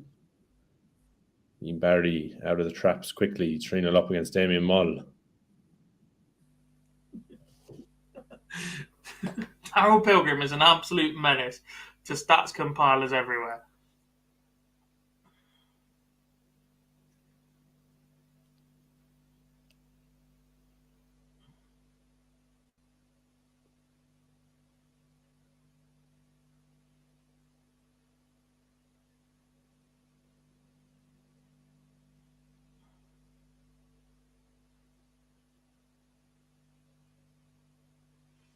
Andrew Gilden's just gone 4-1 up on Darren Webster. That game's gone under the radar a little bit. 91 average plays, 89, just plodding along nicely. Cameron Menzies leads Ian White 2-1, averaging 96. Does that mean we can see Sky Sports voice in the background somewhere? We could for his first round game. Graham Usher leads Ricky Evans 5-4. We said that game wouldn't take long.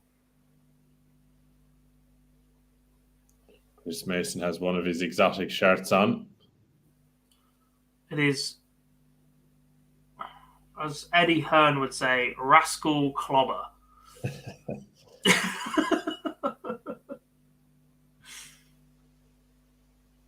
Martin Lukeman has turned it around against Dan Reed and has knocked the Riley's qualifier out in round 3. His day went on a lot longer than some might have expected at 5-0 down in the first round to Callum Luce.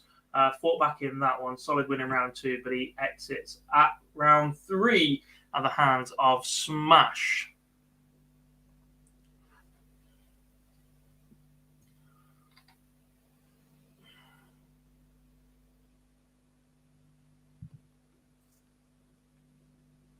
The highest losing average so far, Tommy, is Daryl Pilgrim's 102. That's why it's the best average of the tournament, because we've seen some slightly better averages in matches that have been won, but their tournament average has dropped because they haven't backed it up in the following.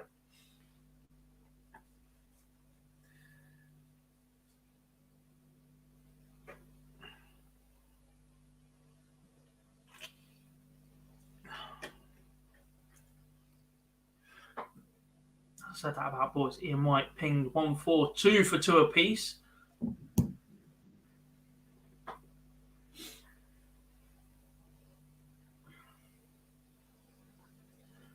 Graham Usher has just left 99 against Ricky Evans. As Evans finds himself on 86. Usher first dart, treble 19. Single 10 and an outside on a double 16. And I've already seen it on Dart Connect, but Ricky Evans is forcing a decider here. This 86, single 18, another one, and a 25. So Usher's missed 3 more in hand. Usher has missed 4 match darts against Ricky Evans to book his spot in the draw later this evening. And Rapid has snuck in and forced a decider. Ian White from 2-1 behind just takes the lead against Cameron Menzies. Can see Lee Boyce's mug. He's not quite front row for Menzies' game, but he has stood there in the second row. Warming up on board 5, Madders Rasma against George Killington. Willie O'Connor leads Devon Peterson 2-1. Keen Barry, or Barry Keane, whichever you fancy on here, currently leads Damien Mole 5-zip.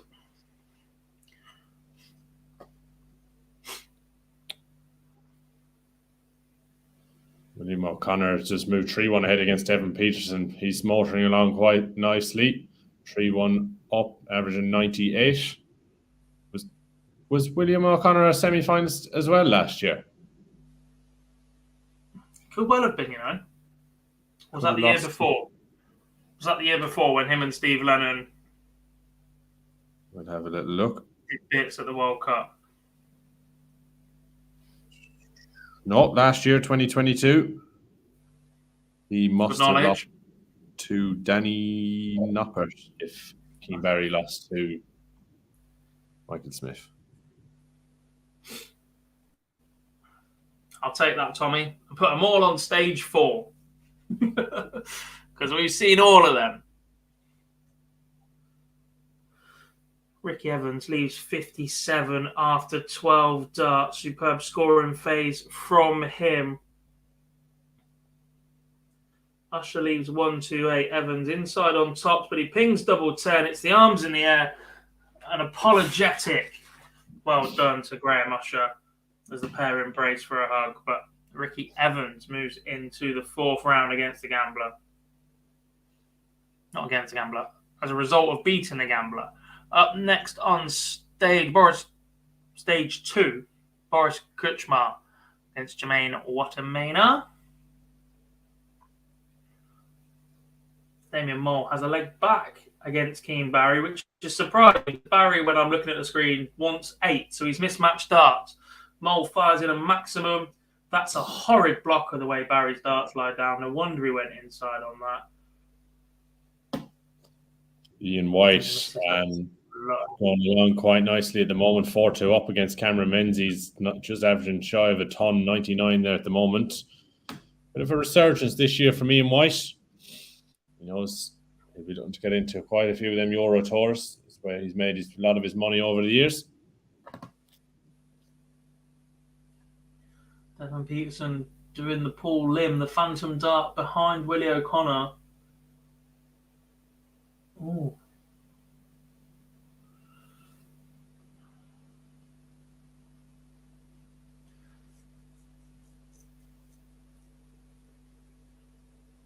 That action of Devon just seems to be getting a little bit shorter. I'm not sure if that was what he was trying to show us on social media the other day. The pause is smaller, the backswing is smaller. Feels like he's dragging darts low an awful lot. Andrew Gilding defeats Darren Webster 6-2. 92 average for Webster. He's had a half-decent run so far this morning, but as we said, difficult to put together 3 matches on the spin.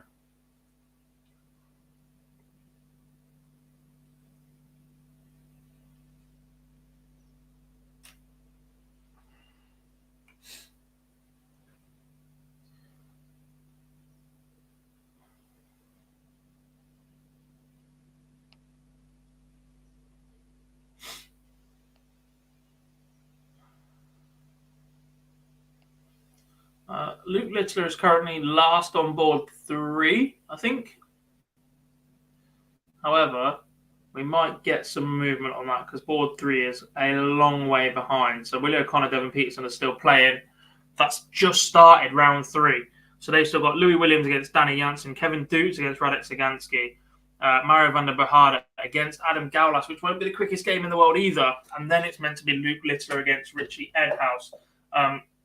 That board is a long way behind. I suspect we might get some movement.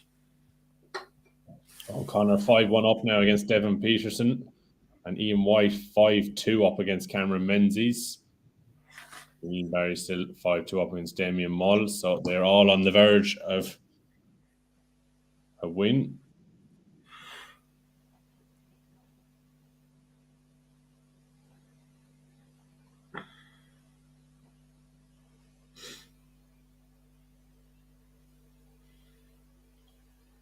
Last game on board 8 looks an absolute belter. In fact, now that Evans Usher game is over, it's Desvan versus James Wilson next. Then we'll see Thomas Banks, Connor Heenahan. Could quite possibly see that board finishing first.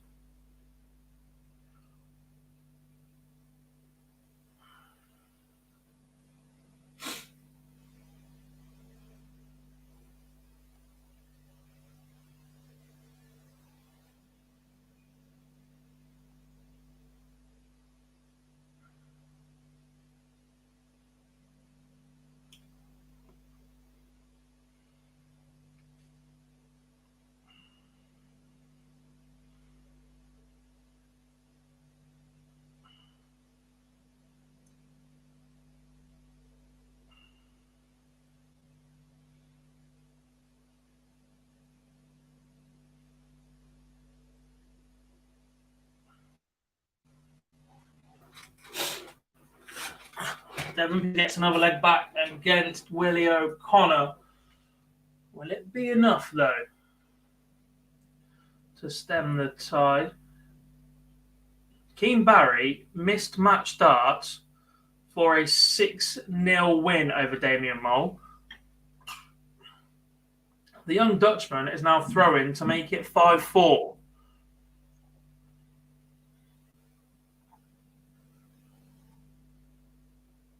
And Ian White has just got over the line against Cameron Menzies. 6-2. Very, very impressive performance there from Ian White, as Adrian Lewis and Joe Marnon are now coming out for their tie. Yeah, look, I'm not exactly the expert in facial hair. I'll have a look, but I'm not sure that look suits Joe Marnon. Maybe he's just prepared for the cold in Minehead.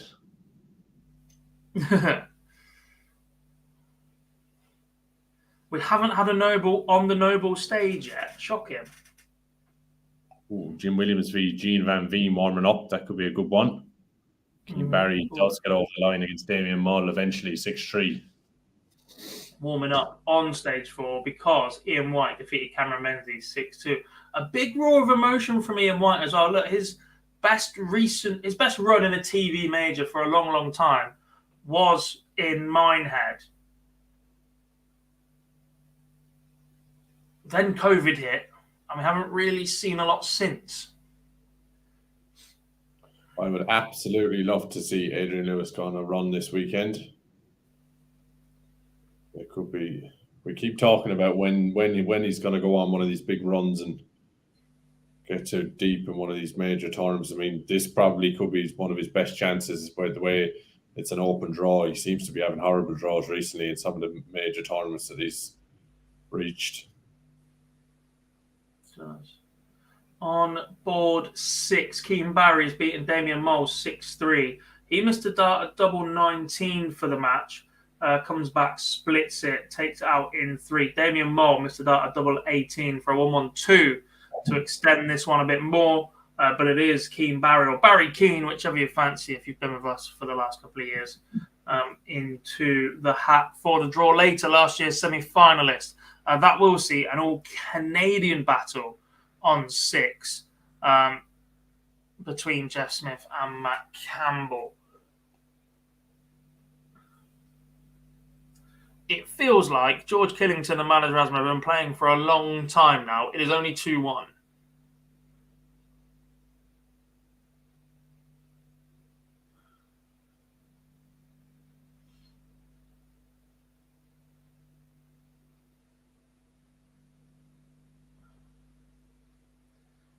Darius Labanauskas is on board 7 warming up. Can't see who his opponent is though. They're not there and it's not been clicked on the iPad. Let's have a quick look. Neil Zonneveld after his win over Keegan Brown. And then we'll see Ted Everts against Owen Roloffs. Complete board 7.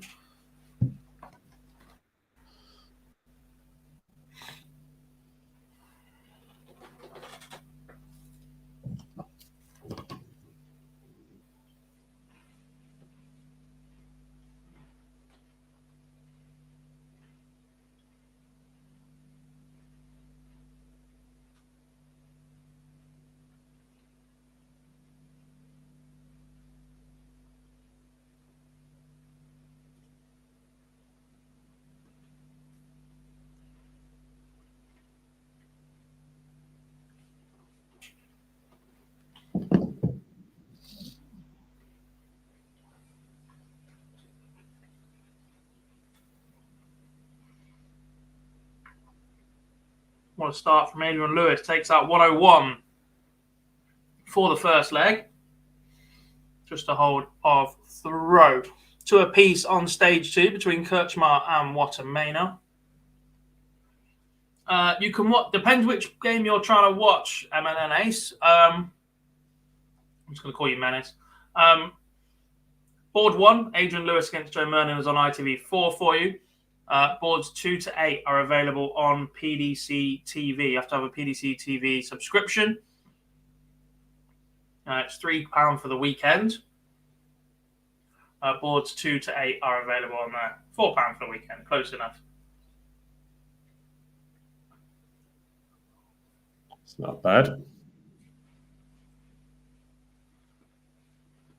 Adrian Lewis getting in a bit of a rhythm here. Looks really decent in the opening a couple of legs.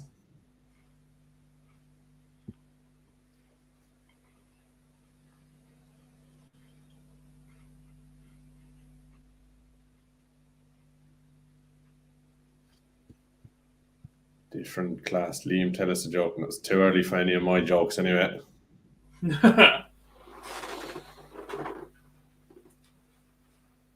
Boris is 2-all. Boris is 3-2 behind.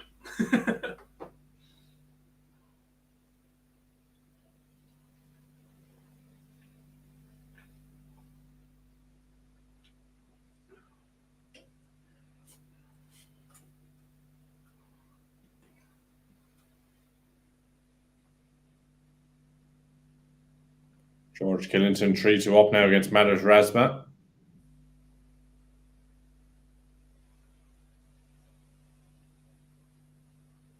Lewis is 1-0 up at the moment and he has Shanghai.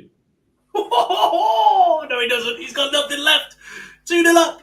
He's taken out 101 and 120 checkouts for a 2-0 lead against Joe Mernon. That was good. And he's straight back in the treble. Go on, George, you let him know. He's just banged in a maximum.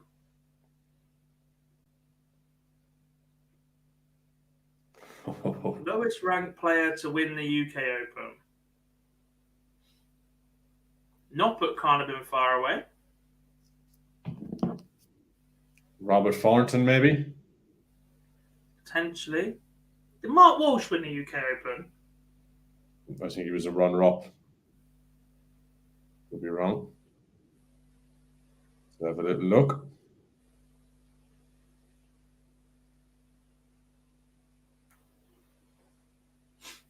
Rolling shoulder. Aspinall?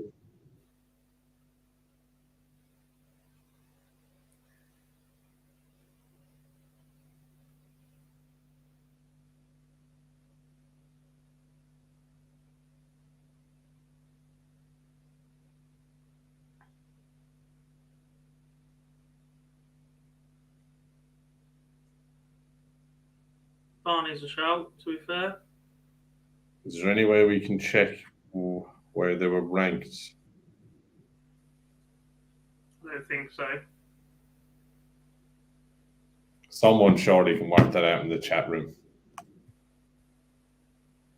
We'll leave it to someone else.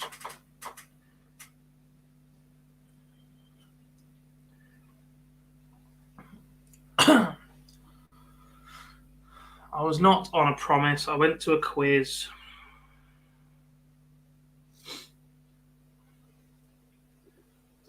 My mate, his wife, my brother, and another friend. No promise in sight.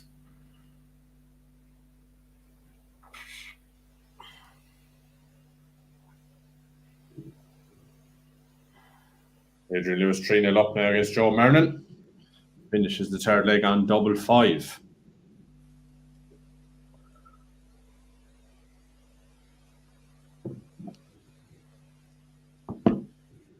We'll go with Barney.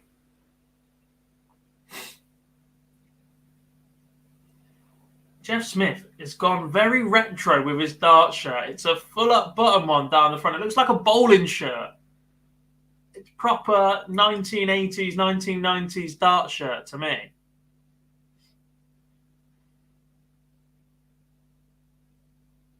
Where is Barney? When does he play?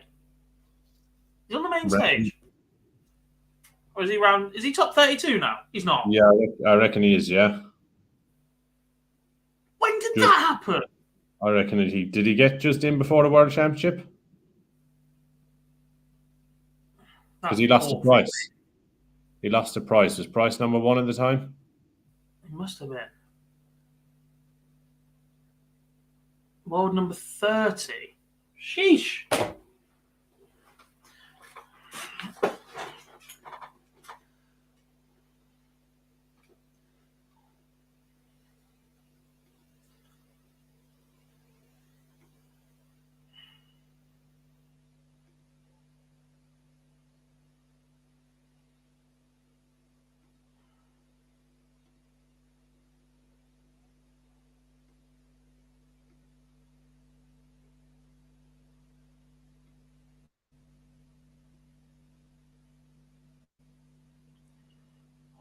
But you get this cleaned up.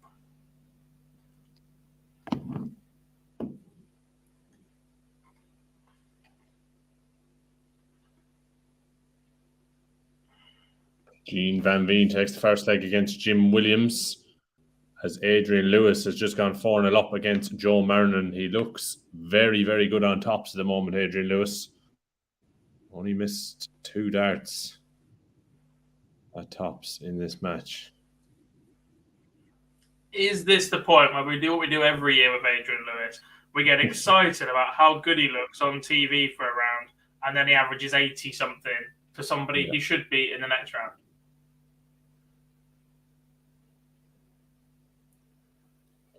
An all-Canadian affair. Matt Campbell 2-1 up now against Jeff Smith.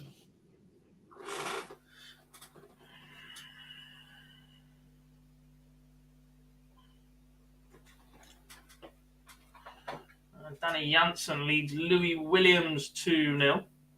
Jim Van Veen just taking the opener against Jim Williams. Rasma Killington is 3 apiece. Sonneberg Labanowski's just getting underway. Jeffrey Desvan's form continues. He's 3-1 up on James Wilson. I quite like. Was that always there? I quite like the ticker on ITV. Not always. They give sporadic updates. Oh. Lewis misses the second dart at treble 19 on the 138. Wasn't far away. But he looks certain. He's 3 darts, return with 3 darts at double 16 for 5-0 lead. Vernon looks Can't like get much closer than that second one.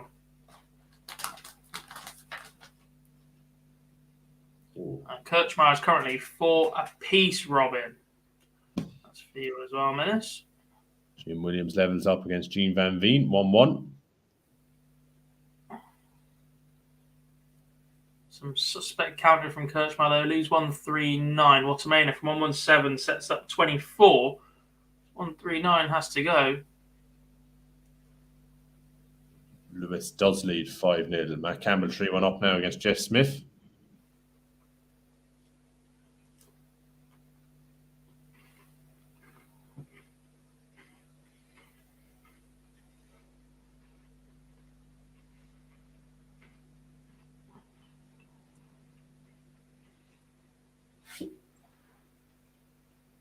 A huge roar from Jermaine Watermana, who has just broken the Boris Kirchmar throw and then opened up with a maximum in leg 10. It's Watermana with the darts. Oh, and then he only scores 43. Did he just let out that too much emotion there? The 180, the huge roar. Struggled to settle himself straight back down. And a 140 from Kirchmar gets him in the lead in this leg, albeit by a very small margin. Jeffrey just won. He's having a good day so far. 4-2 up against James Wilson. I mean, he'd fancy his chances with the way this open draw works as well. He's had a couple of good games now today.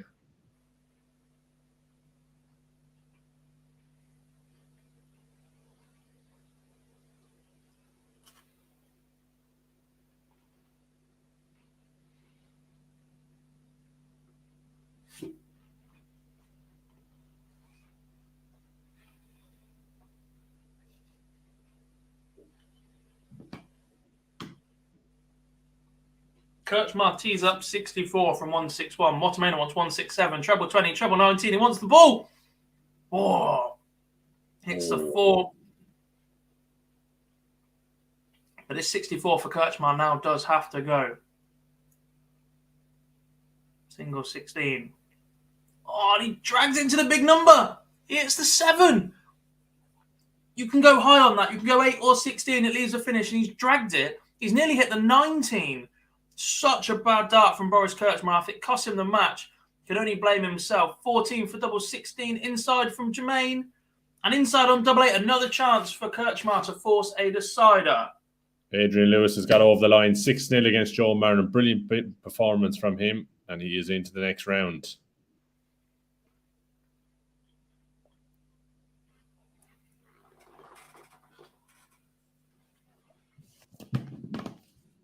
Three more mismatched darts from Boris Kirchmar. And it is a double 4 for Jermaine Watermana. He starts pointing at somebody in the crowd. But the Dutchman wins 6-4.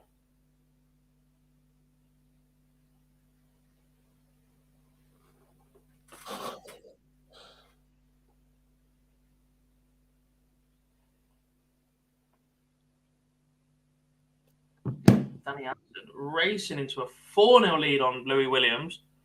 Make that 5. Boris Kirchmar is not the kind of bouncer you want to meet on a door somewhere anyway. No. If Boris comes up to me and tells me today is Wednesday, I'll agree with him.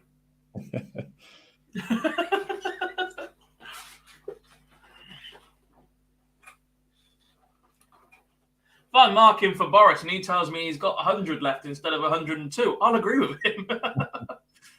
If that double's on the wire and he said it's in, it's in. Boris, you scored a ton from 165. You're not on a finish. No. Okay, Boris.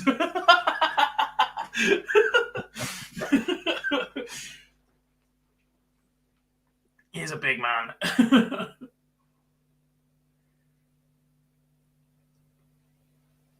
Matt Campbell just won away now against Jeff Smith. 5-1 up there. Louis Williams has just got a leg on the board against Danny Jansen. He's 5-1 behind in that one. Good standard between Jim Williams and Gene Van Veen. 2-2 in that one. Williams averaging just shy of a ton, and Gene Van Veen averaging 95.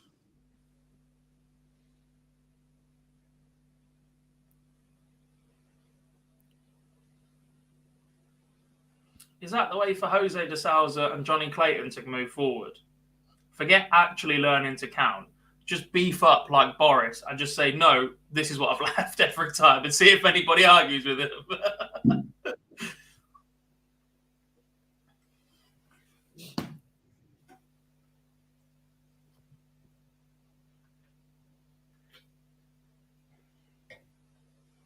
6 weeks away from Johnny Clayton having forearms bigger than my head. Danny Hansen defeats Louis Williams 6-1. Superb result for the Dutchman. Louis Williams just not the races in that one, finished with an 85 average. The tournament that sort of launched Louis Williams as a Riley's qualifier just a couple of years ago.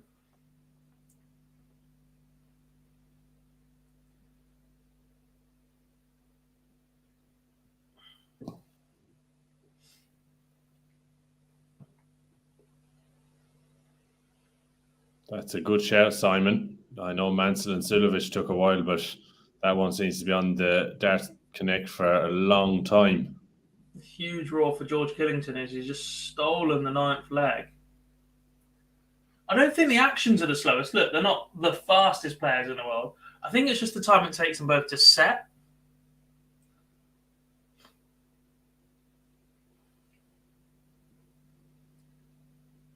Yeah, Rasmussen not this 5 years ago for Louis Williams at the UK Open. Are you sure? I was there that year. Jar, did we go in 2018?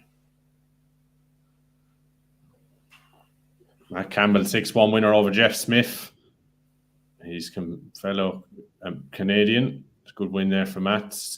92 average. Gene Van Veen is level up against Jim Williams 3-all in that one. Both players now averaging over a ton. Two very exciting additions to the PDC Tour.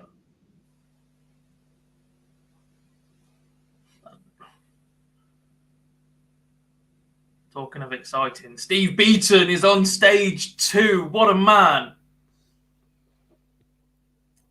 This time last year, I was on my way to do the event I'm doing tonight with Steve Beaton. However, tonight is Robert Thornton and Matthew Edgar in action.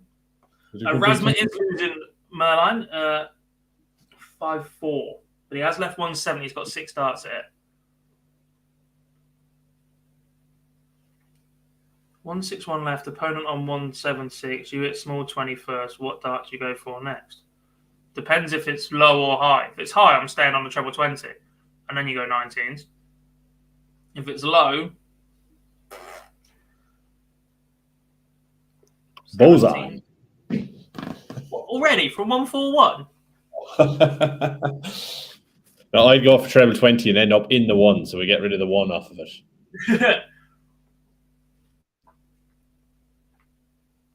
We don't have a live stream, Erasma, on PDC TV. So you have to be a PDC TV subscriber. You can pay for a weekend for just £4, $3.99 to watch all 8 boards or 7 boards.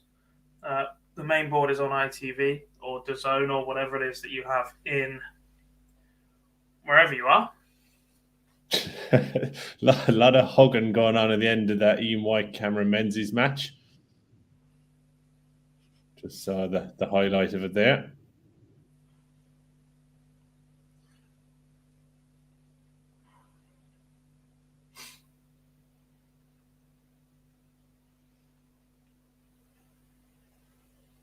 Radek Sagansky and Kevin Dotes underway. We're going all the way between Jeffrey Deswan and James Wilson.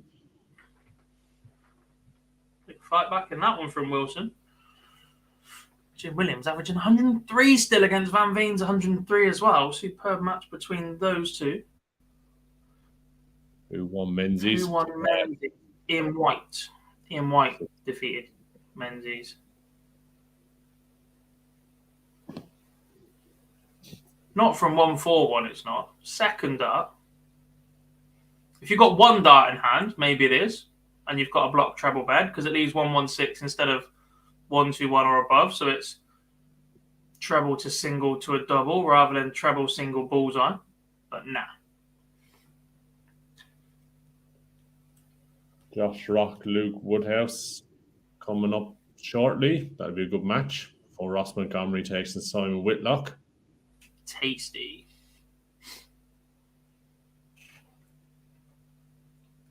I am just going to pop off for a quick coffee gob. I'll be back in a couple of minutes. I'll let you. Aye, Boris is still around. We'll give him a call.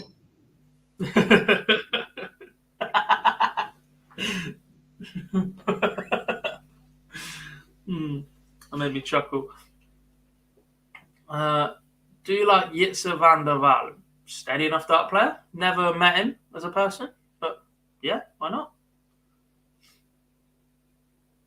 Lots of support there for Josh Rock. ITV are in good times. Yeah, they are showing a lot more too and everything else. Do we think it's because that stage 3 is so far behind now that they are filling ahead of that with the prospect of having a lot of time to wait until they can do the draw, because they are going to be in that position. The draw will be live before they go off air. Any football players this weekend? Yeah, plenty. It's Liverpool Man United on Sunday. Big game in the National League for Notts County. Used to work for them, so I tend to keep an eye on their results. I got a crazy weekend sporting-wise, and I'm going to see none of it.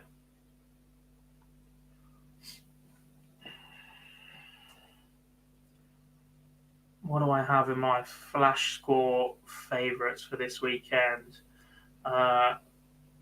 England won the cricket this morning. We got the Celtics versus the Knicks tonight. Oxford United away at Lincoln. That's an absolute write-off. Notts County away at Bromley. I've got Harlequins at home to Exeter Chiefs in the Rugby Premiership this weekend. It's Bruins versus the Rangers tomorrow night, after their big win last night. It's Nottingham Sheffield in the Elite League. Liverpool Man United in the Premier League. Nottingham then away to Guildford in the ice hockey. Celtics Knicks Monday morning for us. Busy weekend. Sporting wise, top 2 in National League 100% deserve to go up. I agree in the past that the standard wasn't quite there, but right now you look at how many clubs of considerable size and fan bases and the growth of football continuously, there is enough there now for 2 to go up, 2 to go down, and it to not completely kill off clubs. The fact that clubs the size of Notts County have survived down there for a while, Wrexham, Salford back in the day, there's more than enough to sustain that now. Look, and getting stuck down there, trapped for too long, is more of a detriment than to one up, one down, one back up again with a chance of 2 straight up. That needs addressing. Or rebalance the football leagues to 5 divisions of 20. That's my radical change for English football. The top 8 in National League are good enough for professional standard football now. 3 up, 3 down from every division. That's the plan. Is it cold there? Barzy travelled from Exeter to Minehead last night. He phoned me on the way. It was -2 degrees at that point.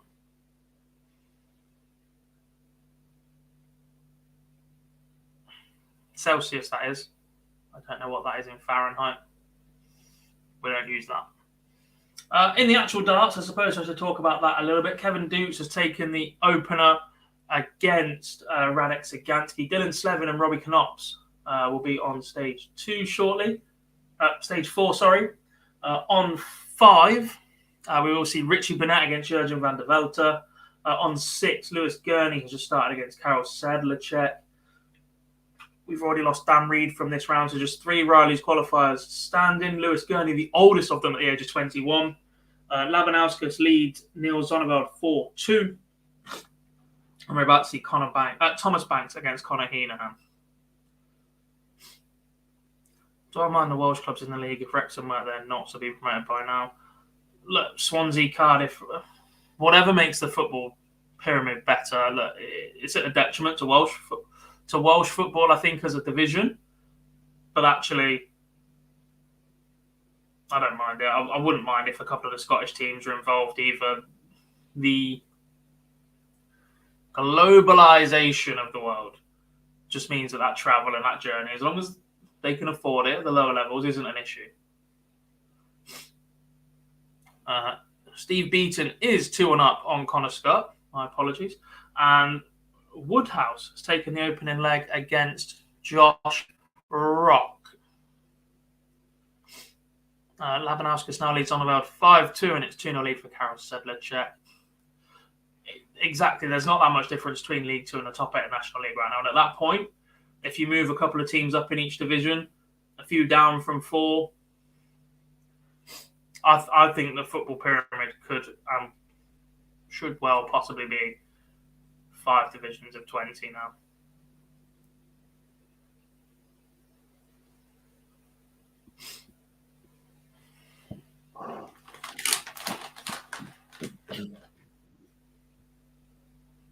All right. Steve Beaton up 2-1 against Connor Scott.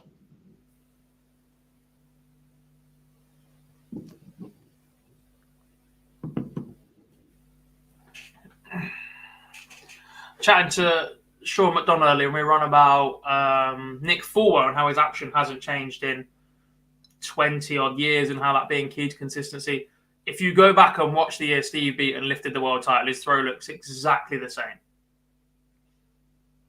Yeah, it's the same as the likes of John Lowen, Wolfie. Some of their throws are just unbelievably. The longevity with some of their throws is just ridiculous. It's probably why they've been at the top for so long. I wouldn't say Steve Beaton's throw is textbook, by the way. I don't think he extends his arm long enough, but he's been doing it for long enough to be consistent enough, and I think that's why he's not gone that little bit further in the last 30 years since his world title, but it has enabled him to keep consistent with everything else he does.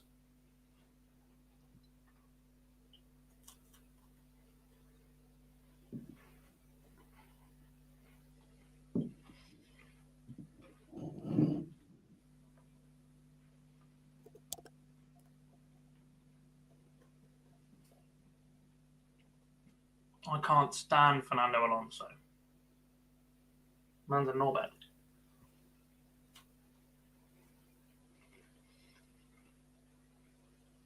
I did have a little look at the race to the match play. I know it's a long way away the other day, but I believe Steve Beaton is in the provisional spots. I could be wrong.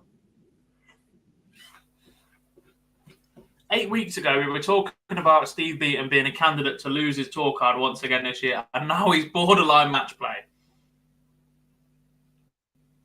Right, I think he's right on the edge, maybe 15th, 16th.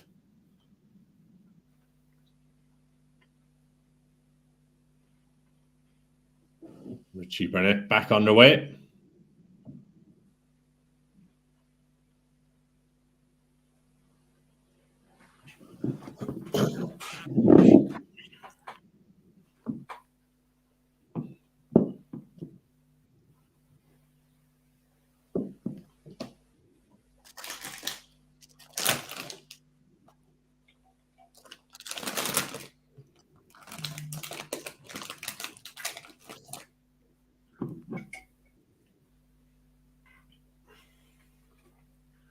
So 2 of our last 3 Riley's qualifiers are in play right now. Lewis Gurney's got a leg back against Karol Sedlacek, but still finds himself 3-1 behind. Thomas Banks has taken the opener against Connor Heenahan.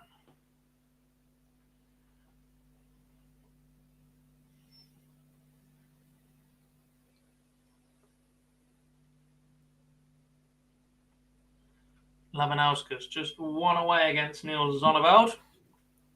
Sagansky gets another back against Kevin Dutz from 1-0 behind. Josh Rock moves 2-1 in front of Luke Woodhouse with his little strut across the stage.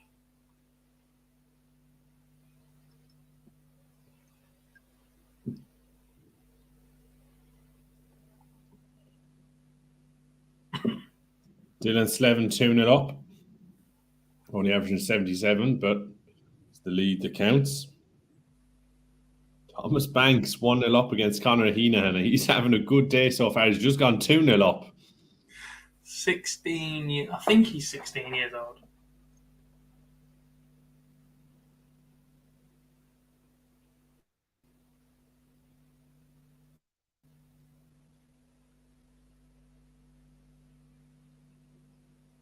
Ooh, Josh Rock went 4 perfect darts just straight into the treble 5. It looked like it could have gone. Not to be. I'm sure we'll have another close one at some point this weekend. He must be 16 to have played.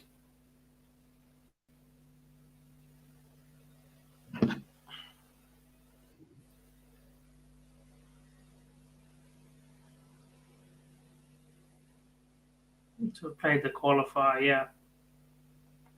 August 2021, 14-year-old making a name for himself, so he has to be 16.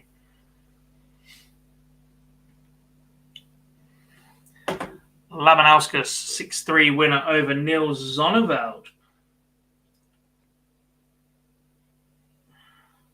Lucky D is into round number 4.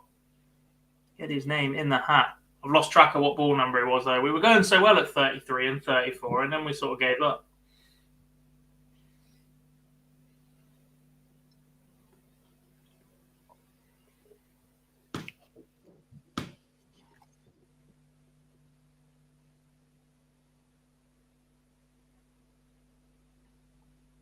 Two each between Rock and Woodhouse, and Woody is pressuring the Josh Rock throw right now. 181 after 9. Rock leaves 206 after 12, so it's 6 darts from Woodhouse to force a break of throw.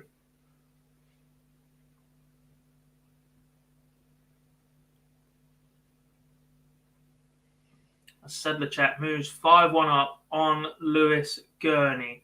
One more leg from Karol Sedlacek. And we will be down to our final 2 Riley's qualifiers who have an average age of 16.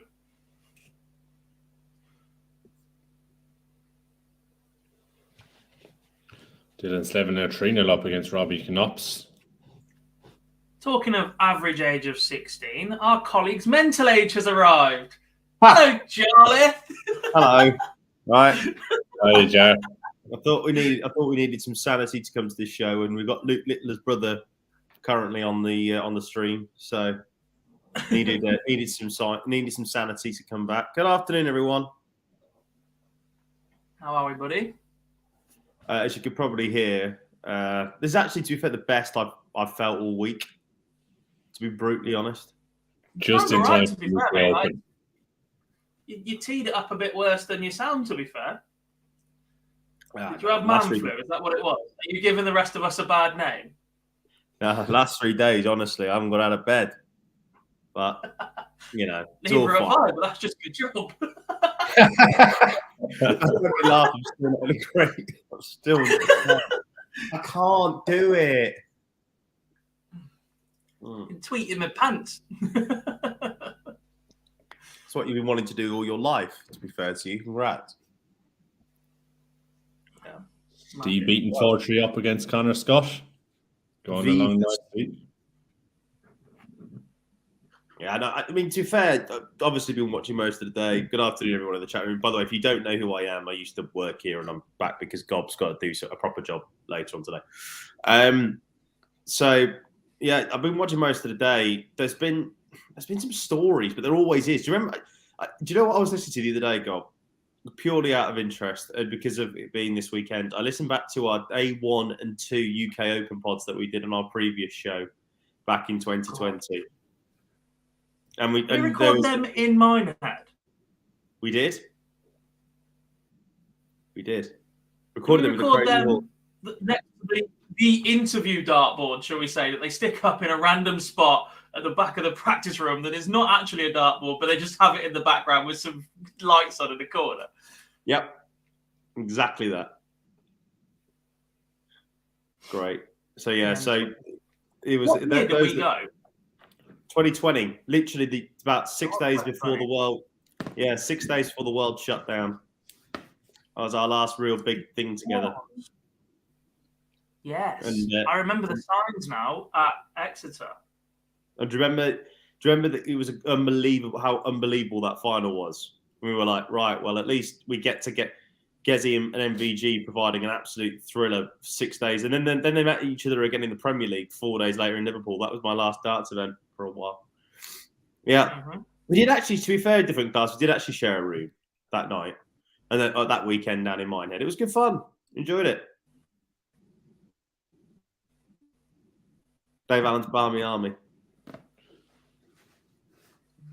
I educated Jar on how to create a fridge. What was that?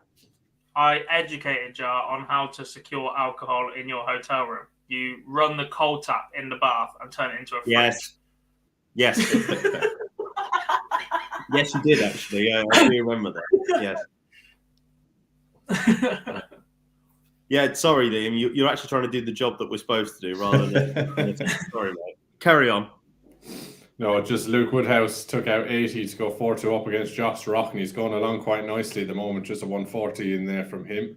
He's actually 5-2 up now because what if you see me looking up, by the way, everyone, through the next few hours, it's because I'm actually somewhere this weekend because I was so ill. I'm actually at my mum's house this weekend where they actually have proper television rather than streaming on ITVX, so I can keep up to date with the live streams and the live on properly live on Sky or the satellite providers are available.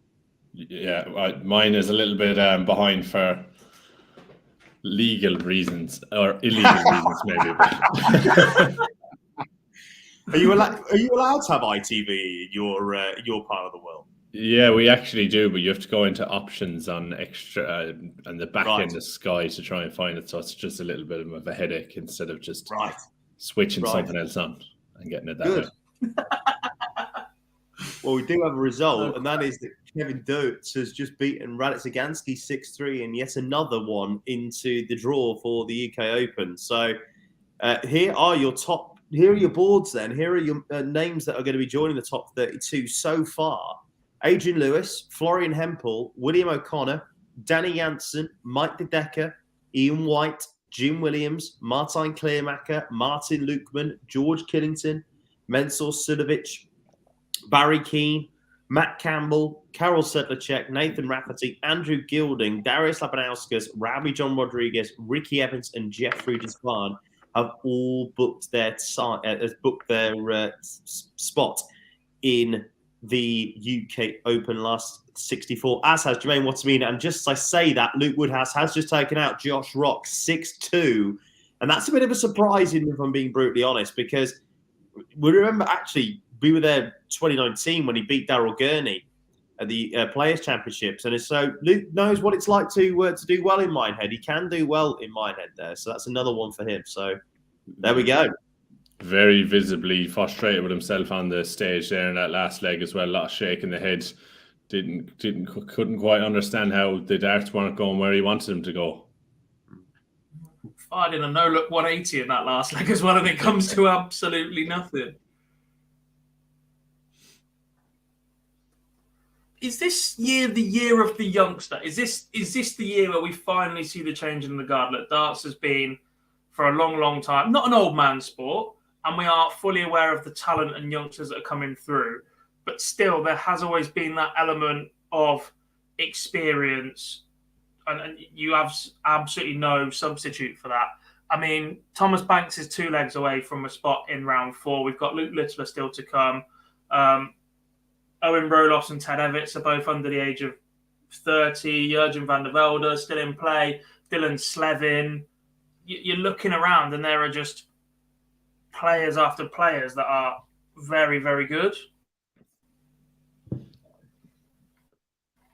I don't dispute that. I think what's happened in particular over the last couple of years, though, is the fact that, like, the Dev Tour now is like the top end of the Dev Tour can easily hang with the big boys, and that's because the amount of darts that's played nowadays is ridiculous.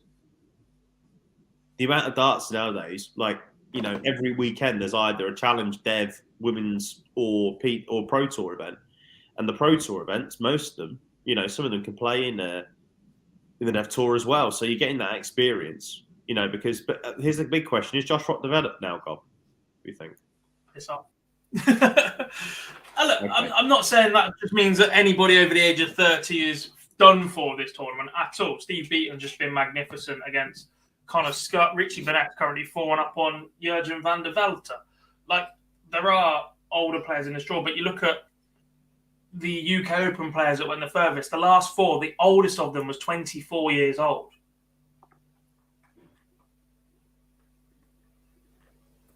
There are 2 Riley's qualifiers remaining in the field right now. One of them is currently 4-2 up. The other is still yet to play in this round. The average age is 16 years and a couple of months. Thomas Banks just won away now against Conor Heenan as well, 5-2 up. I mean, he's had a good day so far today. Yes, Dylan Slevin he's very assured as well. Is it Dylan Slevin just taken out Robbie Knops as well? Another youngster with fantastic talent. That's 3 wins today from Slevin as well. Started in the opening round. Missed double 18 to do it in style for a 110. I'm going to call in, if that's all right. I'm going to call in this game between Banks and Heenan, if that's okay. Because when I worked on the MODUS Super Series that week, Conor Heenan was playing some really good stuff, and he just didn't quite fall in. He just didn't quite fall over the line against Jamie Kelling, who was like a cat with 9 lives, in all fairness to him. And I know Jamie quite well, and I interviewed him straight afterwards, and he said, like, I've used the bait on my 9 lives throughout that week. Ridiculous, really.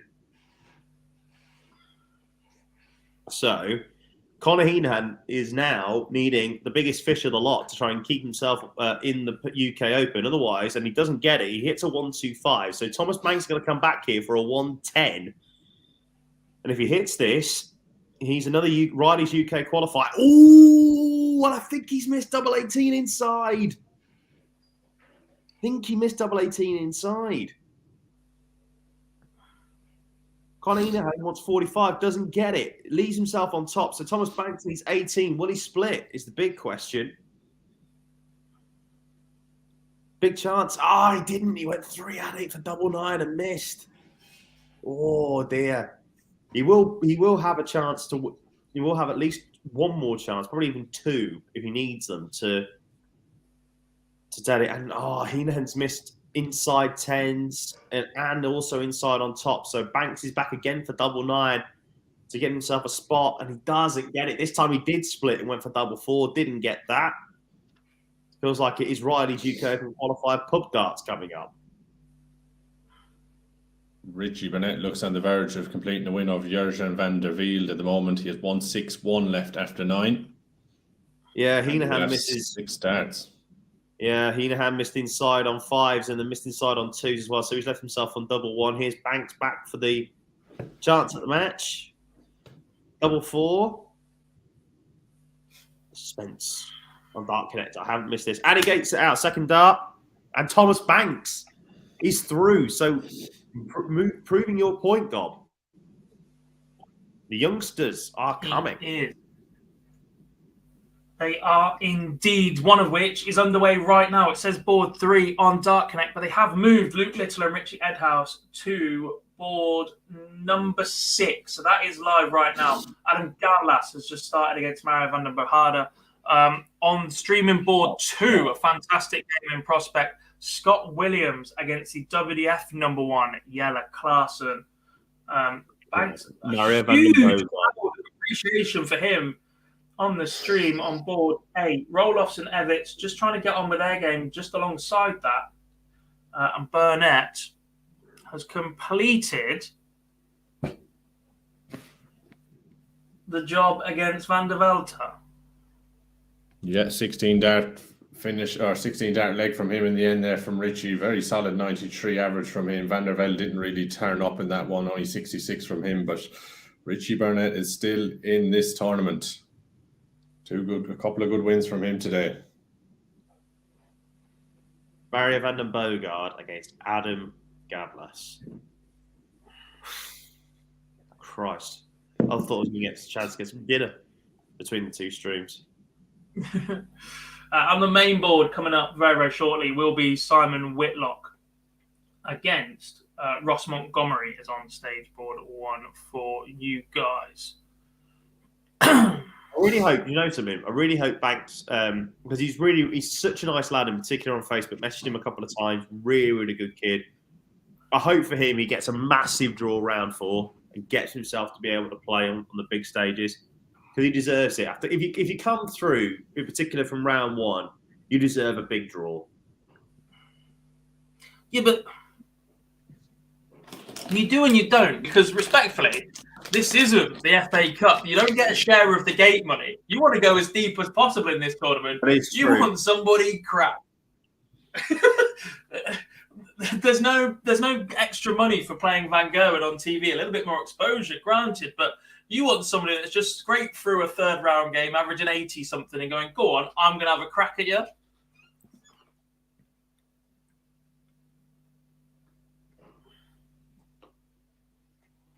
You excited, by the way, for tonight, Gob?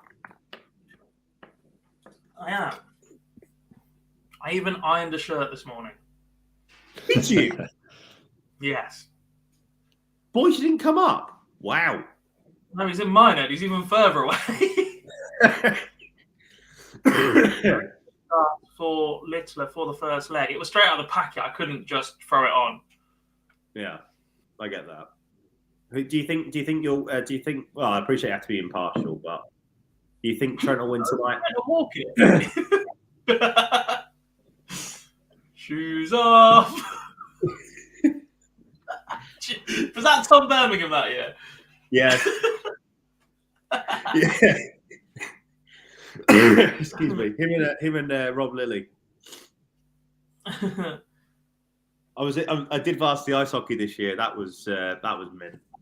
As always, always mint that one. As you could tell, by the way, everyone, if you don't know, we A, went to the same university, and B, still pretend as if we are students. I sort of, what's that quote?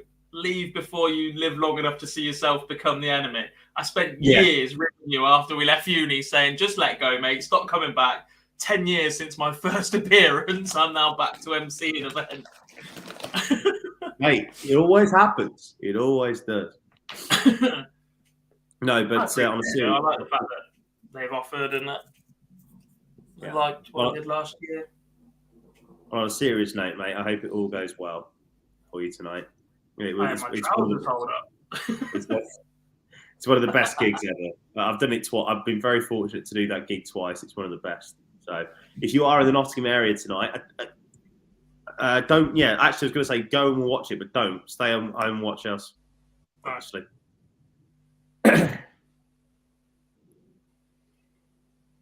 What we got around the boards then? Luke Littler and Richie Edhouse level at 1 apiece. So he got that one back on throw, which is good. But Edhouse has started that leg with 2-ton 40s. Littler needs to respond. And he does. My goodness, he responds with a max. Leave himself on 1-4-1 after 9.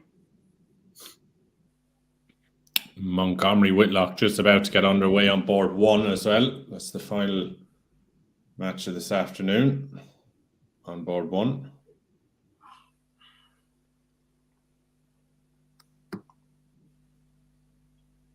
So how many more games do we have? This is it.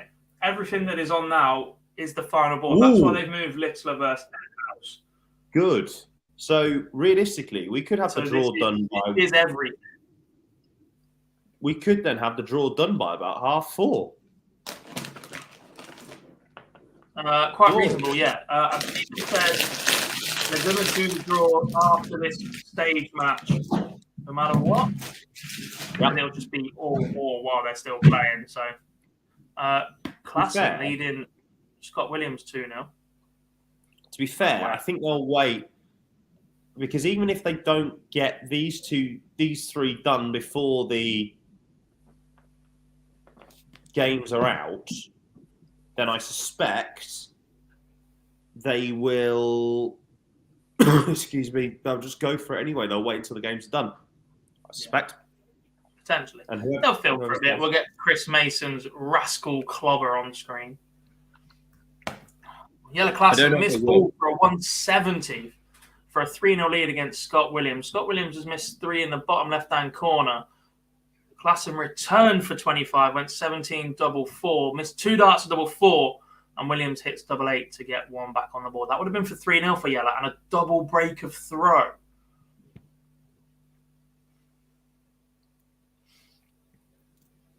Whitlock with a challenge of dart. They looked new.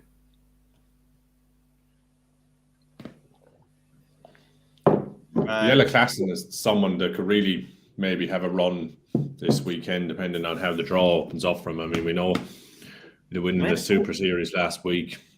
Yeah, he made a quarter-final here 3 years ago. Beat Gando on the way, if memory serves me correctly. Yeah, Klassen versus MVG would be hilarious. It happened on the World Championships 4 years ago. Safe to say there's no love lost between there. Yeah, moving on. What the feck is Simon Whitlock throwing with? What? I just said there's no love lost. What darts? What is Simon Whitlock throwing with? They're not his normal darts. Are you trying to get used to the new points thing? It's not the points. Look at the barrels. They look older than me. Look at the points. The barrels. The actual barrels. What is it? Yeah, thoughts on the Prem? Oh, it's shite, isn't it? It really is dog shite. Oi. The Prem, it is, isn't it, though? Like, as a whole at the moment, it just doesn't work. Like, I've been to... Completely agree, but language, until I disappear in 5 minutes time. Don't care. Like, it just doesn't work. It just doesn't. Oh, get rid of it. I've said for years, to be fair, bin the Prem off. Bin it off. Yes. Someone posted on Twitter last night the lineup in 2015: Van Gogh, Chisel, Anderson, Barney, Lewis, Taylor, Wade, Peter Wright. Was Hybrex in it that year? Maybe Bunting. Is Bunting in one? Hybrex was in the same year as Yellow. Yeah. I mean, that was just ridiculous. Maybe Mensah. But then again, though, at that point, I've always said though that the ceiling has come down so much from what we saw at the top level now. It's ridiculous, but yeah, in its current format, it's for a television viewer, in its current format, the Premier League is dog muck. Simple as. Could be better. Currently to a peak. Littler averaging 102.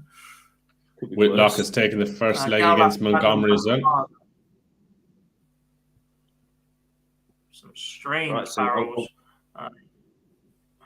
Yellow's left 170 again. Treble. Oh, gone low.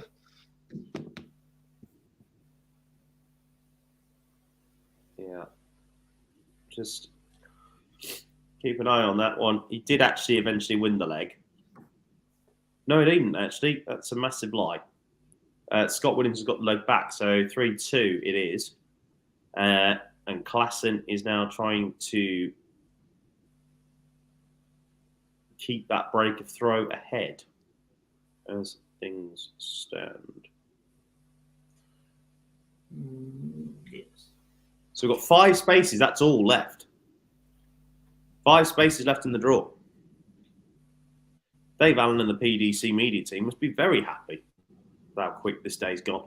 And Graham Fairhurst. Like, we're going to be done by 4:30. Not a bad maybe go into Minehead and have a beer. No, they won't actually. Not yet.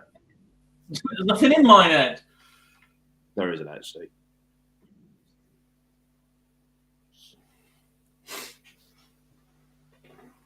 If you like good pantomime, you can, to be fair, watch the Prem. In all fairness, different class.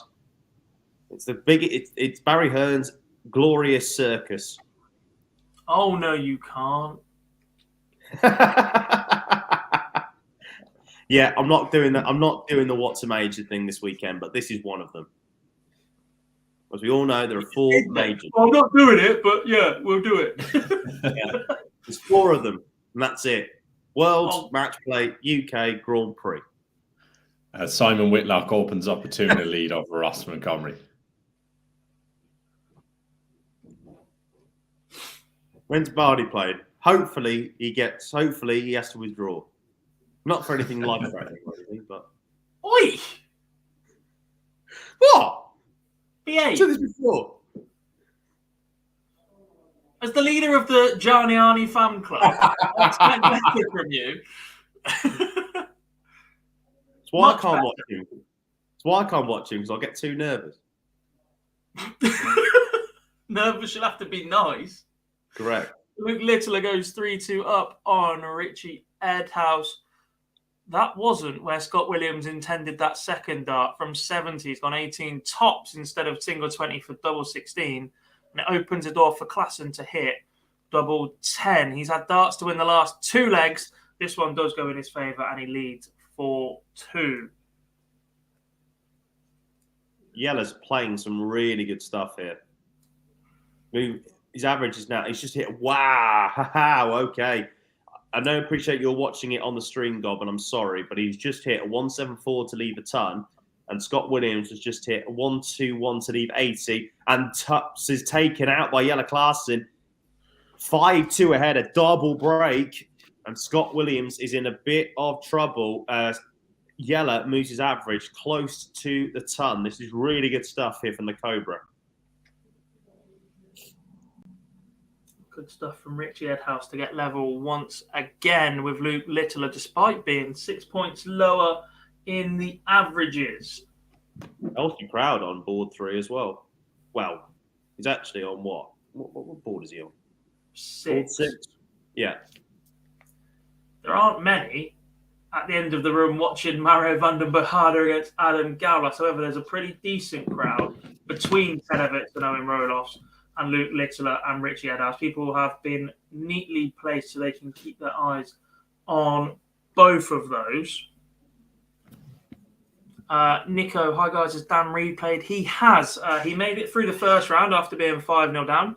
He made it through the second round, and then he was defeated 6-4 in the third round. There was just 2 UK Open Riley's qualifiers remaining. Thomas Banks is into the draw for the 4th round, and Luke Littler is aiming to join him. He's currently 3 apiece with Richie Edhouse. This has been a long afternoon for Luke Littler. Let's not forget, he opened up in the very first game on the TV stage earlier on. Then he played on stage 2, I believe, pretty early against Rusty Jake. And now he's had to wait all the way to the very last game of the day to get started, on which they've had to move his board. He would have been expecting to play on board 3 after van den Berhade against Adam Gavlas. Well, because they've got spare boards and that one was so far behind. So not the easiest thing to manage as a 16-year-old if you've not been in that position before. Scott Williams has just extended that game against Yella Klassen, and one thing we did note down, Ted Ebbets has got through against Owen Roloff, 6-3, Super Ted into round 4. Simon Whitlock 3-0 up against Ross Montgomery. He did miss 8 darts at a double in that 8th leg, or in that 3rd leg, sorry, but still managed to get over the line. I'm just looking, again, just catching up on the stream, you will eventually. Whitlock had left himself 180 and hit 2 5s in order to try to. I thought to myself, okay, is he going to go and try the ball for the fun of it? But no, Ross Montgomery does eventually clean up 5 in that leg, and it's now 3-1. So there is just the 1 breaker throw, but crucially, Whitlock is throwing again for a 3-leg lead, and he will be one of the very last players into the draw if he gets there. As you say, Mario van den Bogard and Adam Gavlas. To be fair, actually, in terms of a game, it's not been too bad. Averages wise, van den Bogard averaging 103, Gavlas 98. It's just a shame that both of them are so slow. Yeah, Luke Littler, 4-3 lead now on Richie Edhouse, 95 in 2. It's still on throw, this one. A breaker throw really would stir this up in Littler's favour. However, he has just leveled up at 4 apiece. I'm so far behind minute stream, but I don't dare refresh it anymore. So that is 4 apiece. We'll see how that plays out in a couple of moments. Well, is there a semi-final draw? Yeah, there is, Tommy. We'll have a semi-final draw on Sunday afternoon. Is that? Yes. Oh, yeah. It's open, isn't it? You can't have a draw for the final. Don't need to draw who gets the home walk on. Yeah, superb from Richie Edhouse, it seems. Mr. Fallon's a little bit ahead of me. 2 180s for Edhouse. Puts his arm in the air for both. For a 12 dart leg and level at 4 apiece. Now a best of 3. Chance here for Ross Montgomery to get the break back. Hits the treble 20. So a chance of double 8 here for a 96 out shot. Inside on the 8s. But Whitlock's so far behind on 2-4-4. So here's an opportunity. And what can Whitlock do here? He's going to have to leave it handy. It's the first treble 20, and then both the next 2 are low. So 1-4-4 left. Montgomery now for a double 4 and to get back on throw. And that is exactly what he does. Pings it, top corner of the bed. 3-2, he leads. Going on to board 3. I'm going to call it board 3, even though there's 2 board 3s. Richie Edhouse wants 112 to get the breaker throw against Luke Littler. Oh, that's going to hurt. Goodness me. Richie Edhouse throwing for the match now.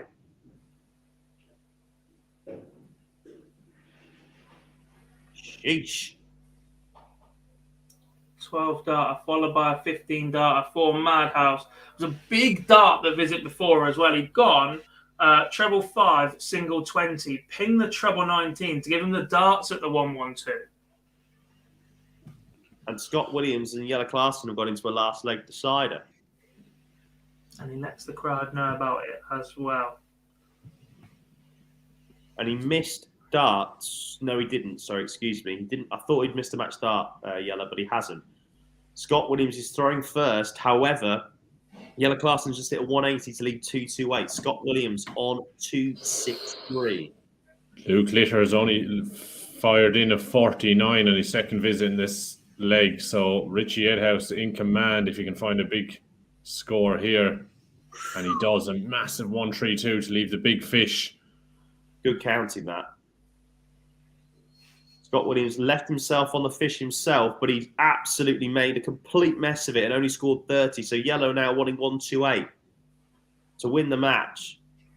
Goes high on both the 18s and the 20s. Well, how can he leave it handily wise? What's he going to do? He's going to go for the 25, at least 65. Littler's might not be done yet. Where is Phil? Phil is in Minehead. He is collecting interviews from winners. And Yella Clarkson goes through. He is into round number 4. He takes out the 65. Sorry, Gob. Barnes in Minehead. Shootout here. Edhouse wants 170 on my stream. 2020. Single 18. Littler back on 172. 140 here. Huge. Whitlock has just broken back against Ross Montgomery and he's back to level 4-2. And he's back ahead with a break. Oh, no. Nasty deflection for Littler from the 172. Leaves 37. Edhouse 112 again. This time treble 20, single 12. And a dart high. I'm seeing Littler wants 37. Has he missed 2 darts? Are your 2? Wow. How far ahead are you two? Are you watching A bit. Go on, Liam. Call it in, mate. This is ridiculously tense. Yeah, missed darts, missed by both a double in this leg. Littler has 16 left to bring it all the way. It's taken its time. Edhouse missed match darts already, and he takes it in 1. So we are going all the way, and crucially, Luke Littler will have the darts in this final leg of the match. So Richie Edhouse has missed match darts. Oh, and that's a big opener. 140 for Luke Littler to open up in the last leg decider. Ed House is now under big pressure. I'll just say quickly, Minehead or Reebok. Love that. He'd happily be at the Reebok, I think, rather than Minehead. He hates the place. It's the Tough Sheet Arena, thank you. University Bolton Stadium for some. No, it's the Tough Sheet. Another massive 140 from Littler. Huge. But Ed House fires back at 140 as well, so crucial moments in this match coming up. That is good. Three back-to-back 140s from Luke Littler to leave 81 after 9 darts. Richie Headhouse has fired in a 140 to leave 121, but it mightn't be enough. Leave 121 after 9, and you probably aren't going to get a go at it. And it goes. So Luke Littler takes out 81, a 12 dart leg in a last leg decider, and he remains in the UK Open. He beats Richie Edhouse, who mismatched darts in the previous leg. So Luke Littler, a 6-5 winner over Richie Edhouse. He is in to round 4. Wow. And Son Whitlock has just gone one leg away. He's hit the tops for a 78 shot, and he is now one leg away from his spot in round 4 of the UK Open. But my goodness me, that was very good. Very good from Luke Littler. Yeah, what composure he showed there in the end. I mean, Edhouse had the darts to win the match. Littler cleans up on 16s, or on 8, sorry. And then take out that final leg in 12 darts was just brilliant composure from the young man. Adam Gavlas has just hit a 171 to leave 32, and then has just taken that out. So he has just gone 6-4 winner of Mario van den Boogaard, the Czech man who made the World Youth Final in 2019 at this very venue, has just taken out a 14 darter to break the throw, and he is in to the UK Open last 64. So we have one spot available, and that final spot will come on the main stage, and that is going to be Ross Montgomery or Simon Whitlock. And at the moment, it looks like it's going to be Simon Whitlock, 5-2 up, but Montgomery is in control of the 8th. We'll keep you posted. Whatever it is, I'm going to leave you in the capable hands of Jarlath and Liam to call it in. They'll also go through the draw very, very shortly. A big thank you to everybody that stuck with me when I was going solo this morning, to these two for jumping on and for hanging around. They are going to do the draw for you very, very shortly. Back this evening in their very capable hands, and we will let you know our plans for tomorrow afternoon, while there is still some semblance of a multi-board factor to the UK Open. But I really do appreciate all of you guys for jumping on with me throughout today's stream. Enjoy the last few moments. Hope we get some tasty ties in the draw. And I will speak to most of you on Monday night for the live lounge. Goodbye, Gob. Thanks again, mate. Cheers, Gob. Take it easy, pal. And then there were 2 of us. So what I'm going to do is, we can't really show the game. That's the problem, because otherwise we're going to get done. I guess at the moment, right, what we'll do is that we'll call in this Whitlock Montgomery game, and then we will go through the draw for you. But it will just be this background. Is that okay? I hope that's okay with everybody. Unless you want us to go through on Dart Connect who's won and who's not, and we can show you and go through that way, if that helps, realistically. Oh my God, a question time. I don't think we can do a question time, can we? It's not the live lounge. We could do a quick 5 minutes of question time before the draw comes on, maybe. Why not? All right, then. Question time. It's open. How old do you have to be? So you have to be 16 to get on the main draw, to get on the development tour to kick off with. And then from 16 years old, you can then play on the PDC. But before then, you can then go on the JDC with Steve Brown and everybody else. Brilliant organisation. You would have seen Luke Littler and Thomas Banks play in that PDC final at the Masters, which was brilliant. So, yeah, 16 years old. The draw, we will do, well, we won't, obviously, but we will tell you the draw in a minute, because it looks like Simon Whitlock is about to go and win this match, actually, because he's just hit a 138 to leave tops. Ross Montgomery has left himself on 2:01 after 9. He might have had the opportunity at the ton. Oh, bore off. Just hit a 140 to leave 61. Wanted the ton plus leg. Perfect leg, the 5-ton leg. Whitlock misses double 10 on the outside after going inside on 10 on tops, but then hits double 10 in the middle, last starting hand. And it's 6-3 winner over Ross Montgomery. And our lineup for round 4 is complete. Who do you think would win the UK Open? I'm going to go for an outside winner, and I'm going to say MVG. Yeah, outsider. He hasn't won. Put my neck on the line. Dirk, that's a good shout. He hasn't won an event since yesterday as MVG. Wow, just looking actually at Luke Littler's response when he got into the 4th round, they've just shown that on ITV4, and he's really, really emotional, bless him. I don't think Ed House will be too happy, obviously, as we called it in earlier, with missing match starts. So, who do I think wins the thing? Do you know what? There was enough last night that I saw from the Ferret. Last night, Ferret showed me that there was something back towards somewhere near his best. So I think the Ferret will do it this weekend. Obviously, it all depends on the draw, which is why we love it. You know, it's why that's the case. So then, while we wait for questions, Liam, you've been on for most of the afternoon. Who has really has taken your eye from the players that are qualified? Do you think who are the players that the top 32 really don't want to be drawing later on in about 5 minutes' time? I was very impressed with Adrian Lewis when he beat Joe Mernon 6-0 earlier on. I know we said every year about Adrian Lewis. Is this the one he's going to make have a run in? Depending on the way the draw opens up for him, I don't think any one of the big boys would want to draw Adrian Lewis. And he could have a run depending on how it falls for him. Who else just gone down through the draw here? Richie Burnett's still in at an average 93. I mean, maybe that's just a bit of a fantasy that he could go on a bit of a run today, but he's looked very good. Matt Campbell is still in. We've seen what he's capable of as well. And I mean, Rowby John Rodriguez as well. Richard Veenstra, who was very, very fancied at the start of today. So, I mean, there's a couple of big names still left in this.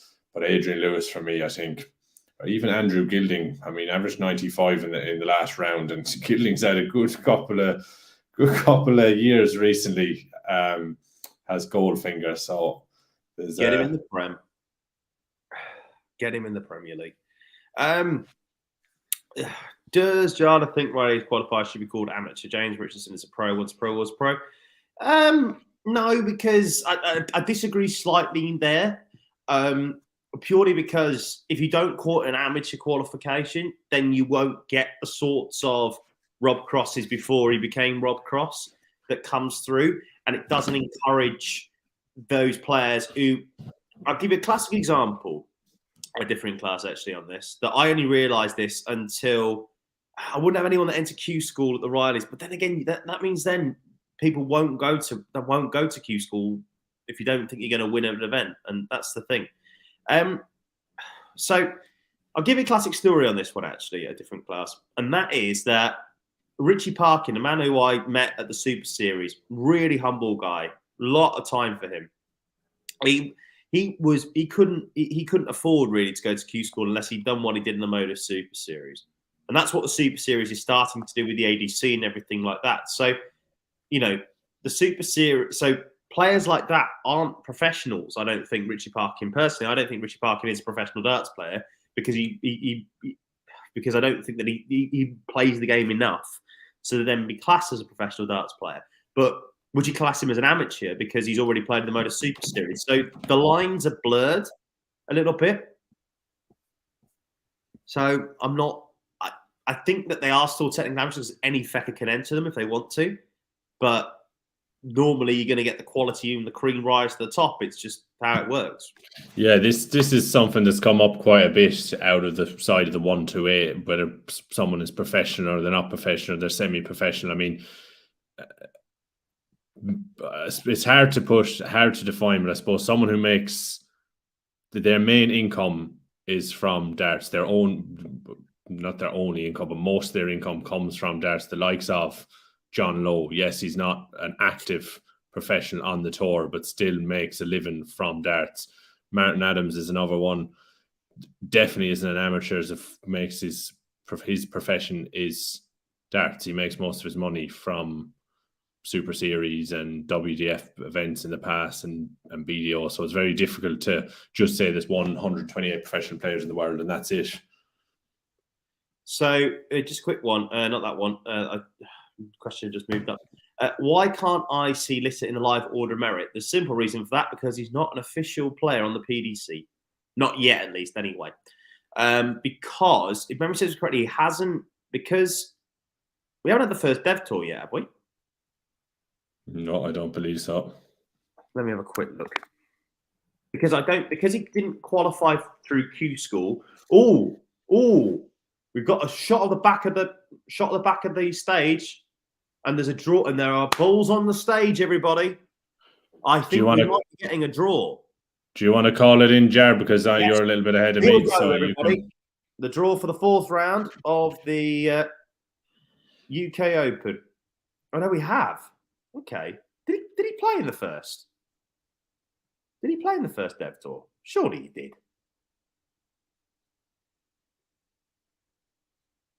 When was the first Dev?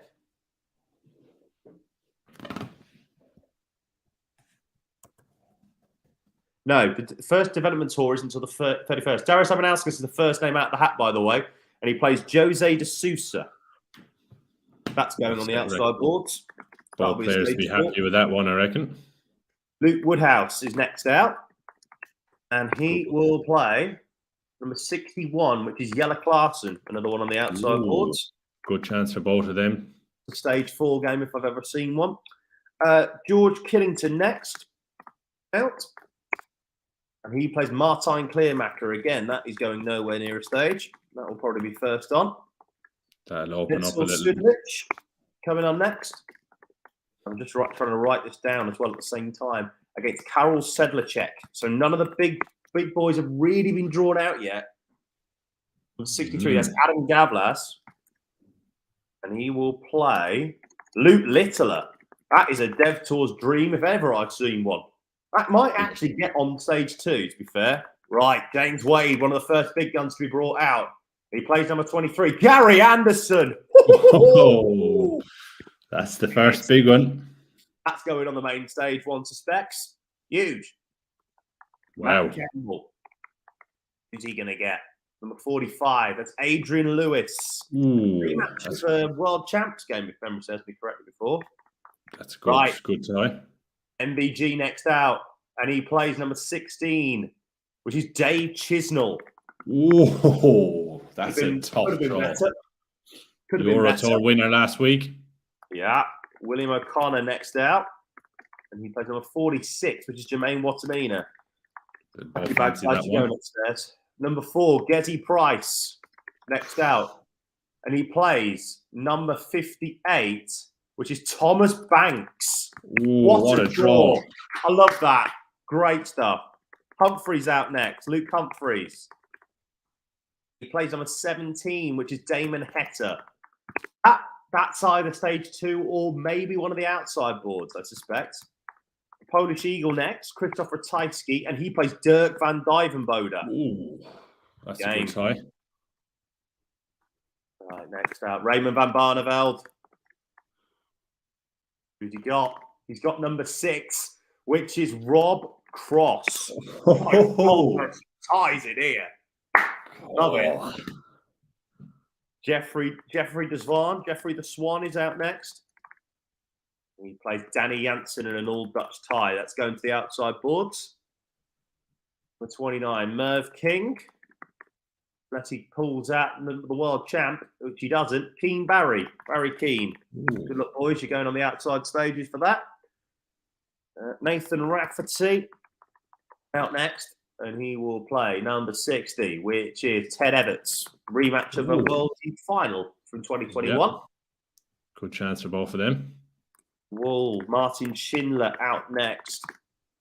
Who will play the last man in, which is Simon Whitlock. Still haven't seen the world number 1 yet. Kim Hybrecht's out next. Been in good form. We'll play Mike Decker. Dylan Slevin out next. And he plays number 13, which is Joe Cullen. Good game, that. That I think, though, being honest, that might go to the outside boards. The reigning UK Open champion, Danny Noppert, plays Jim Williams. He should be on a stage, but I doubt that's going to make a stage, if I'm being brutally honest with some of the ties. Callan Ridds against Daryl Gurney. Could be an outside border as well. Dimmy van den Berg, former UK Open quarter finalist, will play number 19, which is Gabriel Clemens. Ooh. Still no sign of the world champ or Peter Wright. Kevin Dowitz is next. Plays number 39, Martin Lukeman. That's going to be a stage 8, third on. Richie Burnett. Next out will play number 38, which is Florian Hempel. That's stage 4, number 2. Rowby John Rodriguez next. And he will play number 55, Steve Beaton. Stage 6, number 4, I reckon. Vincent van der Voort. Who's he playing? Number 25, which is Brendan Dolan. Again, that's going on the outside board. Probably stage 3. The world champion, world number 1, Michael Smith, will play number 43, Ian White. Ooh. I don't know whether that's going to go on the main stage. He should do, because he's the world bloody champion. But Ian White's played well today. Steve Bunting will play Peter Wright. Stephen Bunting plays Peter Wright. Again, I don't know if that game's going to be on the main stage. That's a tough try for Peter Wright. Alan Suter will play Nathan Aspinall, former UK Open winner. Haven't got many more games to go, I'm sure of it. Ryan Searle, heavy metal, former Players' Championship finalist here at this venue, plays Chris Dobie. Some cracking games. Next out, we haven't seen Luke Littler yet.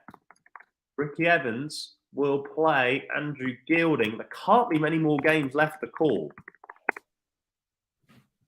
Number 18, that's Ross Smith. That would be some game if he gets pulled out. I think he is. I think it's the last name. He is. No, he's not. No, Ross Smith against Johnny Clayton. Oh. That is the draw. Now, forgive me. I know, of course, Adam Gavlas was playing Luke Littler. That's a ridiculous draw. Wow.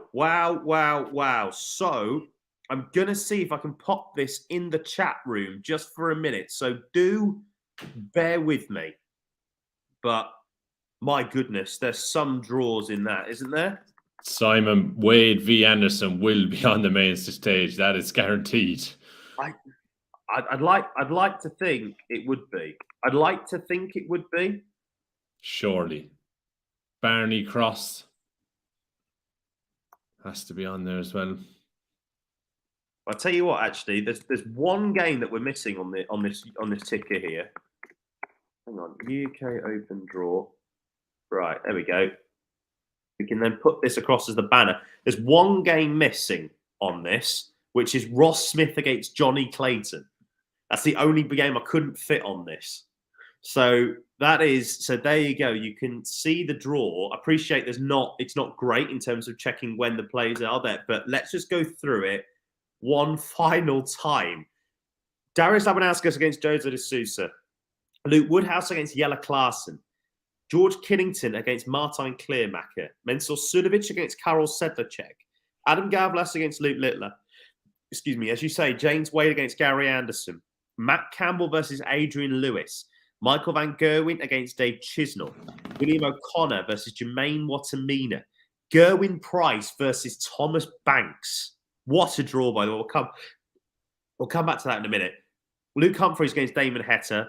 Christopher Tyskie against Dirk van Dijvenbode. Raymond van Barneveld against Rob Cross.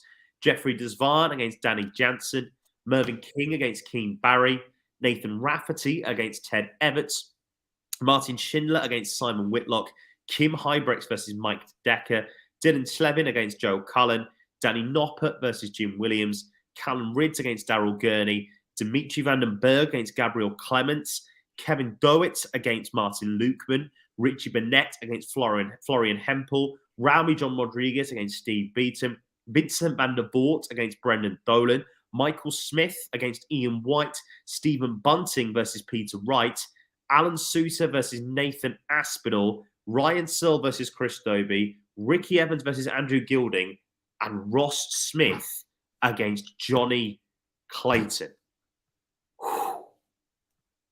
Your initial reaction, mate. Your reaction. I mean, talk about the FA Cup of darts, the way it's opened up with some of them ties in there. I mean, some of the lower ranked players are going to be rubbing their hands together with some of the ties they've got. Some of the bigger players in the field are going to be thinking, "Oh my goodness, Chris Mason, you've absolutely and Alan Warner a little. They've absolutely done him up a kipper." With some of them ties. I mean, just looking down, Ross Smith, Johnny Clayton, Wade Anderson, Barney Cross. I mean, it goes on. I mean, Suter versus Aspin. I mean, there's some cracking ties in there, and we're going to lose some big players later on as well. I'm not being funny, mate, but like I'm just thinking about this. How are they going to put this all across the 8 stages? Because there's going to be at least one of the top 4 will not be on that stage. Like, you look at the lineup, I'm looking at it now and thinking, okay, who's going to not be on there? And I've got to be honest, looking at it, I don't know whether Gezi, well, I don't know whether Peter Wright's going to be on there, if I'm being brutally honest. I generally don't know if it's going to be on it. No, I mean, with the form that Peter Wright is in, he will not want to throw on Stephen Bunting because Bunting is in decent form at the moment. I mean, and Peter Wright can't buy a win. So I mean, like that's going to be a tough game for him. Reeds Gurney, another cracking game. Just trying to read some of these. MVG Chizzy, we didn't even mention that. I mean, MVG won the Premier League last night, and Chizzy won the Euro Tour the weekend. So the 2 most recent winners of PDC titles.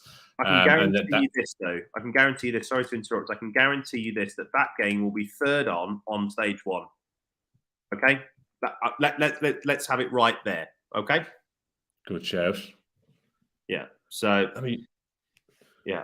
Right. Quick one in the chat room because we're going to go off at about 20 to 5, quarter to 5 UK time, so in a few minutes. Tie of the round for you in there. Throw yourself in there quickly in the chat room. We'll read some out. But goodness gracious me, some of these draws, ludicrous. But yeah, that's where we are. I'm just going to cut to the next banner so you can see a few more ties on there as well. So there's some more UK Open games in there. That's from the last draws of that. But I'm just going through it again, mate. I think you have to put Wade Anderson on the main stage, don't you? You've got to put Wade Anderson. Barney Cross. But yeah, I mean, 2 former world champions. You've got Wade and Anderson have stacks of titles between them, and I mean with the popularity of Gary Anderson as well. MVG Chisnell. But yeah, and then what? Do you put Gezi against Thomas Banks on there? But then you then lose the world champion against Ian White. The world champion not being on stage 1. That is a conceivable problem here for the PDC. I mean, the UK Open champion won't be on the main stage. Well, yes. Searle Dobie, we haven't even mentioned that as a potential tie of the round. That's one of them. Yep, Slevin against Cullen as well. The pair of them playing well. Absolutely brilliant. Yeah, Van Gogh and Chisnell. Yeah, Humphreys against Hector. We haven't even mentioned that. Humphreys, yeah, go. I mean, Thomas Banks. I mean, what a story that is for him to draw on Gerber and Price. I mean, we said earlier on about would he like to get the easier route through the draw and try and make as much money as he can, and even with that draw now, there's no guarantee that he's going to be on the main stage. But I mean, what a tie that is against Gowan Price, Thomas Banks. I mean, that is a story. Aspinall v Suter. Yeah. There you go. That's another one. Asp against Alan Suter at the minute. I mean, Suits obviously was around 4 in the Worlds. Aspinall, former winner of this event in 2019. There's some cracking ties here, mate. And I'm just going through it one final time. I mean, that Vandenberg Clemens, we haven't even mentioned that yet. That could be an absolute stonker. Bunting against Wright, we've already mentioned, of course. And the final tie of the round, Ross Smith against Johnny Bloody Clayton. What a tie! I mean, that's another one that's gone under the radar a little bit. I mean, Ross Smith, Euro champ last year against Johnny Clayton. I mean, there's countless games there that you'd happily watch on the main stage. There's too many. I mean, it's going to be a headache trying to select what games are going to go on the main stage. I just don't know, mate. I'm honestly, I'm at that point now where I'm like, oh my goodness. I just don't know. I really don't know what to do. To be brutally honest, I don't know how to say it. I don't know what to say. I don't know where I'm going to go with this. I don't know. Normally, I'm pretty good at knowing where they're going to go and pick. Wade, and I've been reliably informed that Wade Anderson will not be on the main stage. Well, that's a big shout.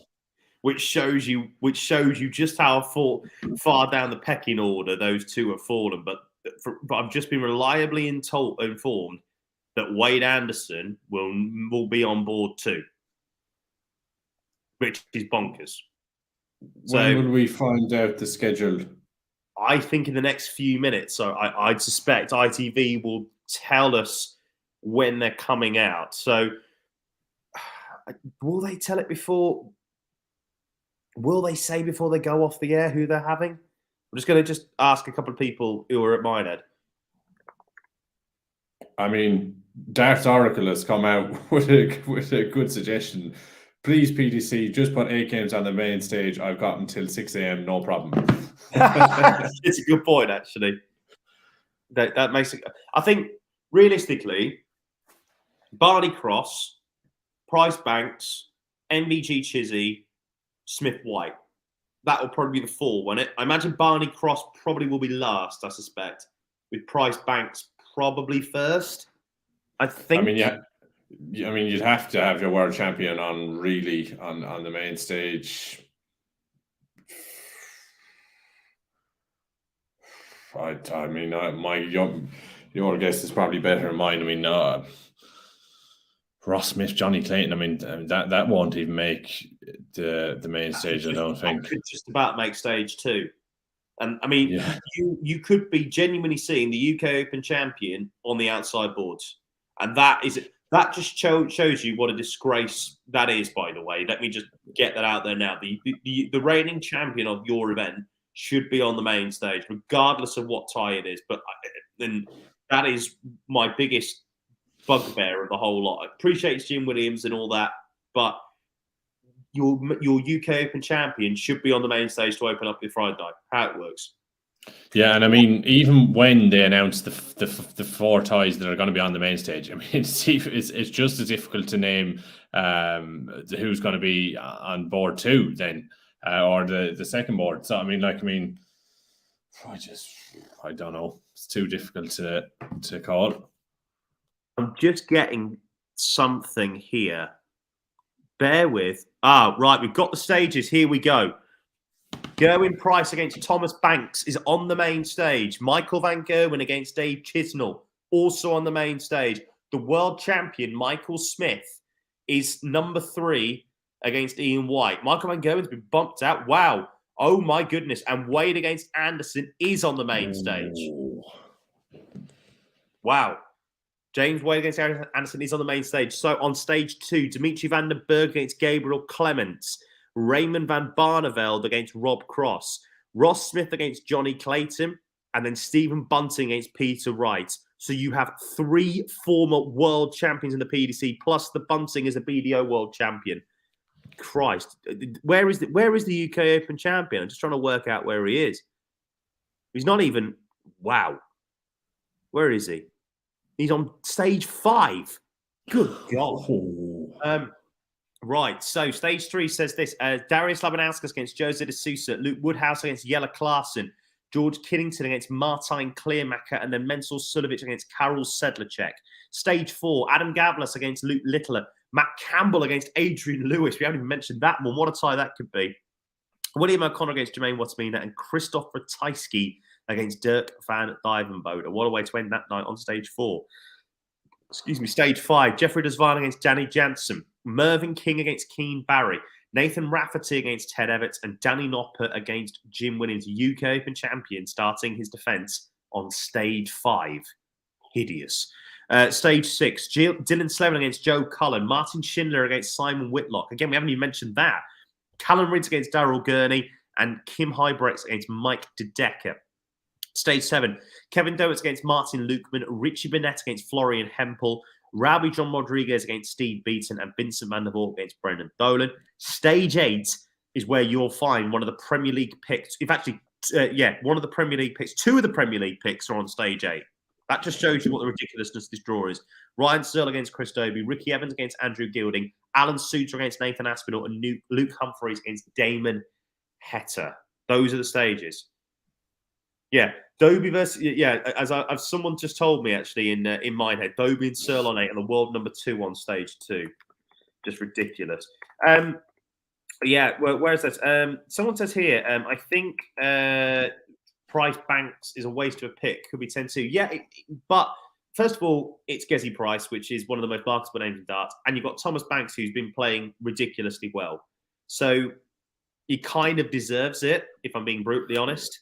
And this is what the UK Open is about. I mean, these storylines that it produces. I mean, the kid is 16 years of age, and he's made it through to round 4 of the UK Open, where he'll play former world champ Gerwyn Price, one of the biggest names in the sport, on the main stage of the UK Open on a Friday night. I mean, what a fairy tale story that is, really. And look, I mean, I know it's a bit far fetched to say he could win, but I mean, just imagine if he can just push Price in that one. I mean, it would be incredible. I think it's a great pick for the main stage. I mean, we could sit here and talk for hours about who should be there, who shouldn't be, but at the end of the day, we've got some brilliant games on every board, so we can't really complain. There's some cracking ties in this 4th round.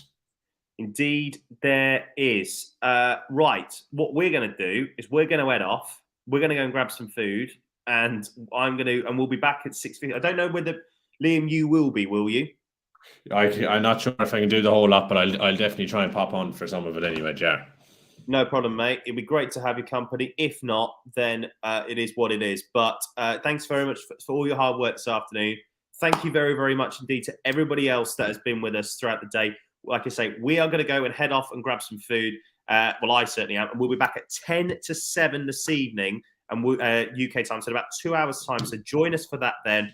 And we will be guiding you through, and I will be guiding you through at least the next 4 hours of the UK Open. Round 4 starts tonight, 7 o'clock GMT. So in around 2 hours' time, we're going to be back here on Online Darts, 7 o'clock GMT later on tonight. Thank you very, very much, everybody. We will see you back here later on this evening. Until then, bye.